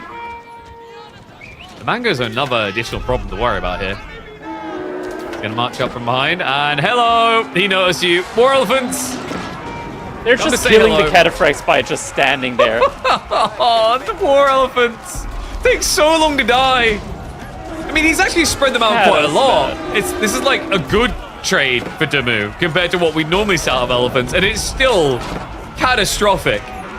Just not a cataphractastic, unfortunately. Mangoes will get sniped.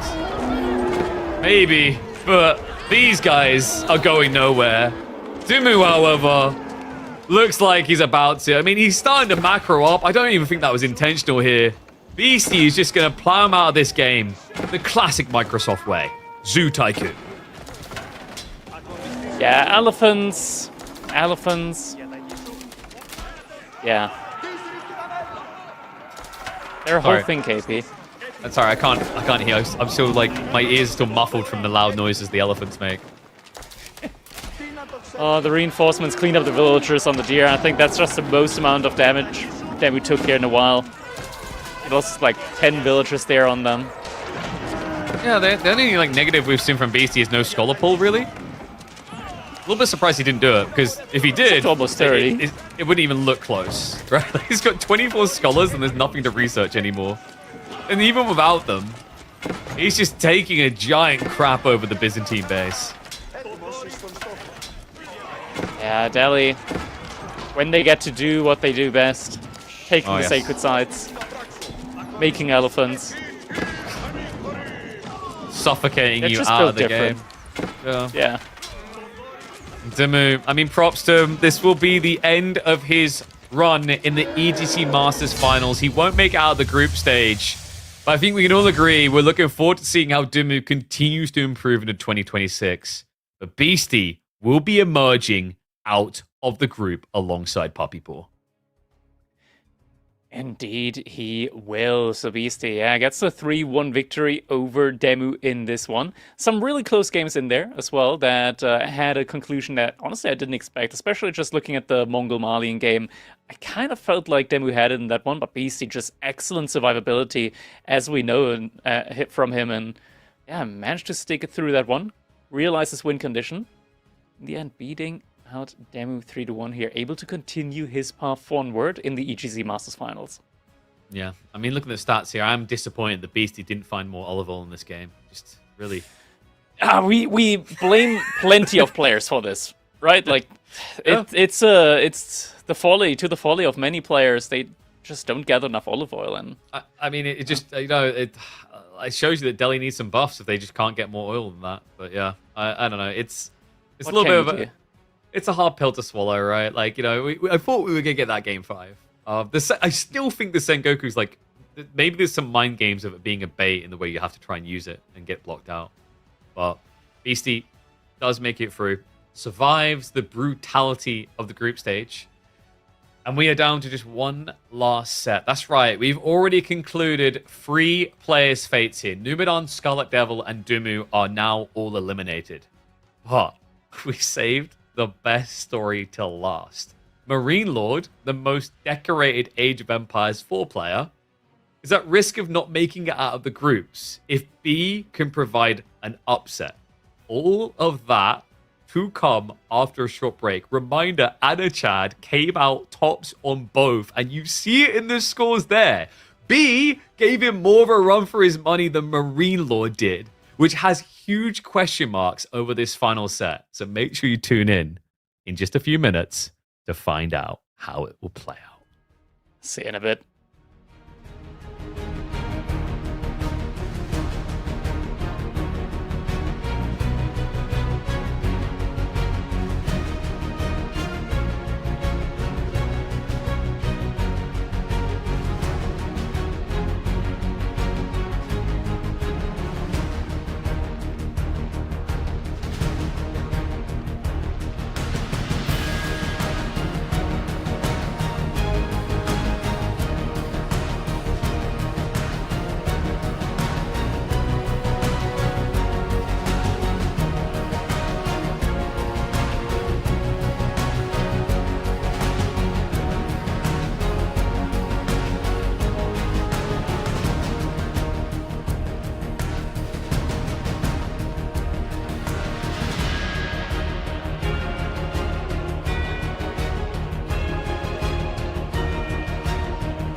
Oh, it's time. It's the final series of the day, and for many, maybe the most anticipated, Marine Lord's tournament life on the line. He has to beat B if he wants to make playoffs. Welcome back, folks. Final group stage game, and Crackety. Are you kidding me? We're getting it, yeah. This How did time, that- Sengoku did not get sniped. On Pigeon's view of all maps as well. Wait, Against wait. Delhi. This is the exact matchup that he had against Anatand. B lost with this against Anatand. What? Maybe he thinks this time he knows how to play it. Maybe he's got a plan. A man with a plan. Yeah, I mean, Anno and Marine Lord scrim together a lot, right? So, like, if you think you've solved Anatand's strat, you probably solved Marine Lords as well. And of course, Anatand is the better player, as we proved with the group stage matchup, where he 3-1'd Marine Lord. Obviously. So, yeah. obviously. Not yeah, even close. You know, you're only as good as your most recent series, some crap like that, which is like why Anatand doesn't avoid my KPMMs, but Marine Lord does. So, it just all tracks. Man, this is like an interesting draft as well, because can we just talk about the picks here? Marine Lord starts with Sengoku and finishes with Lancaster. Like, how do you... And your opponent didn't get China in the process. He banned it for B, and B didn't ban it for him. So, of course, you pick Lancaster last. That just makes sense. But this is such a B thing as well. The Ottoman ban and pick. Yeah. I mean, clearly, he values it high. I can see the reasoning for it. We've seen some disgusting things from the Ottoman as well. Yeah, like I feel as if you covered the names and Shumi that pick bans for B, I would instantly say either B or Anatand, because of the Marlian first, Ottoman last. The Anatand thought process is the Knights Templar. Like, I think he's been cooking with that. But let's see who's going to be cooked and who's going to be fried here. We hop into the final series of EGC Masters Finals group stage. B versus Marine Lord, an elimination series. That's right, the Chimp's journey could end in the groups of the final event of 2025 if B can pull off an S-tier performance. Is that a Spanish Mitsuri from Marine Lord coming in with the Sengoku? It's just how we refer to them now. Yeah, If there's only like one tile or three tiles between a building and the TC, then it's a Spanish building. But my favorite part is how he started with one that was like just as tight as possible. The TC is like, nah, I gotta have that walkway between my buildings. I want the berries in there. Yeah. Also, I don't know. Was there a better option there? I guess it's kind of I weird. think just one tile further back, right? Like, yeah, get the farms in between.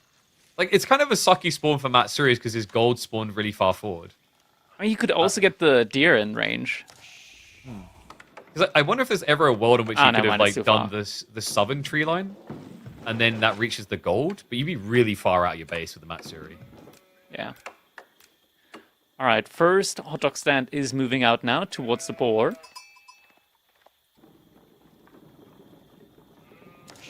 And then, can you guess what the second one's going to do? Probably other boar.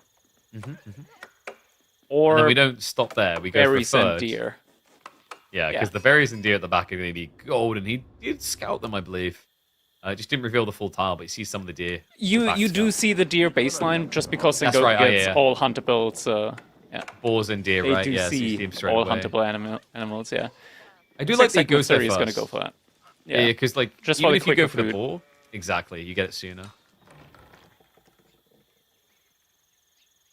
And wow, well, you look at that, it's all free real estate because Delhi don't know what Dark Age Spearmen are. Indeed, they do not. But we are going to be getting the Dome of a Faith now in for B.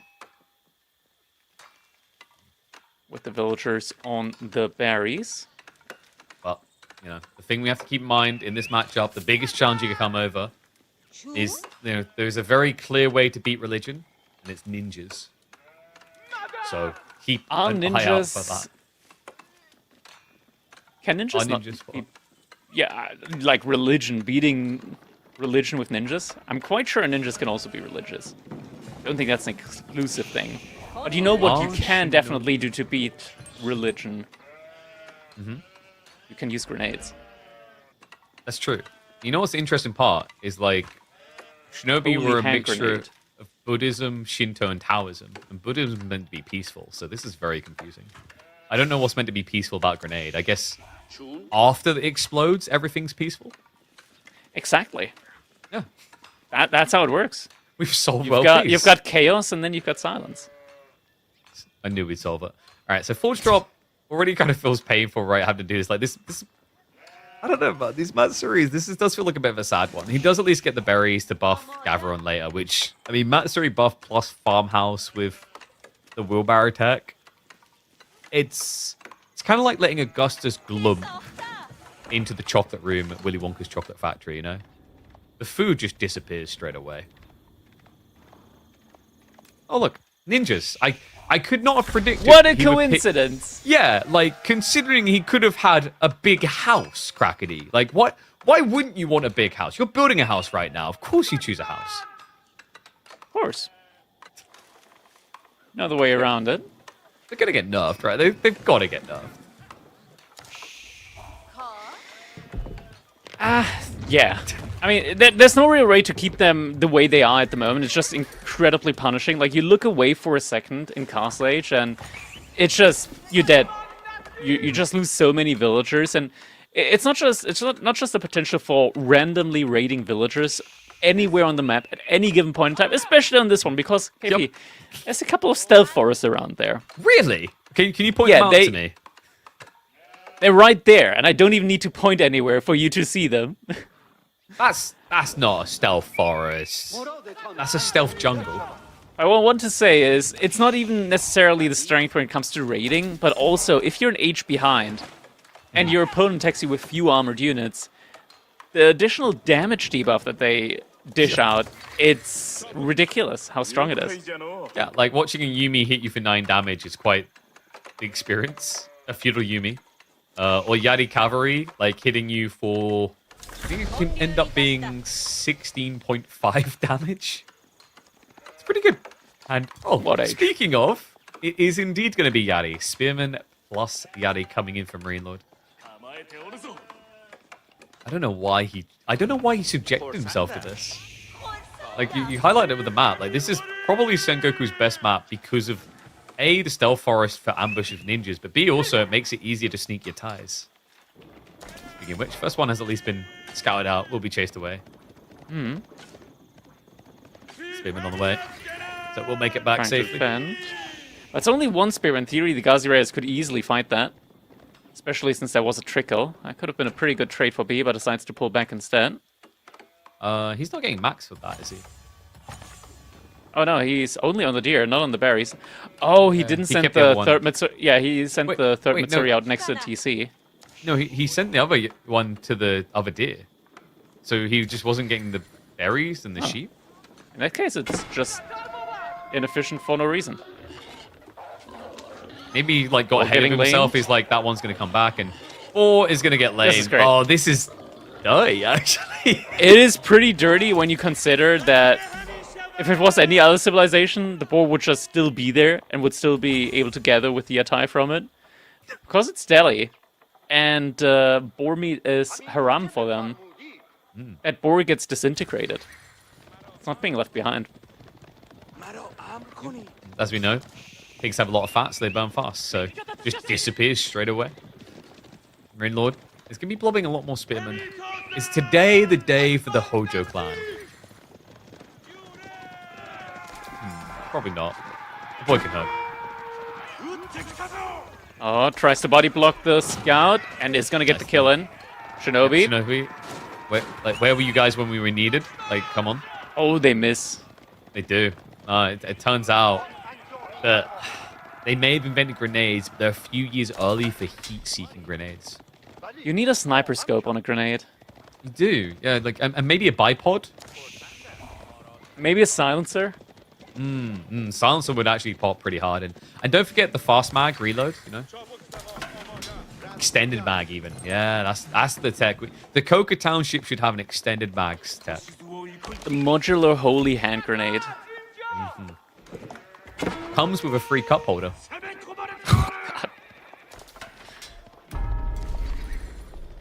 Oh, wait. I a realized free is plastic not a big straw. sell point. It's all free. Oh, Ghazi Raider, they saw the Atai, the hot dog stand, but Did they? they didn't. They saw it, but they didn't notice it. Well, they'll definitely at least see the worker. Good ride in there. Catches Marine Lord trying to build up the archery range. Oh, unfortunate pathing. The horses, they just ate too much hay that day. A little bit heavy breathing. They were too thick. They got stuck on the door. Oh, well. I like this strategy, by the way. If I was faced with grenades, I feel like the best move is to charge into them.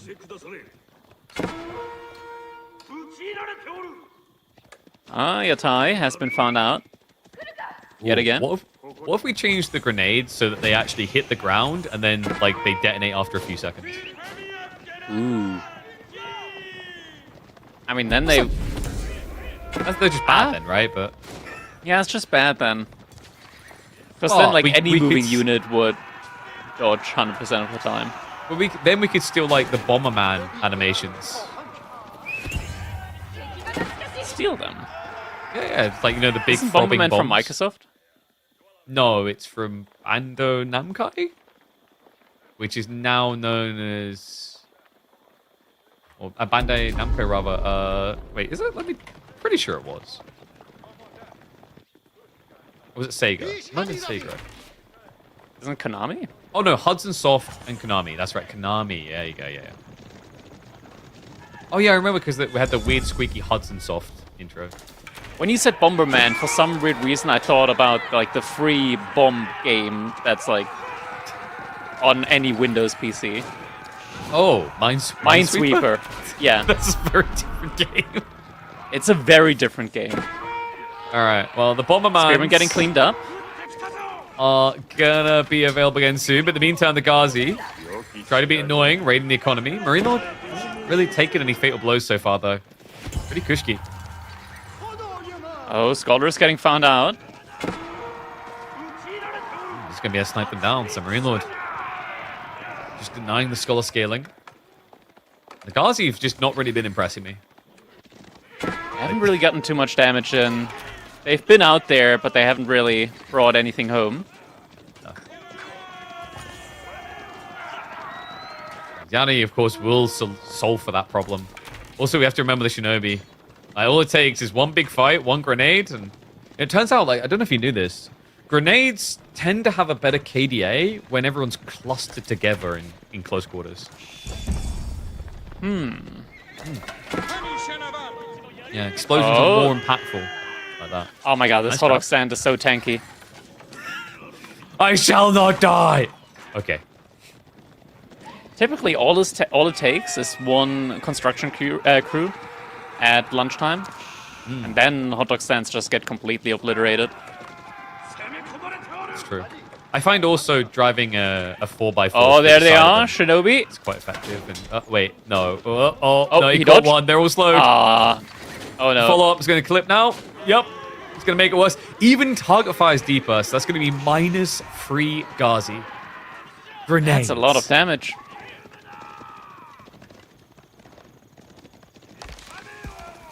I think, you know, we just need to, you know what, like, I was talking about having the throbbing bombs. I think the way we fix Shinobi is you just need to give the players more apparent warning. So if the devs could go and get the hand cannoneer guy for Japan again, just have him record grenade yelled in Japan, I think that would really help players.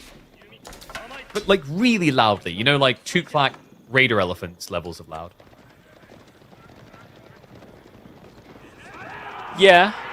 And also just deafen you. Maybe you throw flashbang in your eyes. They've done that before with different biomes.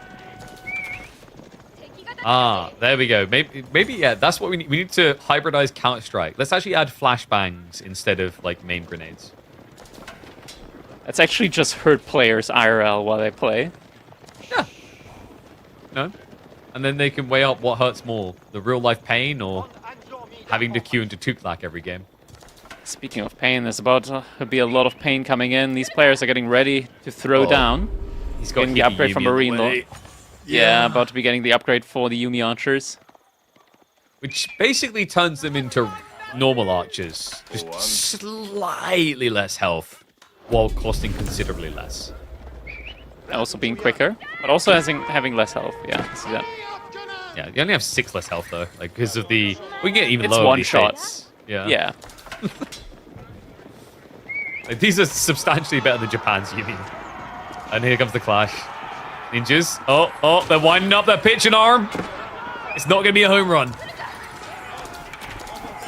See, keep dodging. Fight is being taken. And that was a weird forward. grenade. It missed again. He's not getting that deep saturation, though. He's a little bit slow for the melee blob to spread. But Yanni Cavalry, undeniably strong here. Marine Lord. He does have Healing to is contest the good, healing, though. though. The Shinobi are gone. Is it working? Spearman getting cleaned up. The Scholars, he can't break through that. No, so the backline archers will be safe. B, able to push away the Sengoku. There's still a lot of cavalry that survived the fight afterwards. He's mostly left with archers, but overall the numbers don't lie. Granted, 15 of that is in terms of scholars, but B is still ahead even if you deduct that. And now pro scouting behind this as well. Yeah, about as good as he could ask for when you consider the grenade threat. I did feel like Marine Lord actually got good impact there. A lot of those grenades kind of whiffed. Didn't look like he was actually maybe microing them at the moment. He's going to resaturate himself as Spearman, which enables B's archers, to be honest. Sacred Sights aren't unlocked, though. That's the problem. Like, B, because the cavalry got away, he can't just be like, great, now I take double Sacred Sight and start moving towards castle. Yeah, he's getting there very quickly now. More than halfway there. He's still blowing more military in the meantime. So is Marine Lord, but still the bank is growing steadily behind this. Matsuri value is going to start to dwindle unless he adds in farms. That's the weird dynamic about the Matsuri. You buff your eco in an area, but you eat out that eco early. So you don't really get that much efficiency unless you go to the farms afterwards. Also, he's not getting the traders that quickly in. Because he's only on 2 at the moment out of 4. No, but he's looking to go for castle. Meanwhile, sneak in. What happened with that tree? Doesn't actually get anything with that dive, though. Like, did he get paid? He's just buying time for his own age up. Yeah. I think maybe he thought that was a worker for a second. Oh no. No. Oh, God. Horrible. This is the worst case scenario. He finds the Shinobi here. And the convergence. The horsemen come in from the south. This is the thing. You can scuff every ninja, but all it takes is one grenade into a packed room. You need outposts. It is just completely unavoidable. Especially on this map. It's not... You know, if only the ninjas didn't have spidey instincts. I mean, that's the thing. They don't even need them. They just need to click somewhere on the map to see for free. That's the crazy thing about this landmark. It provides you the vision and the initiation all in one. Sake Brewery now coming in. Another landmark that's quickly becoming controversial. Ranked as one of the best in Castle you can find. 43 Yumi. Are you kidding me? Like, what happened to this count?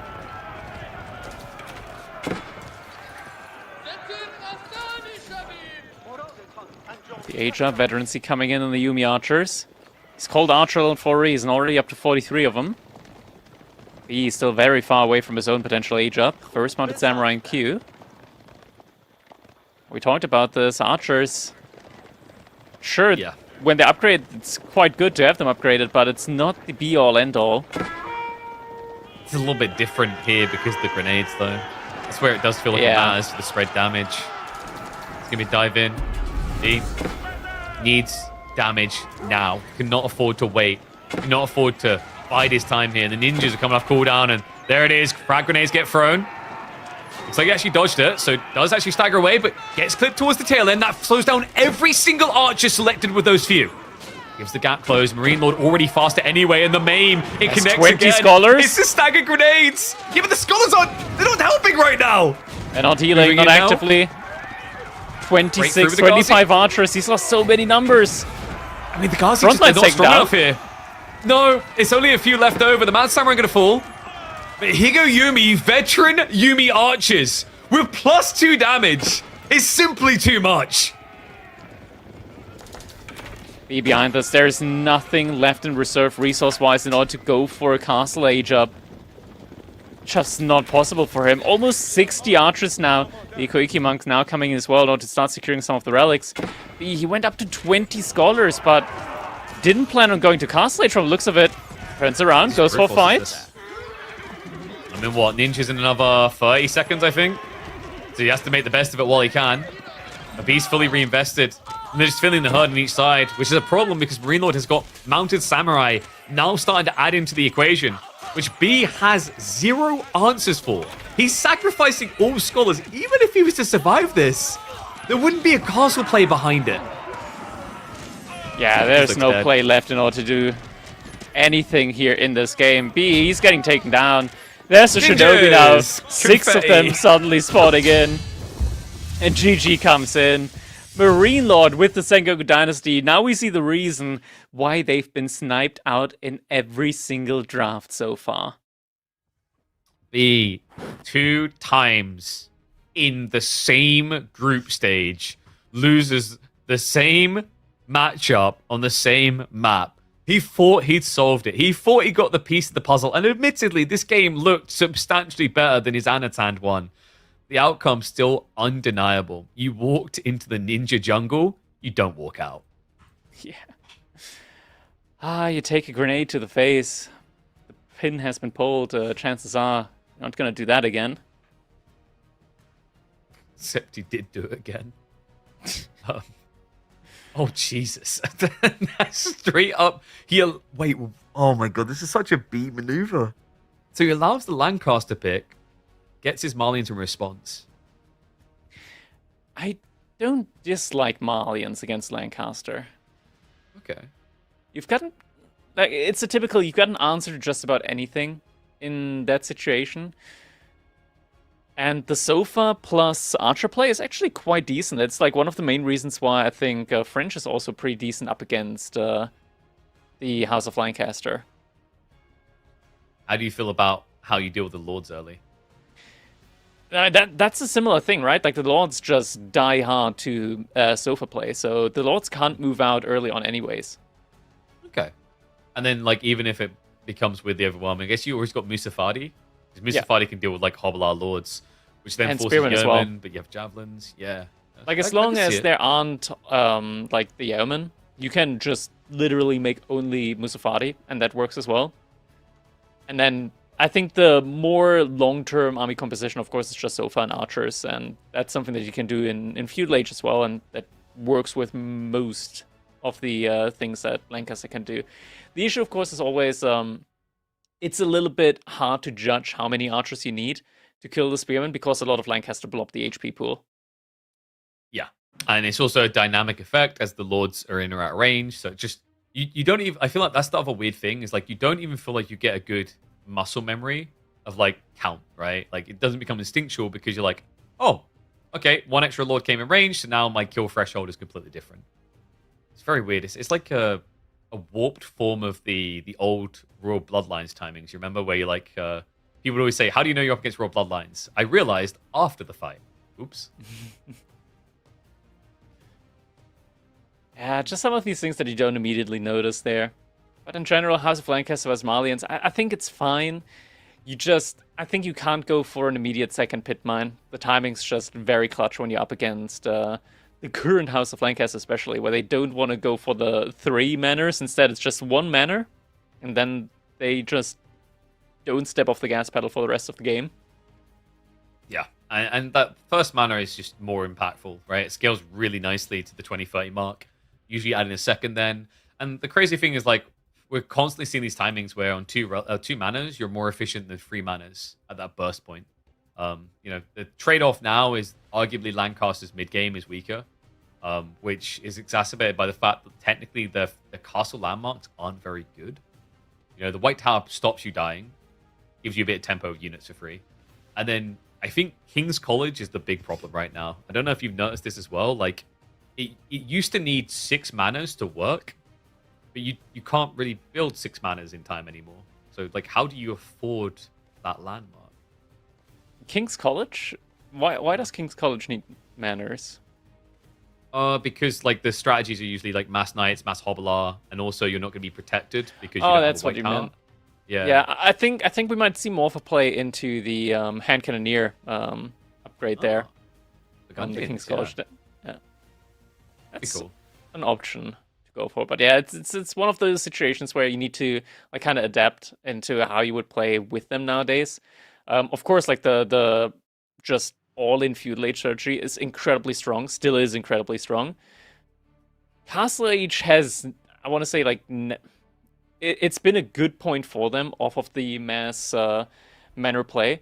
But you have to look at how you set it up nowadays. It's not like you have to actually have a game plan with how you want to position the manors in between which resources you want to set them up and stuff like that, and how you want to build additional manors as you expand onto the map.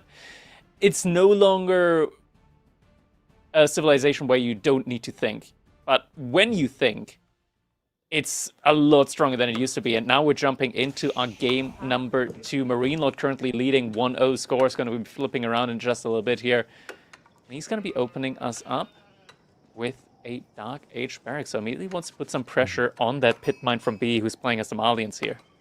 Yep, classic strat for Lancaster. Super effective Dark Age Civ, courtesy of the extra food gathering on the sheep. And obviously Malian's always a prime target for that. Now, B did get a decent spawn actually. He got back gold, as well as a secondary to the far south side. So he got kind of a decent split, not overstacked in one area, and has already left the room. Not for a mining camp necessarily, but could easily be the outpost defense for the Malians.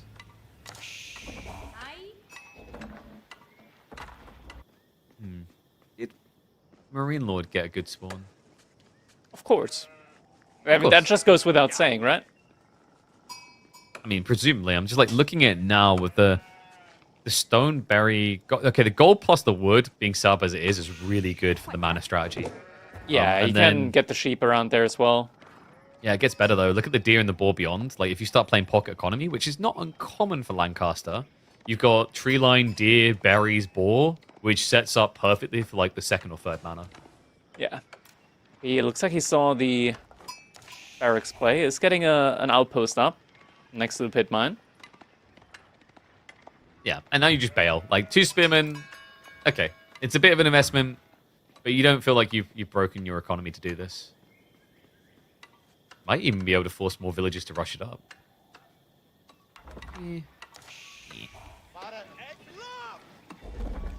We'll try for it. A little psychopath.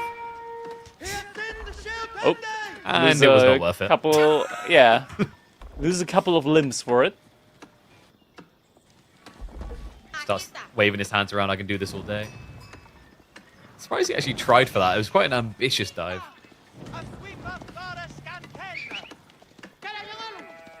Sheep getting dropped off. As he do on sheep anyway. I have to remember Lancaster starts with additional sheep.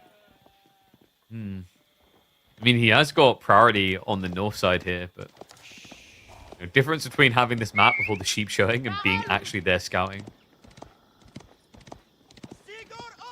Club him down. Club him. Like, wait a second. You're not a warrior scout. Oh, seems like the warrior scout wait, just. what? Oh, wait, he got him. No. I think he dies steering the tree though. Ready? No. Nah, he's no, gonna he keeps live. it straight. Yeah, he's gonna live. No way he goes down now. Yeah, pretty underwhelming end to his story. I feel like we should name this guy. The sheep is gonna start body blocking. Come on. All right, now it's pushing. Not so much blocking. This is like they're attacking. We don't care about anything else. This is all that matters to us.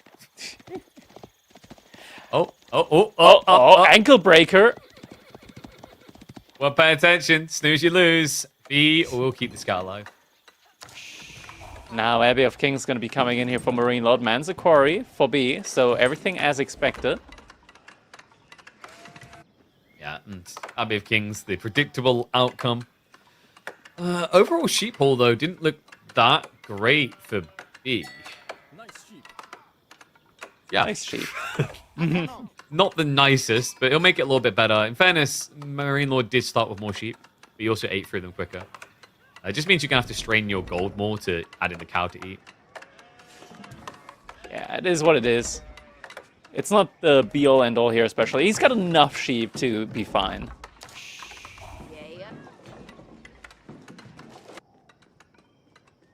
Moving out to stone as well. So Marine Lord will be looking to optimize for that first mana, which makes sense. At this stage of the game, every villager is going to be in range of the mana, which means it's going to be better than the old mana of Lancaster. For good intent reasons. Sadly, didn't play out the way the devs had anticipated.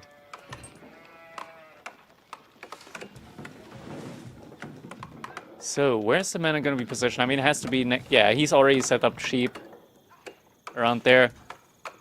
Should put it relatively close to the wood line. Just because you want to have it as close to the wood line as possible while still being in range of the gold. I think you can clip the left side of the gold bare minimum by just putting it right next to the tree line. So that's fine. You just keep a few workers on the left side. Like, preferably it would have been better if the mining camp was a bit more janked towards the tree line originally. And there is the stables you were talking about. So presumably we're going to be looking at the upgrade for the scout into double sofa. I'd also just be an immediate sofa into the upgrade, because you do want to react to that Lord of Lancaster that is now on its way. Now we are getting the Warrior Scout upgrade first. In fairness, he's still pretty injured. Probably wants to be a bit more threatening, ramp up the healing. Man, that first spin being lost does hurt a little bit for Marine Lord now on that time to stop the sofa.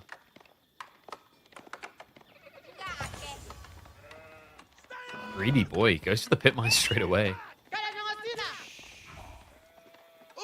Ambitious.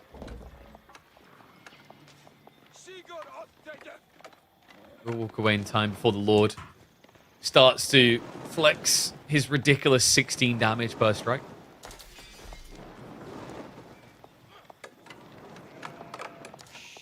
Double stables at that. Yeah, so Archers plus range double coming in sofa as well.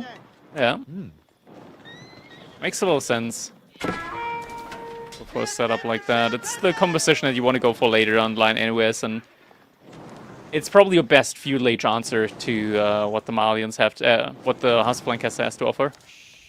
In fairness, it's the best comp Malians can aim for, full stop for Castle as well.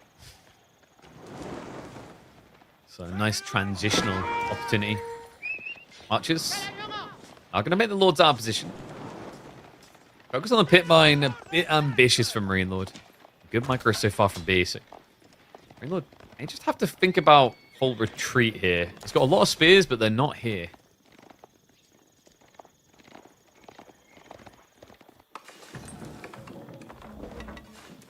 And a creep of the Hobbler behind the tree line. Double stables at that. Yeah, so we are going to be ramping up aggression quite a bit. And if you check that mana, you'll see how insanely efficient this is. Like, you used to get 105 resources on manas. Now it's a little bit more. 170. Like, it's 184. Which is just ridiculous.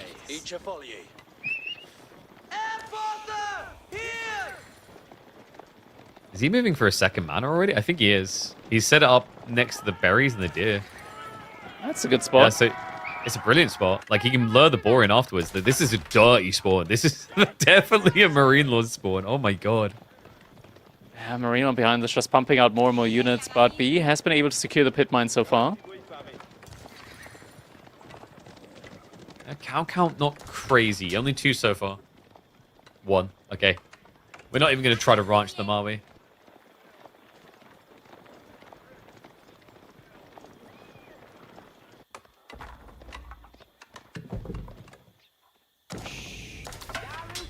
Wonder if he'd pull the boar straight away. Let's go start on the deer, but...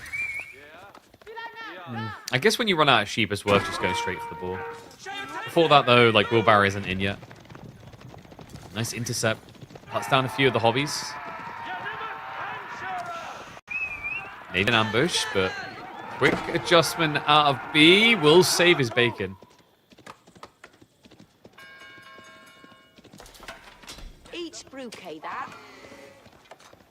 And there you go, Hobbler pull now.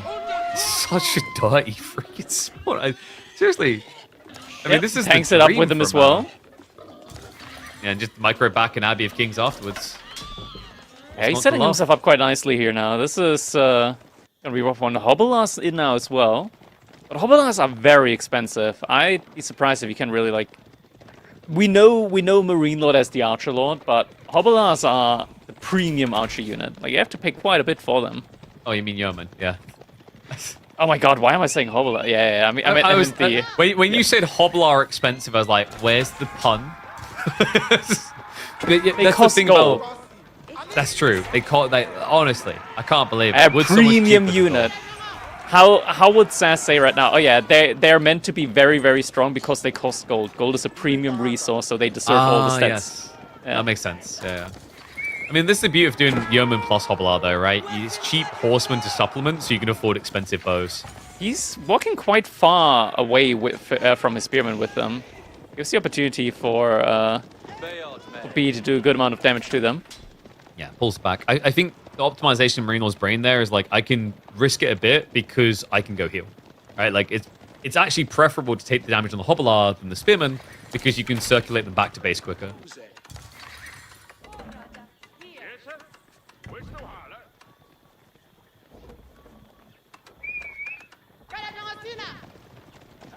Did he actually scout it? I think he did see the mana. Got a glimpse of it, right? But easier said than done to reach it. Like, it's kind of weird. If both these armies dive each other's bases, Hobolar are surprisingly effective at sniping workers.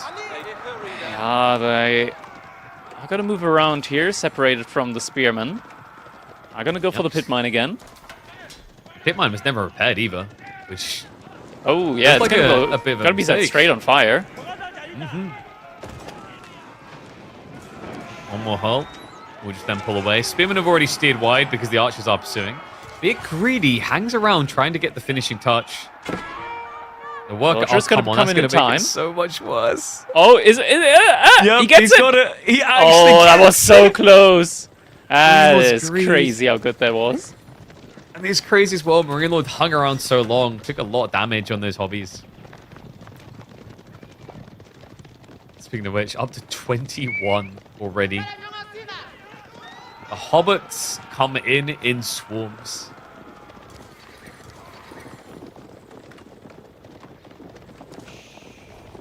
I don't think we're seeing a castle anytime soon out of either of these two, by the way. This is full commitment at this stage. You're engaged with the idea.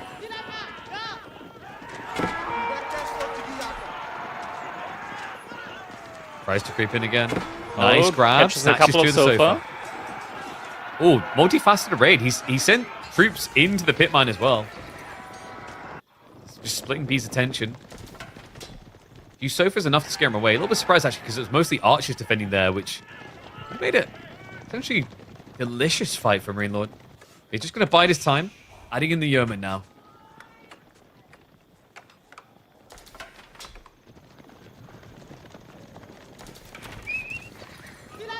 Bit of a smash, maybe. Wasn't reacting quick enough, though.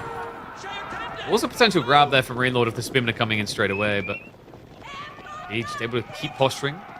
End goal here has to be, like, what? Maybe get 25 to 30 sofa and then look to inflate for a castle timing. I don't know if you're going to get it, though, Marine Lord. We're only on 2 cattle for B behind all of this as well. He hasn't been able to get too many out there. Now up to 3. Gonna be getting a fight in sooner rather than later. Oh, but the archers are out of position. Very far out of position with this amount of units. Yeah, the Marine Lord sofa doesn't could have to just be mirrored. afraid about just diving. Yeah, he can just dive. Goes on in. It is a choke point. Spearman weirdly just charging in alongside them. Sofa is steering around. The Lords did actually move over to the side as well, so not as tanky on the dive. The Hobolars have already bogged down the archers. And the Spearman, he just sandwiched himself. He has to hold the clutch garrison. B shifts them inside just in time, but the villagers are now on the front line. What is going on? He's trying to just use the villagers as a meat shield against the low damage from the Hobolars. This was not the switch.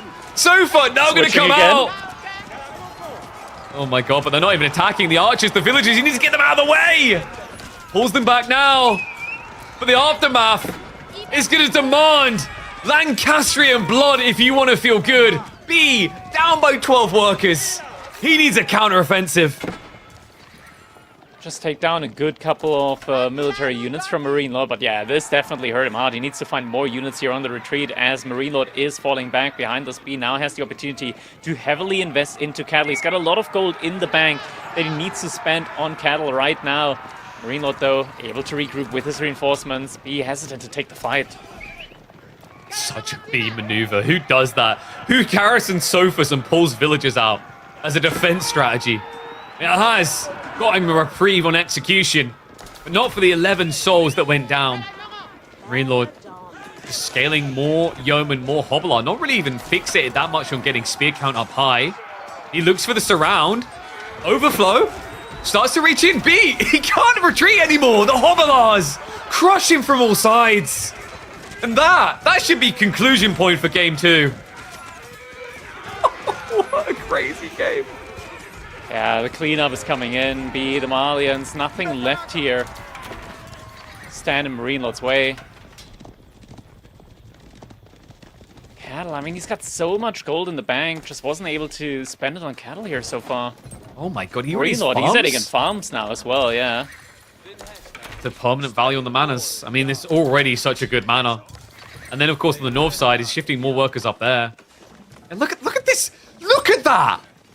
250! 230? Sorry, 230. Still! It's ridiculous! That's dense economy.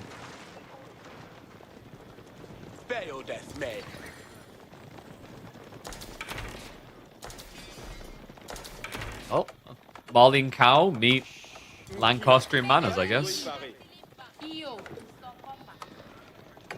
Depressingly slow Remax. B has managed to muster 13 individuals. I don't blame the Malian people for not wanting to actually be conscripted into his army. Like, if I was watching what just happened in my town center, you know, where like there's the armed soldiers on horseback hop in the town center and go, sorry, it's not women and children first, get out. It is only men above 40 first. Yes. Women and children out now. Sorry, I'm afraid you have to be this high to sit in the TC. That's not fair. You're on a pony. Should have bought a pony.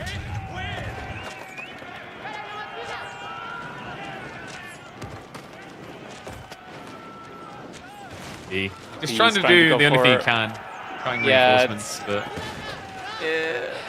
it's not working anymore at this point in time. Like, the yeomen, they do enough damage against the sofa in the feudal age. Without the imported armor, it's just not enough. And behind this Marine Lord, he's now able to go to castle age as well. So this is the situation. If he doesn't King's College in this situation, I think it says everything it needs to about that landmark. Because, like, yes, there's sofa, but you're so far ahead, you have to feel safe. But see, it's going to be a white tower. Yeah. Yeah, he's so far ahead, and B is looking pretty done. So there you go. All-ins, it should provide so many puns.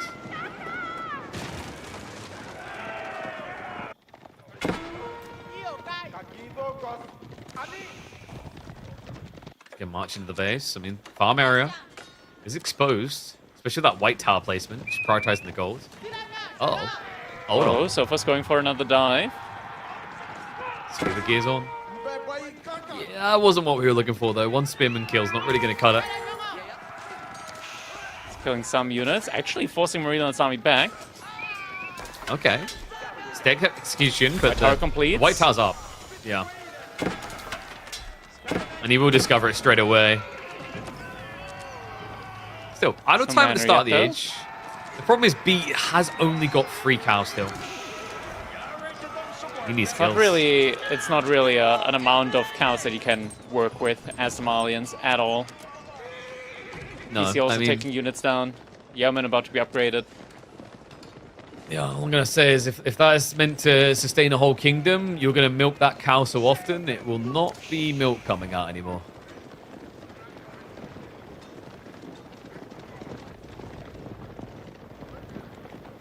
Tech up's coming, though. Farimba?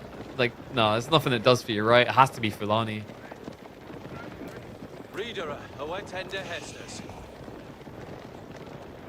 No?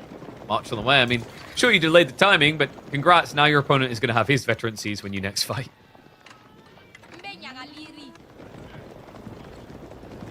15 Sofa could be threatening if they get their veterancies. If.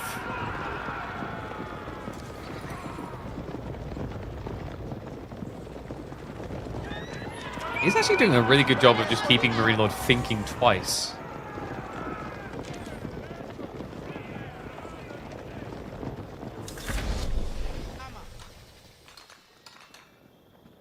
Age-up has come in for B. Now, imported armors is the tricky part here. Veterancy should be guaranteed, but imported armors is a long, long way.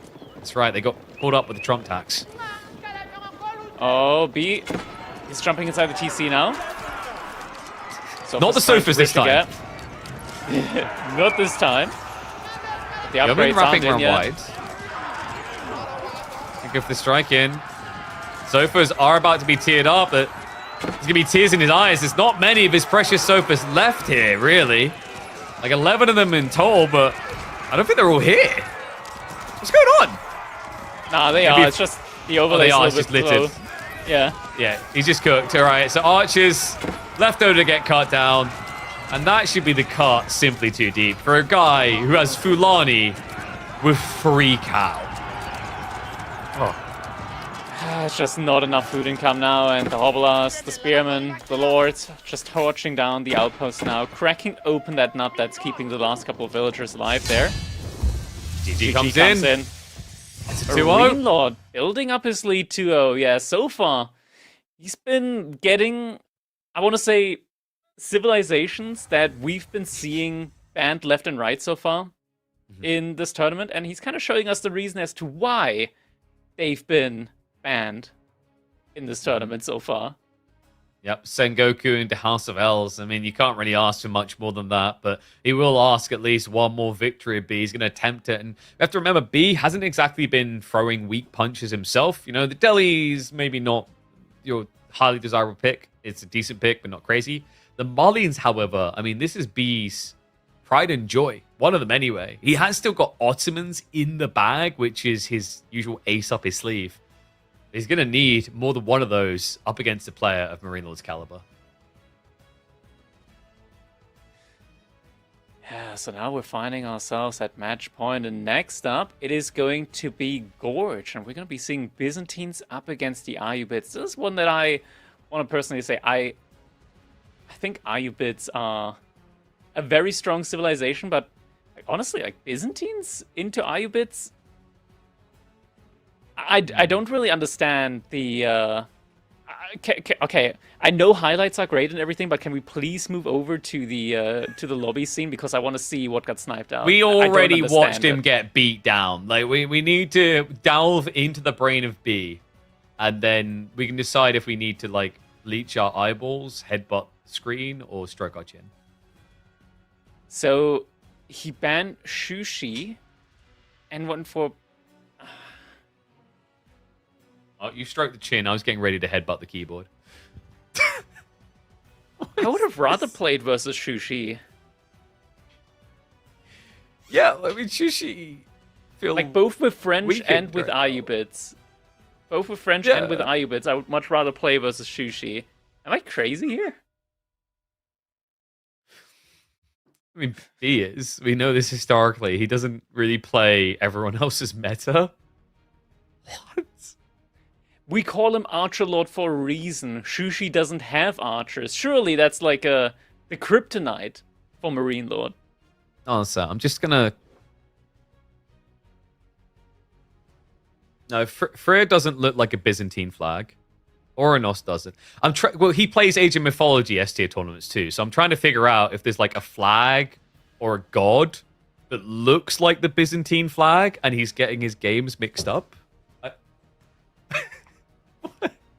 Such a big experience, man. It is potentially going to be a rough one. I'll say that there's no better civilization at taking down infrastructure than the Ayyubids. And Byzantines kind of rely on their infrastructure. A lot of civilization in theory, like when you think about a lot of civilizations rely on their infrastructure, but not Ottomans, Byzantines, more than others, almost the same civ. I mean, I'm trying to figure figure out the same out... capital. Ah, of course. It's interchanged. Yeah. I'm trying to figure out if like there's a genius move here on the tail end. Like, you know, if I can beat his best civs, I win the long run. That may be the mentality of B. But babe, Oh this is a my best of God. 5. You Okay. can't lose it. What? That is the value camp. Can we get We've some done it. confetti in there? We did. All right, there we it go. is. Free TC in Castle Age incoming. Oh man, Chaos PC is about to explode. Yeah, I think you guys asked for too much confetti. Intel can't handle it. All right, so we got 3 on stone because this is the other beautiful thing about playing against Iobids for Marine Lord vs Byzantines. You know you're not going to get attacked. Yeah, you can just, you know, get stone, get cisterns, get rich. Marine Lord's just going to like see this soon and be like, why did you get my spawn? I'm meant to get the stone, the gold. Oh my god, actually, like, could you imagine how it, like, can we check the berries? Were they close enough that you could Grand Winery both? Or, for B? Nah, Not for him. man. I think they're too far, right? He could. He could. All right, Marine All Lord's right, gonna so need a Marine Lord's remake. gonna have to, yeah, we're gonna need to, like, Marine's probably, like, in the answer right now. Dude, Shub, I gave you the seat, man, what the fuck? Oh, I spawned the wrong side. Okay, never mind. But it's all written in French because, like, none of us read that except them. Yeah, that's the. There you go.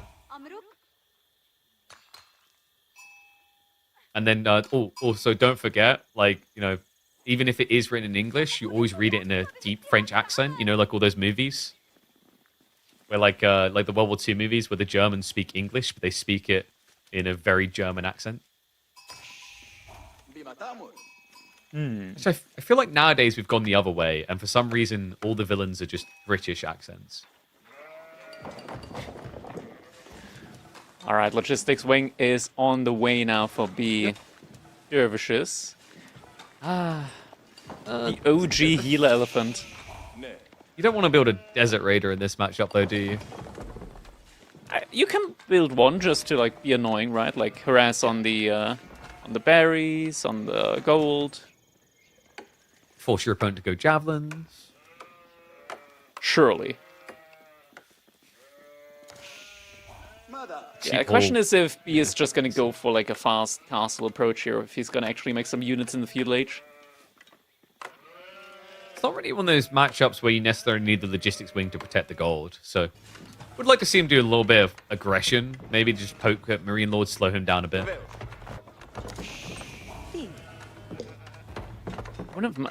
In this matchup particularly, I wouldn't have minded a Grove wing opening as well. Growth, yeah. Does it feel that good against systems? I guess like your fault there is just use it to rush castle faster, right? Yeah. And you can still like make a couple of horsemen or at least one desert raider. Yeah, but kind of the concept You'll is just I'll have get to wait castle with the heal. Yeah. Yeah, like I'll get castle much quicker than you'll be able to get system value. I guess the thought there, right? I can kind of see it. Growth just really has fallen off. I guess like this way he keeps it as a variance option for castle, but the argument could have been growth into logistics just as good.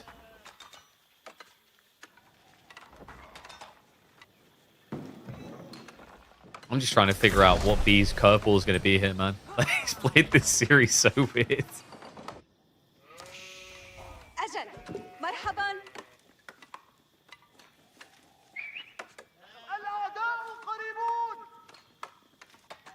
Stable is coming in, so we'll be seeing either a horseman or a desert raider. Oh, is he? He's actually luring the deer here with the dervishes. Okay. Oh, That used to work a lot better. Well, I think, didn't someone discover something for patrol behavior where it pushes deer quicker? I could have sworn I saw this on the test server. I don't know if it was intended or not. Probably not. I think it's if you get them to overlap their patrol, I think they have like separate aggro timings or something. I remember seeing one game of it. I think it might have been Corvinus in one of the show matches I hosted. He'd done it, and I was like, what is happening? Because the deer were moving a lot quicker. Not as quick as the old speed, but like somewhere between the nerf and pre-deer shove nerf.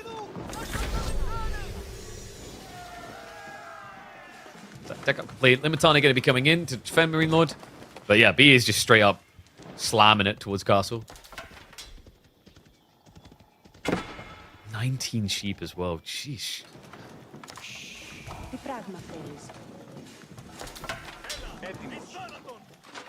I don't want to jinx it, but is it me or is this kind of the best looking start to a game for B we've had? I mean, I want to say like game number 1, Delhi versus Sengoku. He had a pretty good start. Like the first 8-ish minutes. There was a time when he like had his spearman caught off guard, but like overall the game was pretty even between the two. Now we got some healing action going on. Scout even going to waste some of their time. Forces more Numadon to be added in, so B should be on his merry way to Castle Age without any hindrance here. Yeah, he's getting there very, very safely. Just Feudal healing. Yeah. Healing is pretty good, especially while moving. Like, we had the confetti for the mining camp. You should just have a confetti for this. I wonder how many people were just... thank you. I wonder how many people are just adopting this on a ladder to just tilt people out of games. It has to be so infuriating to deal with. Look at this. Oh, melee. Just... Wow. Oh, wow. I'm actually much stronger if I just hit him in melee. Two of you? Oh, well. Let me just go back to hitting you from range. Now, Industry Wing. Okay. Oh, we are getting the new groove. Yeah, this has been taking over, actually. Oh, Marine Lord at the same time, though, is moving forward with his army. But B, by the way, B is like beating both outpost? Lucifer and Vortex with this build. He doesn't have an outpost. Okay. Oops. Yeah? No, it's not the end of the world. Do you want to know why? Why? Just sell the stone. What stone to sell? The yeah. industry stone. Yeah, okay. I was like, at the moment he doesn't have stone. bear What with me, stone are Jack. you talking about? Oof, that's horrible though. This thing a worker. I was like, what stone do you sell and how does it get you an outpost? Yeah, a little bit surprised he didn't actually set up the outpost ahead of time. A little bit greedy in the gold, but no, seriously, I watched B in the last week beat both the Spanish bros with this build. And you want to know the funnier part? It was actually against Byzantines as well. One was HRE, one was Byzantines. He's cooking, but he ain't cooked. I'll give him that. Both now approaching as well. There is a risk they're overextended with this type of position. Yeah, especially like even if you go Gulam, they move faster and the longbows. Okay, so he actually spent the gold to go into Wheelbarrow. I don't know if he's going to try to sneak the back corner for the 8k gold, maybe.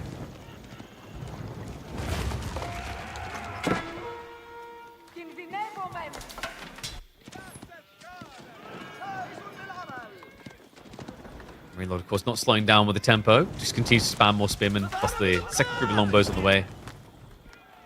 It is time for the Iobid Scourge to awaken. Is he sure I'm just going archers?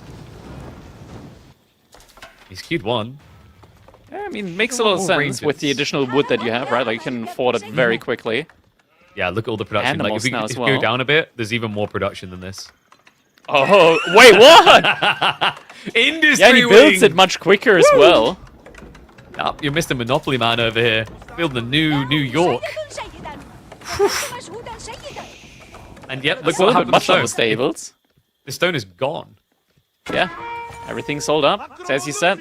It's a build that we've seen before from him. First relic on the way back. Hasn't picked up a second just yet. He's going to have a brilliant timing into veteran archers here. 2 camel lances as well. Yeah, Marine Lord also, by the way, look what he done. A little bit different here. He did not actually go for Undermesh. He chose Steel Arrow only. Yeah, he still hasn't put a lot of villagers over to gold, so I don't think... Oh my... This is Oh my God, disgusting. come on. The Help, longbows help, can help. actually... Like, the longbows actually move slower than the dervish. While he's carrying a relic. Yes, please keep chasing me further out of position so that my new troops can intercept you. Slightly annoying, I will say. Oh, slightly is what we'll go for. Yeah. I thought A we were little bit slightly upsetting. annoying in the feudal age with these. Aren't we quite annoying now in the castle age? a bunch annoying. Okay, so he saw the archers at least and did prioritize the undermesh now. A bit more tanky. Problem is now it's just a full steer north for both sides as all the remaining relics are up there. Not sure if Marine Lord can really take the fight with confidence here. I mean, it is a lot of spears to clear. Feels like it's going to be expensive though. 12 vet archers already. A little bit of a fumble there. Does end up losing the vision. No resecure. 12 archers now. He's allergic to outposts. And Marine Lord behind this is now also able to catch up with his own tech-up timing. He should have taken a fight at this point in time. Golden Horn Tower is now going to be coming in. I think he's relying a bit much on the relic idea here. Like, it's a big crucial advantage and something you have to strip away from Byzantine Lombo spam. But you haven't really been able to slow Marine Lord down at all, right? He's up to level 5 Cistern. He's got Golden Horn Tower coming in, which means free mercenaries every 1.5 minutes. And he's even got a very slight eco lead, which you can then scale up by an extra quarter, courtesy of the Cisterns. Jazz hands.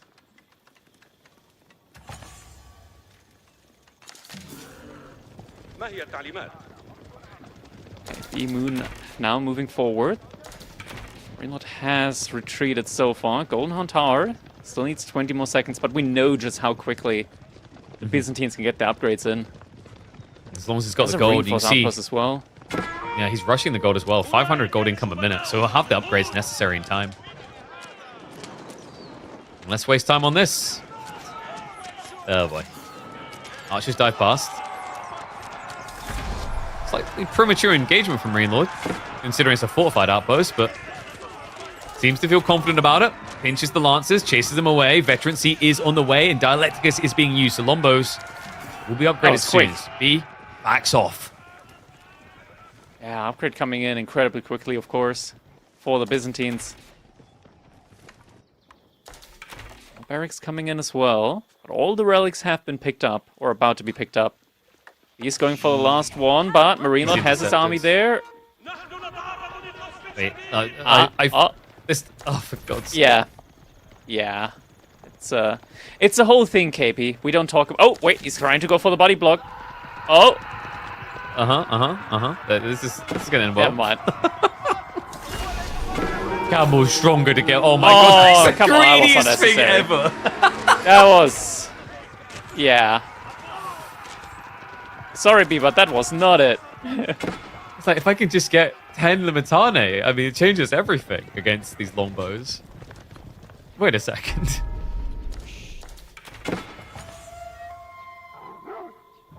I mean, I'm not even sure if the Lancers would have been able to stand there that long for the whole lot. At that point, you would have been trading your camels for spears, basically.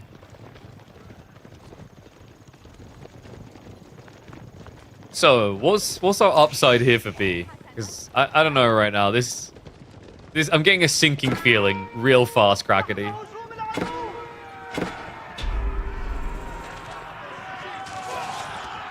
All right, thank you for the inspiration. I can now believe in B again. Yeah. Yeah. This is a wild one. Cam Lancer's going to commit in. Stealth Forest a little bit annoying. We'll keep giving chase. Marine Lord needs to make sure he's just protecting the Lombos, though. That's the harder thing to replace. Spearman, dime a dozen. A Bowman, spend your whole life trained to use a longbow. It's a methodical process. Yeah, it's something that you got to train for a long time. You can't just give any old archer a longbow and expect him to do well with it. Nope. You know, like the people that... Go ahead. We're getting to a point where Marine Lord is blobbing only infantry. And you know, KP, we've seen something do very well against only infantry as well. 3 Manganiques with just fire. Oh, thank the God. fire projectiles. Yeah, okay. Yeah. My brain was What like, did you don't think I build was going to say? spriggles. I was like, don't say yeah. spriggles. No. I wouldn't do that. It's Lombos, that's the death sentence. Manganiques, though, yeah, I mean, you cluster them up.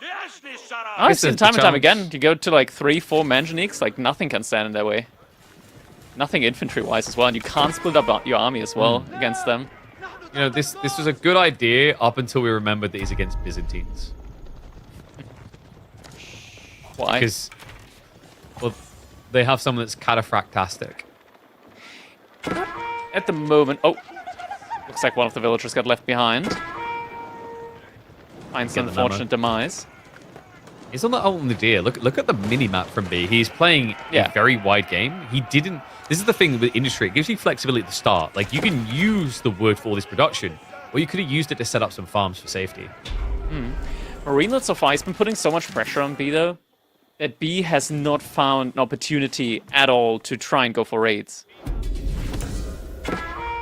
And now he's walling to make sure it's never going to happen.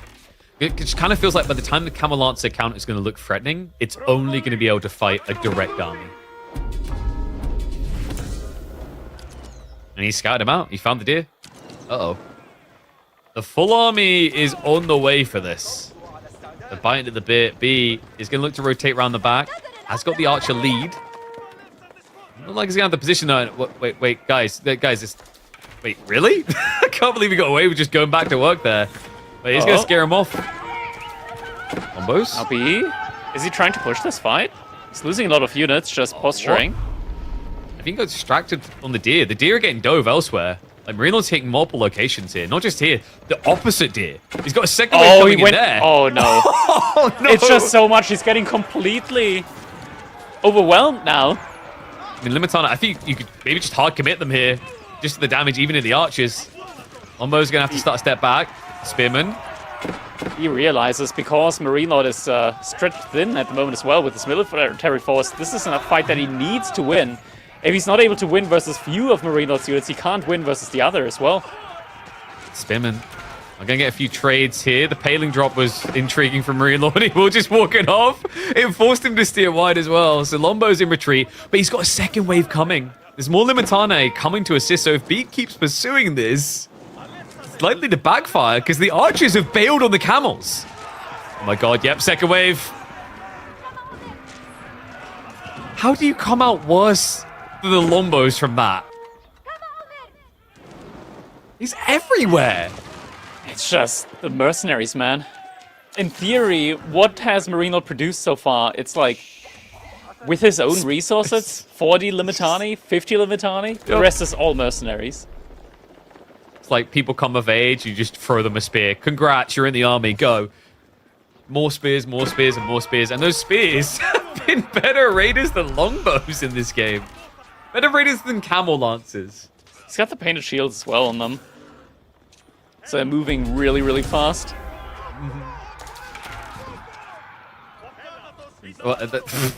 An ambitious lancer. It's like, guys, together we can beat... What, guys, where are you going? Wait. Hello, guys. Guys, I thought this was a team effort. You've got this. You are the team. All right, this many camels will fare better. Fortunately, it's been fixed. They do actually get stunned from the brace. Oh, he gets a villager killed still. Man. Come on. And over here, just blocking on the foods. The foods that he's going to need soon. B, and I'm running out of options fast.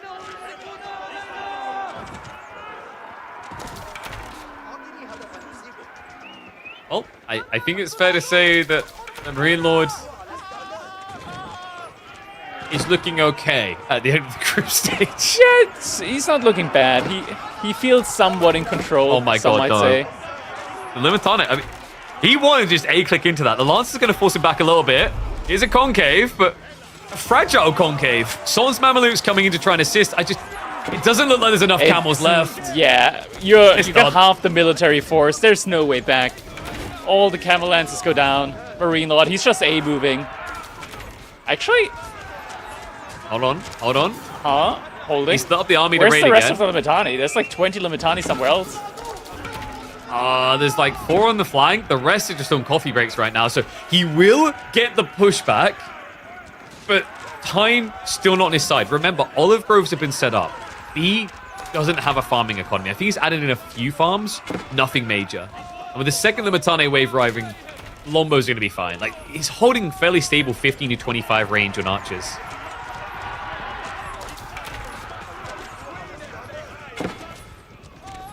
These teardrop shields, they're so fast. Yeah, So they many move times. with significant speed. It's like having Yuan Dynasty for China. That's a good amount of farms as well. Not the most optimal place, but you know when you're in a rush, when you're microing on all sides, it's excusable. I think we can forgive him for it. Yeah. Yeah. I'm shocked that B did not get Teak Masters game. Shocking. Where's your dock, sir? B. Where's your backbone? I mean, there's nothing left. At this point, he's been baned. Handful of archers left over. I mean, Longbow could even just start cleaning up the lances at this point. Sheesh. I think I'm watching a Bassett game, the amount of death cries I'm hearing right now. Triple Sacred Sight. 2k gold in reserve. Marine Lord. Not really the player I was expecting to see this from today. Just Hoodles and Boodles in reserve. I think he just sold 1,000 for food.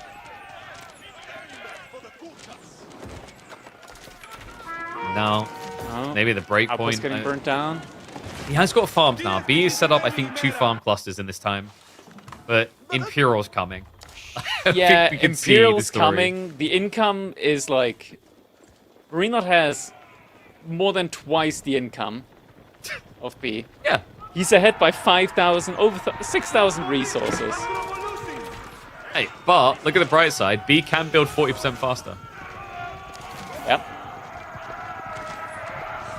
I don't know what we can build in this position to help with that, but you got to look. You got to balance your facts. You can't just say Marine Lord is great and great at everything, Crackety. You have to give B something too.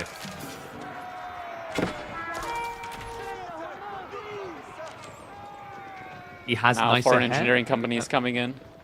Yep. I mean, I really would have loved to see the Manganiques coming in here. Now for an engineering company. That's gonna allow Marine Lord to use the volley ability as well on the Lumberman. It's quite absurd, and yeah, these units are gonna be a little bit stronger than normal. Yep, and Land Snakes that are coming in as well will also get marching drills, so that should be able to gap close against the very few archers that can counter them. If it's not apparent at this stage, just, you know, Marine Lord is very good at counter freeze is the takeaway. We're going to have to, like, call an Anatand in to put him back in his place, because Marine Lord Gotta has shrink not the head made a this bit. look close. Yeah. Like, we need Anatand to just be lurking behind him like the Undertaker, because B is going to be taken out back and shot. Final player out in the group stage. Marine Lord will make playoffs, and it ain't even close. Ain't even close, man. This is a tough one. We talked about how B did a lot better versus Anatan than Marine. Well, not a lot, but B did better against Anatan than Marine Lord did. But in this one, it definitely felt like B just didn't have the answers, right? Like, it kind of started with a weird and wacky draft where the civilizations that B led through and the civilizations that he picked against what Marine Lord had on the table. This was just a very rough draft, I gotta say. Like, letting Lancaster through, not banning out Sengoku. Eventually, like, he sniped Byzantines 2 times, only to then let it through in the 3rd game. Yeah, a lot of question marks about the approach here. I mean, I think from the get-go, we knew Summer Funky was up. Like, I felt as if after I saw that Pigeons view, I'm gonna be real. My mentality was like, this might just be a 3-0 either way, right? Because like either B has like he's coming in this because remember, guys, he started the Anatan series with this same map, same matchup, so he clearly thought he'd solved it, and this was either going to be a haha, he's got all the plays in the book, he's lined it up perfectly. Oh my god, Marine Lord's gone, or we are just step 1 on the path to complete distress, and it ended up being the latter. So.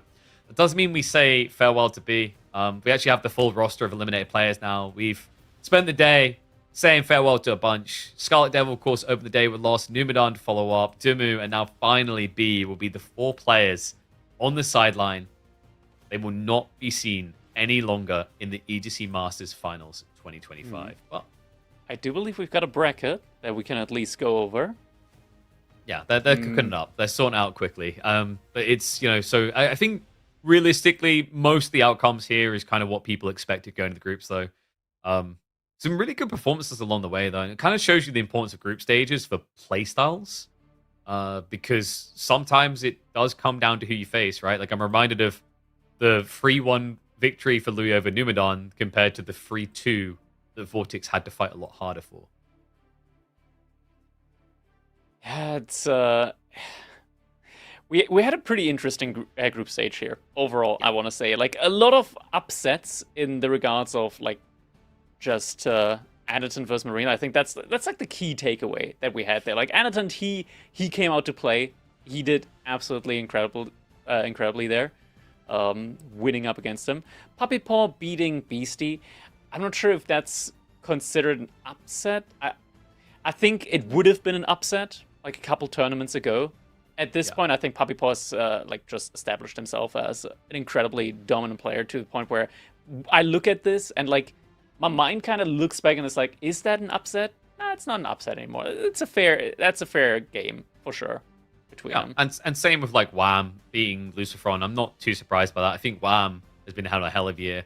And we can see how the brackets are now going to lie for playoffs. So Anatan versus Lucifron will be how the quarterfinals kick off. Vortex versus Beasty. Puppy Paw versus Louis MT.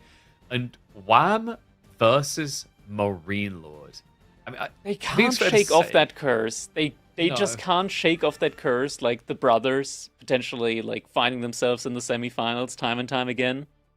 Yeah, on both sides, man. Right? Like, can we mix it up a bit? No, it's interesting as well because, like, I'm looking at this. I don't think there's an easy route either. Looking at all these, like anywhere you laid it in this bracket, like you can argue Marine Lord is the biggest threat in people's mind. But like I don't think the difference is so drastic that you look at this. Wham's gonna no-diff him. Yeah, it's not like you go, oh yeah, that guy got an easy run. Like there's no easy runs anymore. Yeah, this is it. Like from here on out, top 8, and I want to say like the top 8. It's never been as competitive. Looking at this bracket, it's kind of crazy. Like looking at this, I feel like there's at least 4 names I could pluck out to see like coming out on top. Especially Marine Lord showing that he's not the complete bee's knees. Yes, he got the 3-0 victory over B, but he's proven earlier that he can actually take hits and it can hurt. But folks, that is the group stage concluded. So once again, big commiserations to Numadon, Scarlet Devil, Demu, and B. They will not be seen any longer. However, that bracket you just saw is appropriate for your Sunday viewing because all 4 of those series will be initiated tomorrow on this channel. Same start time as always, 3 p.m. GMT. So we're going to let you guys get a little bit of an earlier day. I don't know about you, Kraken. Like 6.5 hours. I got a feeling tomorrow is probably going to be closer to 10. It could very well be. We've got some players, of course, that do like fast games. Some players that like to lean a little bit more back. It all depends on what kind of mood they're in, but some things for sure. Tomorrow is going to be action-packed non-stop throughout. Absolutely. So make sure you're tuned in. Make sure you're fastened in. Thank you very much for tuning in. We'll see you all tomorrow when the EGC Masters Finals 2025 playoffs kicks off. See you then. Be there.